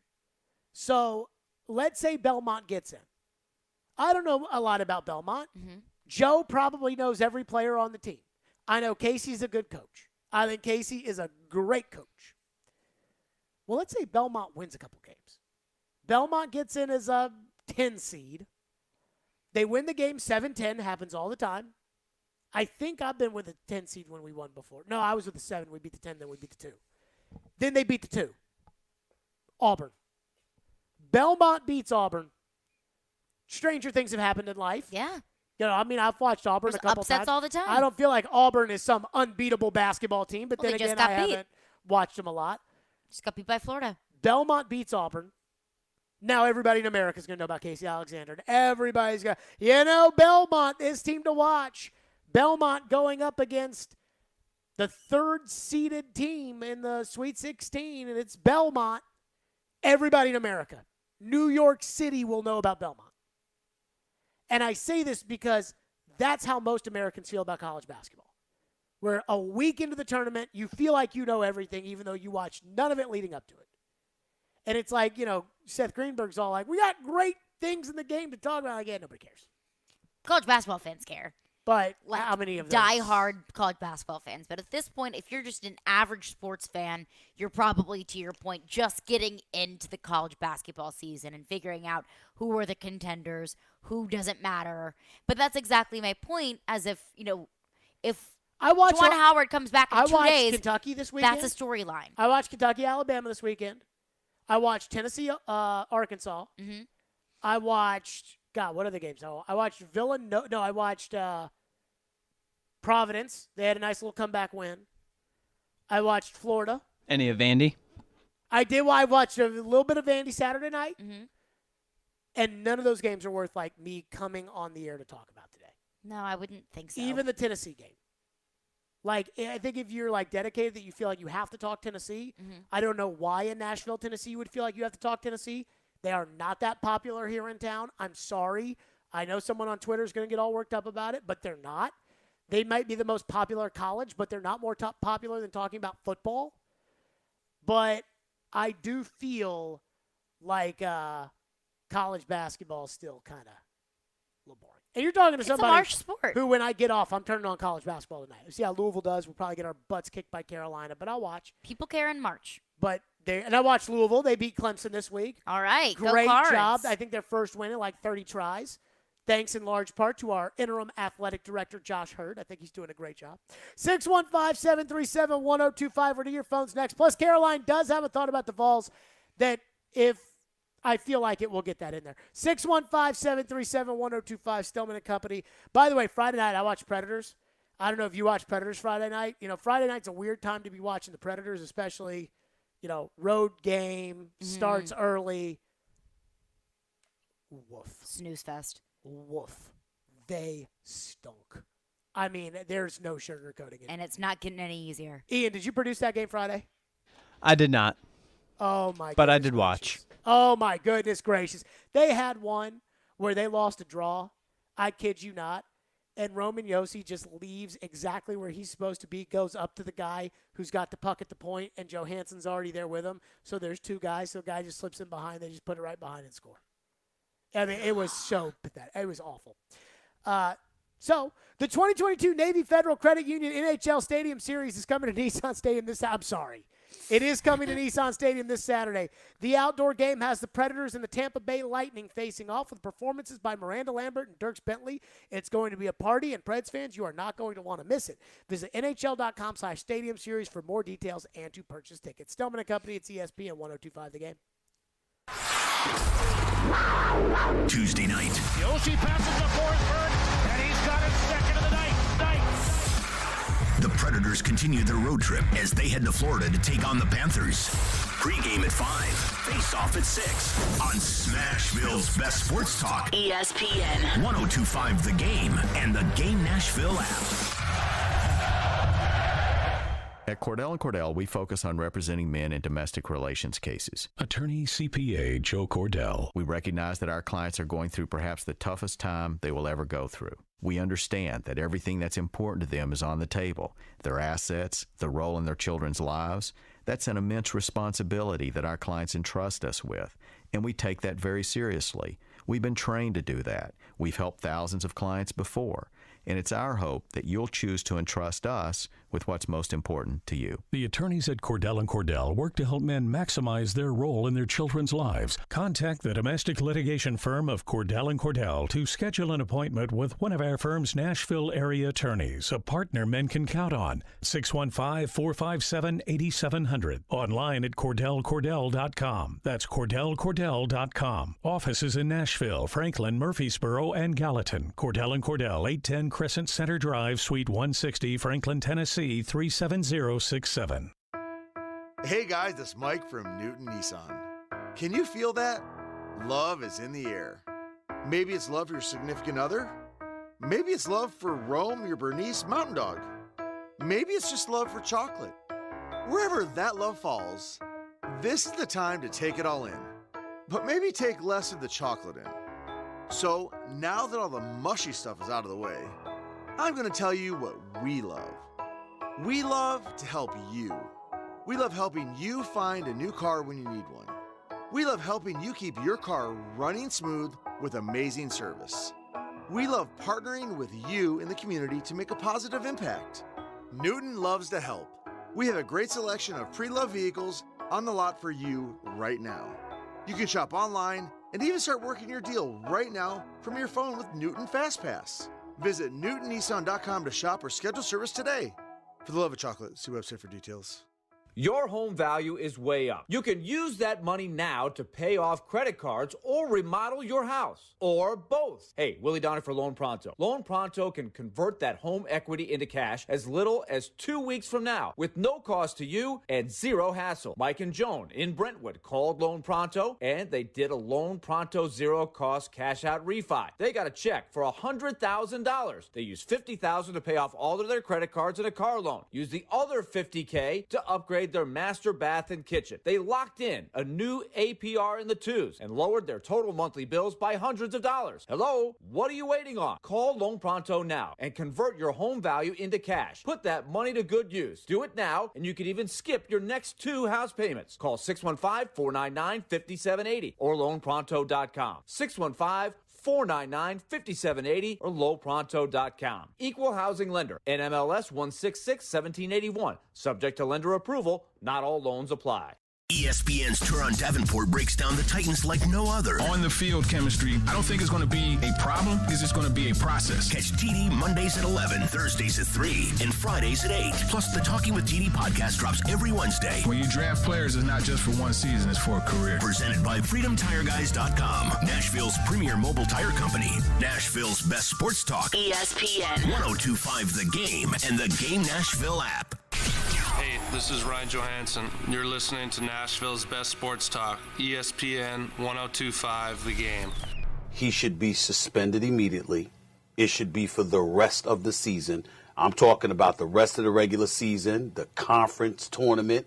If they were fortunate enough to get to the NCAA's, that too, he should not be allowed to coach another game this season. And if he ends up avoiding getting fired, he would be a very lucky individual, because I'm of the opinion it's entirely possible that Juwan Howard's going to be fired within the next 24 hours. No, Stephen A. No. Breaking news, Dan Wetzel, Yahoo Sports. Juwan Howard has been suspended for the rest of the regular season. Full stop. What? And the rest of the regular season is 5 games. What? They play Wednesday and then through March 6th. 5 games. Who's the Big Ten commissioner? I need that right now. Please look that up for me, research department. Look that up for you. I need to know who this Big Ten commissioner is, because he's got to go. You know who it is? I know who it is. Kevin Warren. That freaking loser who tried to cancel football 2 years ago, he's got to go. He's got to go. What a pathetic, pathetic punishment. I told you, if they fired him, I'd have been okay with it. I would not have argued if the Big Ten said, no, you embarrassed us on CBS, you got to go. I would not have had a problem with that. I would have thought maybe it's a little too harsh, but again, I wouldn't have had a problem with it. I would have said, okay, that's what they want to do. Instead, they give him the regular season. He could be coaching in 2 weeks. In 2 weeks, he's going to be coaching. They may play Wisconsin again, and he's going to be coaching. He threw a punch at a coach on national TV on CBS, and he incited 2 of his players to lose their mind like it was the Malice in the Palace all over again, and they're going to let him coach the Big Ten tournament. Oh, my God. Oh, God, whatever shred of respect I had for the Big Ten, which was really non-existent after what they did last year when they let Ohio State get into the championship game playing 5 games, when they unilaterally changed the rule so that Ohio State could get in the championship game and could get into the college football playoff, where I just would like people to know they got their rear end spanked by Alabama in the championship game. I truly have lost all respect for the Big Ten. 5 games? 5 games. He threw a punch on TV. And also, what's the benefit of bringing him back for the Big Ten tournament? Like, what? So now that we can all talk about this? Yeah. So now that when he coaches, it's going to be like, and here comes Michigan with their ridiculously ill-tempered head coach. What a joke. You know what's funny? I got on Greg Sankey last week because I think he blew the playoff expansion. Yep. Like, I think that if Greg Sankey had just kept his mouth shut about Texas and Oklahoma and It slow would have played it, expanded. they would have gotten their 12 teams and they would have gotten their more money and they would have gotten, and he screwed it up. But Greg Sankey's done some good things in college sports. Yeah. You know, he's done some good things. This Kevin Warren, the commissioner of the Big Ten, his track record is tried to get everybody to cancel college football in 2020, canceled college football in 2020, relented on canceling college football in 2020, allowed Ohio State to get into the Big Ten championship game so they could get in the college football playoff, even though they only played 5 games the whole season. And they only played 5 games because the Big Ten started late because Kevin Warren tried to cancel college football. And now this. Has he done anything good for the Big Ten Conference? Now, they're going to sign a new rights agreement. I think I read that CBS is going to offer the Big Ten like $1 billion, and they're going to put the Big Ten on at 3:30 in the SEC slot when the SEC game goes to ABC, ESPN, which is crazy because I think ABC is going to take that SEC game, and so now you're going to have the SEC game go up against the Big Ten game, and if there's a good Big Ten game, there's a chance that Big Ten game might outrate the SEC game. You get an Ohio State versus somebody good, it's going to get a higher rating than the SEC. But, I mean, come on. Also, there is a lot of drama surrounding his vote on the expanded college football playoff because he initially recommended against a 12-team format, voted against the 12-team format, and then came out and said, to be very clear, the Big Ten Conference supports expansion of the college football playoff. So he voted for it? It says he recommended a vote against the 12-team format. Oh, my God. And then turns around and says, we are pro college football playoff expansion. Yeah, because he realized they're going to get 2 teams in. Yeah. Because So, he realized never mind, just kidding. That the second team, if there's another team that's not Ohio State, like Sankey knows this, he's going to get 2 or 3 teams in every year. Yeah. If they go to 12 If it's teams. 12. In the Big Ten, they're going to get 2. Whoever is not Ohio State and loses, so it's Penn State or Michigan, but they have 1 or 2 losses because they lose to Ohio State, and then they don't represent the Big Ten East in the Big Ten, they're going to get in the playoff. But he's too dumb to realize that at the beginning, so he sets up the alliance to block the playoff expansion, which, again, I'm for. I hate a 12-team playoff. I think it's bullcrap. But that's just me. But so then he realizes how he screwed up, and he tries to redo it. It's too late. Oh, God, this kills me. The rest of the regular season. What a toothless penalty. And also what we Toothless. don't know yet. Embarrassing. What we don't know yet is are there guard? more punishments? Yeah. On What if the they Wisconsin side of things, on the athlete side of things. I mean, the answer has to be no. I mean, the Juwan Howard, if you want to call it, verdict, was the most awaited one. But I do think it will be interesting to see how the Big Ten approaches that. Oh, my God, what an embarrassment moment for sports. Embarrassing moment for embarrassing. sports. That is embarrassing. I can't believe this. No Big Ten tournament. I would rather them fire him than this. He tried to punch a coach on TV. And what is the advantage? What is the positive of bringing him back for the Big Ten tournament? So now that's the entire narrative surrounding the tournament. Let me go back to this. If a coach unbuckles his pants and throws him down and moons the other coach on his way out, coach is going to shake his hands and he just shows him his ass. 5 games. Right? I guess. I think that hitting someone is significantly worse than mooning someone. 5 games. 5 games. If not less. Because I think that's a lesser offense. It's just funny. Can I get that Chris McIntosh cut again, Ian? If I could? Because remember yesterday, this was after the Chris McIntosh. He talked to the Big Ten commissioner, and the Big Ten commissioner was going to set him straight. Big Ten takes pride in sportsmanship. The Big Ten takes pride in acting with class, and that didn't happen today. I've been in contact with the league. I've spoken to the commissioner personally. I expect the league is going to act swiftly and aggressively. We've got staff that have been affected and injured, hit in the face, and it's difficult for me to compose myself in the defense of our staff and our team, who did not instigate this event. Yeah, obviously wasn't injured too bad because it's only 5 games, and we will see you at the Big Ten tournament, Coach. It's also such elitist speaking of, we pride ourselves in being a sportsman-like conference. Until we we want more money, uphold and a then we're certain good. level. Yeah, exactly. We uphold a certain level of sportsmanship and decorum in this conference, and we didn't see that today. You're not innocent. You are not innocent in this situation. Don't give me that. Let's hit your phones next. 615-737-1025. Again, breaking news, Juwan Howard suspended 5 games, the end of the regular season, and no postseason. What a joke. FanDuel Sportsbook. It's my official sportsbook app. Hey, add a little excitement to your sports watching experience and make every moment more by betting on all the action on FanDuel Sportsbook.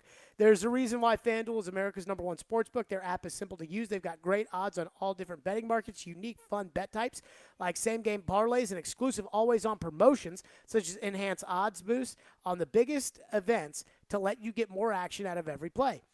They've got a great range of betting options, live betting, odds boosts, and specials, and they've got mini-game parlays multi-game parlays and same-game parlay opportunities so you can get a massive payout on a small bet. And let me just say this.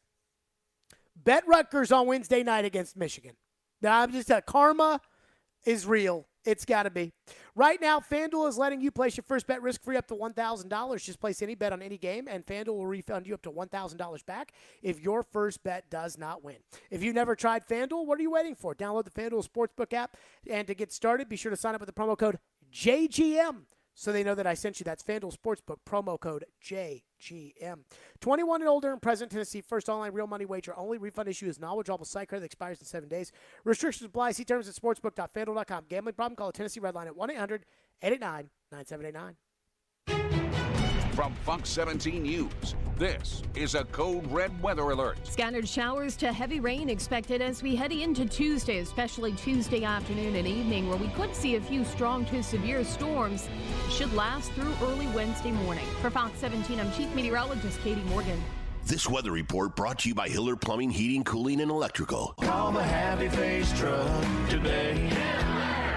Music City. Start a profitable new chapter of your life and be your own boss with your very own Little Guys Movers franchise. In fact, no matter where you are, from Green Hills to the Gulch to down in Franklin, if you can hear my voice, there's an affordable, profitable Little Guys franchise opportunity nearby. Use your existing 401k to invest in yourself. Financing options are available. Join a team with 30 plus years of growth and good times. Learn more at littleguysfranchise.com. That's littleguysfranchise.com. And then make that call.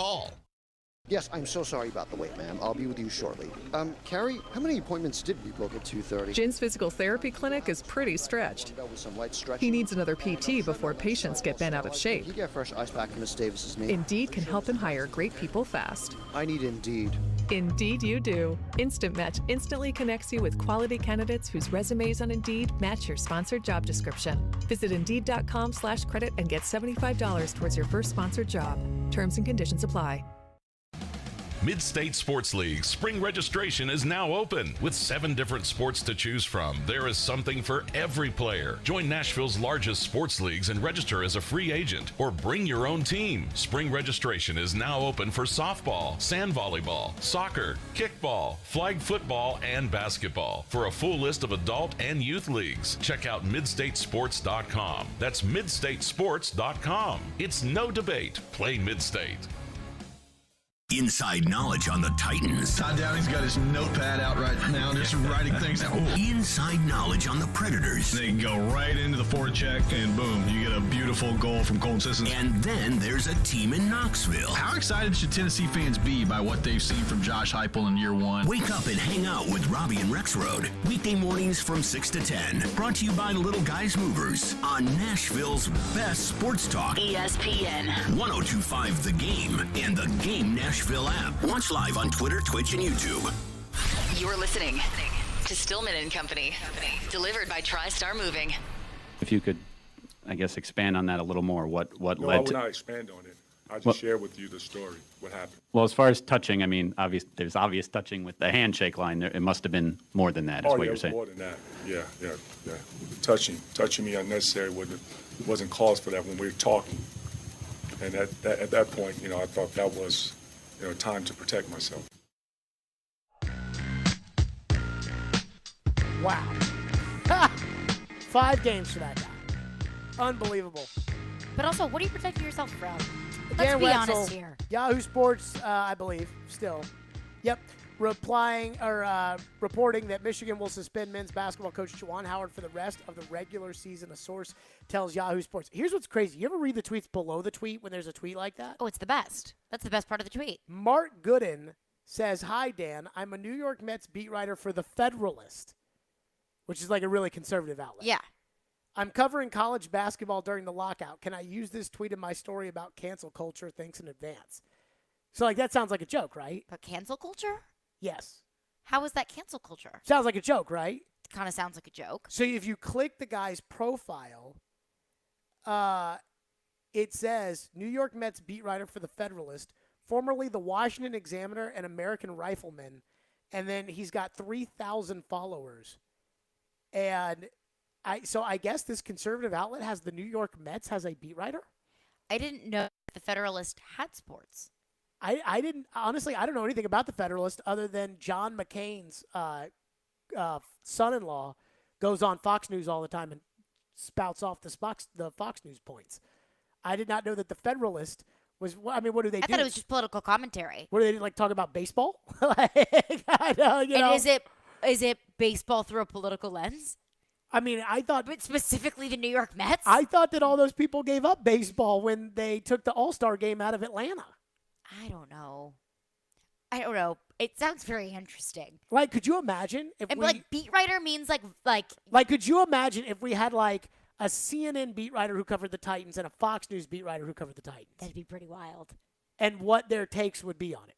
But would it be just completely unbiased coverage of the team? Well, or is it political coverage of the Tennessee Titans? I mean, Karski. I'm kidding. That was a joke. Okay. But, I mean, I'm just saying. It's just, But also, what's cancel culture about that? Because I feel like this is anti-cancel culture. Right. Wouldn't cancel culture be like, you have to fire Juwan Howard? It would be like, you're done forever and you're banned from the NCAA. This is like, you're suspended 5 games. He's not getting canceled, I don't think. I bet Stephen A. Smith is going to lose his marbles tomorrow morning about this. What do we have in the text line? Phone line driven by WilsonCountyHunter.com. One texter texts in and says, Juwan Howard tried to walk away from the situation. Oh, God. Wisconsin coach grabbed his arm, walking up to him, mouthing off. Let's not omit that part of everything. Cancel culture. Of course, let the other coach play victim. Cancel culture.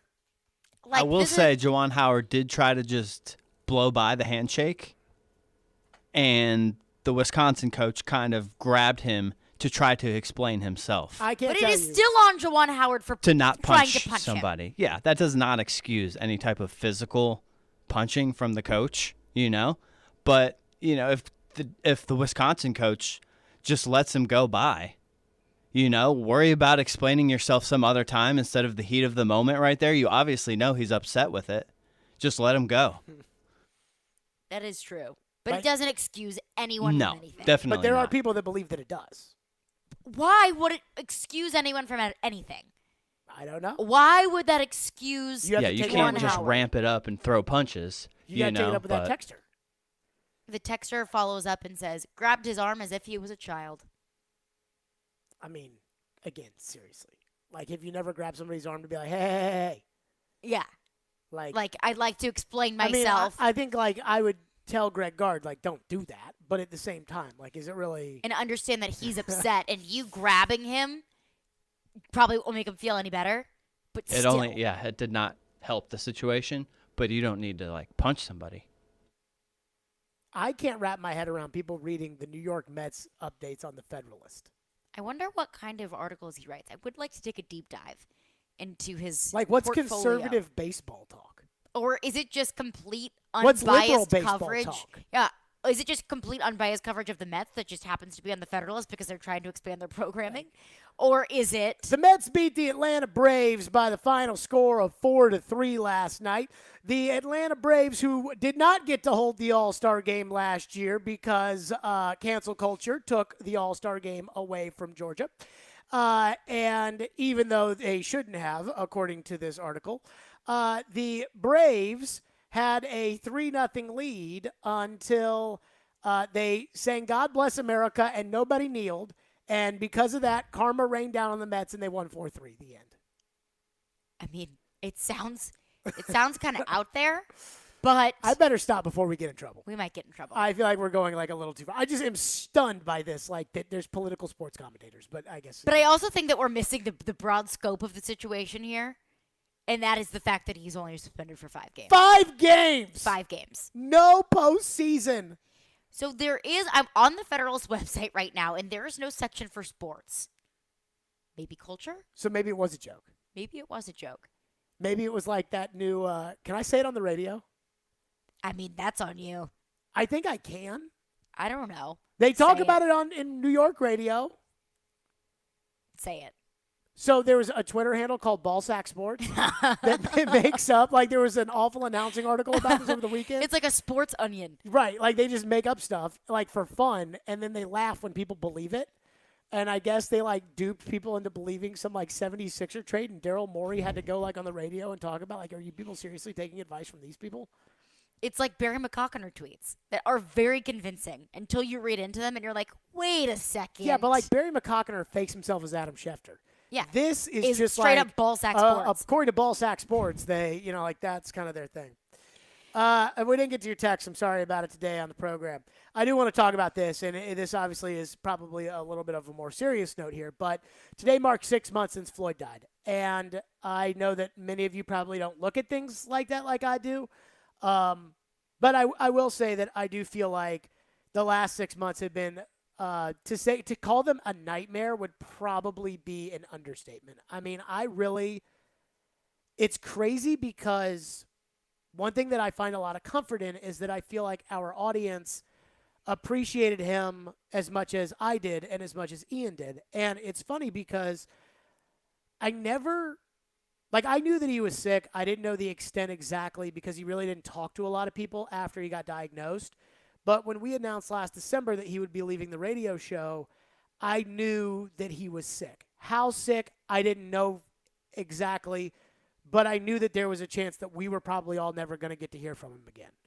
And like when we had that show that day, that first segment, and I broke down in the middle of it, I was honestly stunned because I had never broken down on the radio before about anything. And, I've talked about it at length about how he didn't want people to know and how we had to keep it a secret and everything else. But when I think about the last 6 months without him, like that was all for him. The fact that we didn't talk about it or that we didn't let people know about it. But when we talk about the last 6 months and how it's amazing to me that it's been 6 months, honestly, that's more for me than it is for him. And, there was a part of me that when he died felt like a lot of people were going to want me to not talk about him or not think about him or not bring it up, and I was really worried about that. Like, I was worried that, in 2 weeks after he died, that people were going to be like, oh, God, here he goes again talking about Floyd. We don't want to hear it anymore. We don't this, we don't that.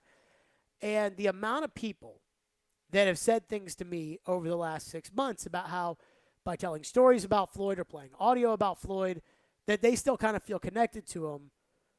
I mean, that means a lot to me. And I thought the Titans did a fantastic job when they put him in the Ring of Honor, letting him know before he died, but honoring his legacy since then. But I guess there's just some things in life that you never get over.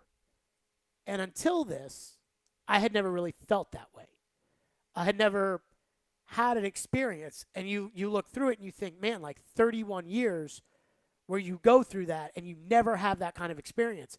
And you realize you're really lucky because a lot of people have those experiences a lot sooner in life, but I hadn't. And I guess it's like a thank you to everybody who listens to the show that, like, the last 6 months have not been easy. And I feel like that the reason that we've had the success that we've had, and Caroline knows this, but, whether it's the Sirius deal or whether it was our really, really high ratings, whatever it was, it really hurt me because I wasn't able to tell him about it. And because of you guys, it's realized that it's because of him and that he'll always have played a role in all of it. And whether it's the success that I have in my career or Ian or everybody else, we're just really thankful for the experiences that we did have And I'm really thankful for all of you for what I've been through for the last 6 months and you guys helping me get through it. So that's it for us today. We're out of here. MTSU and UTEP, that's next. We'll see you tomorrow at 2.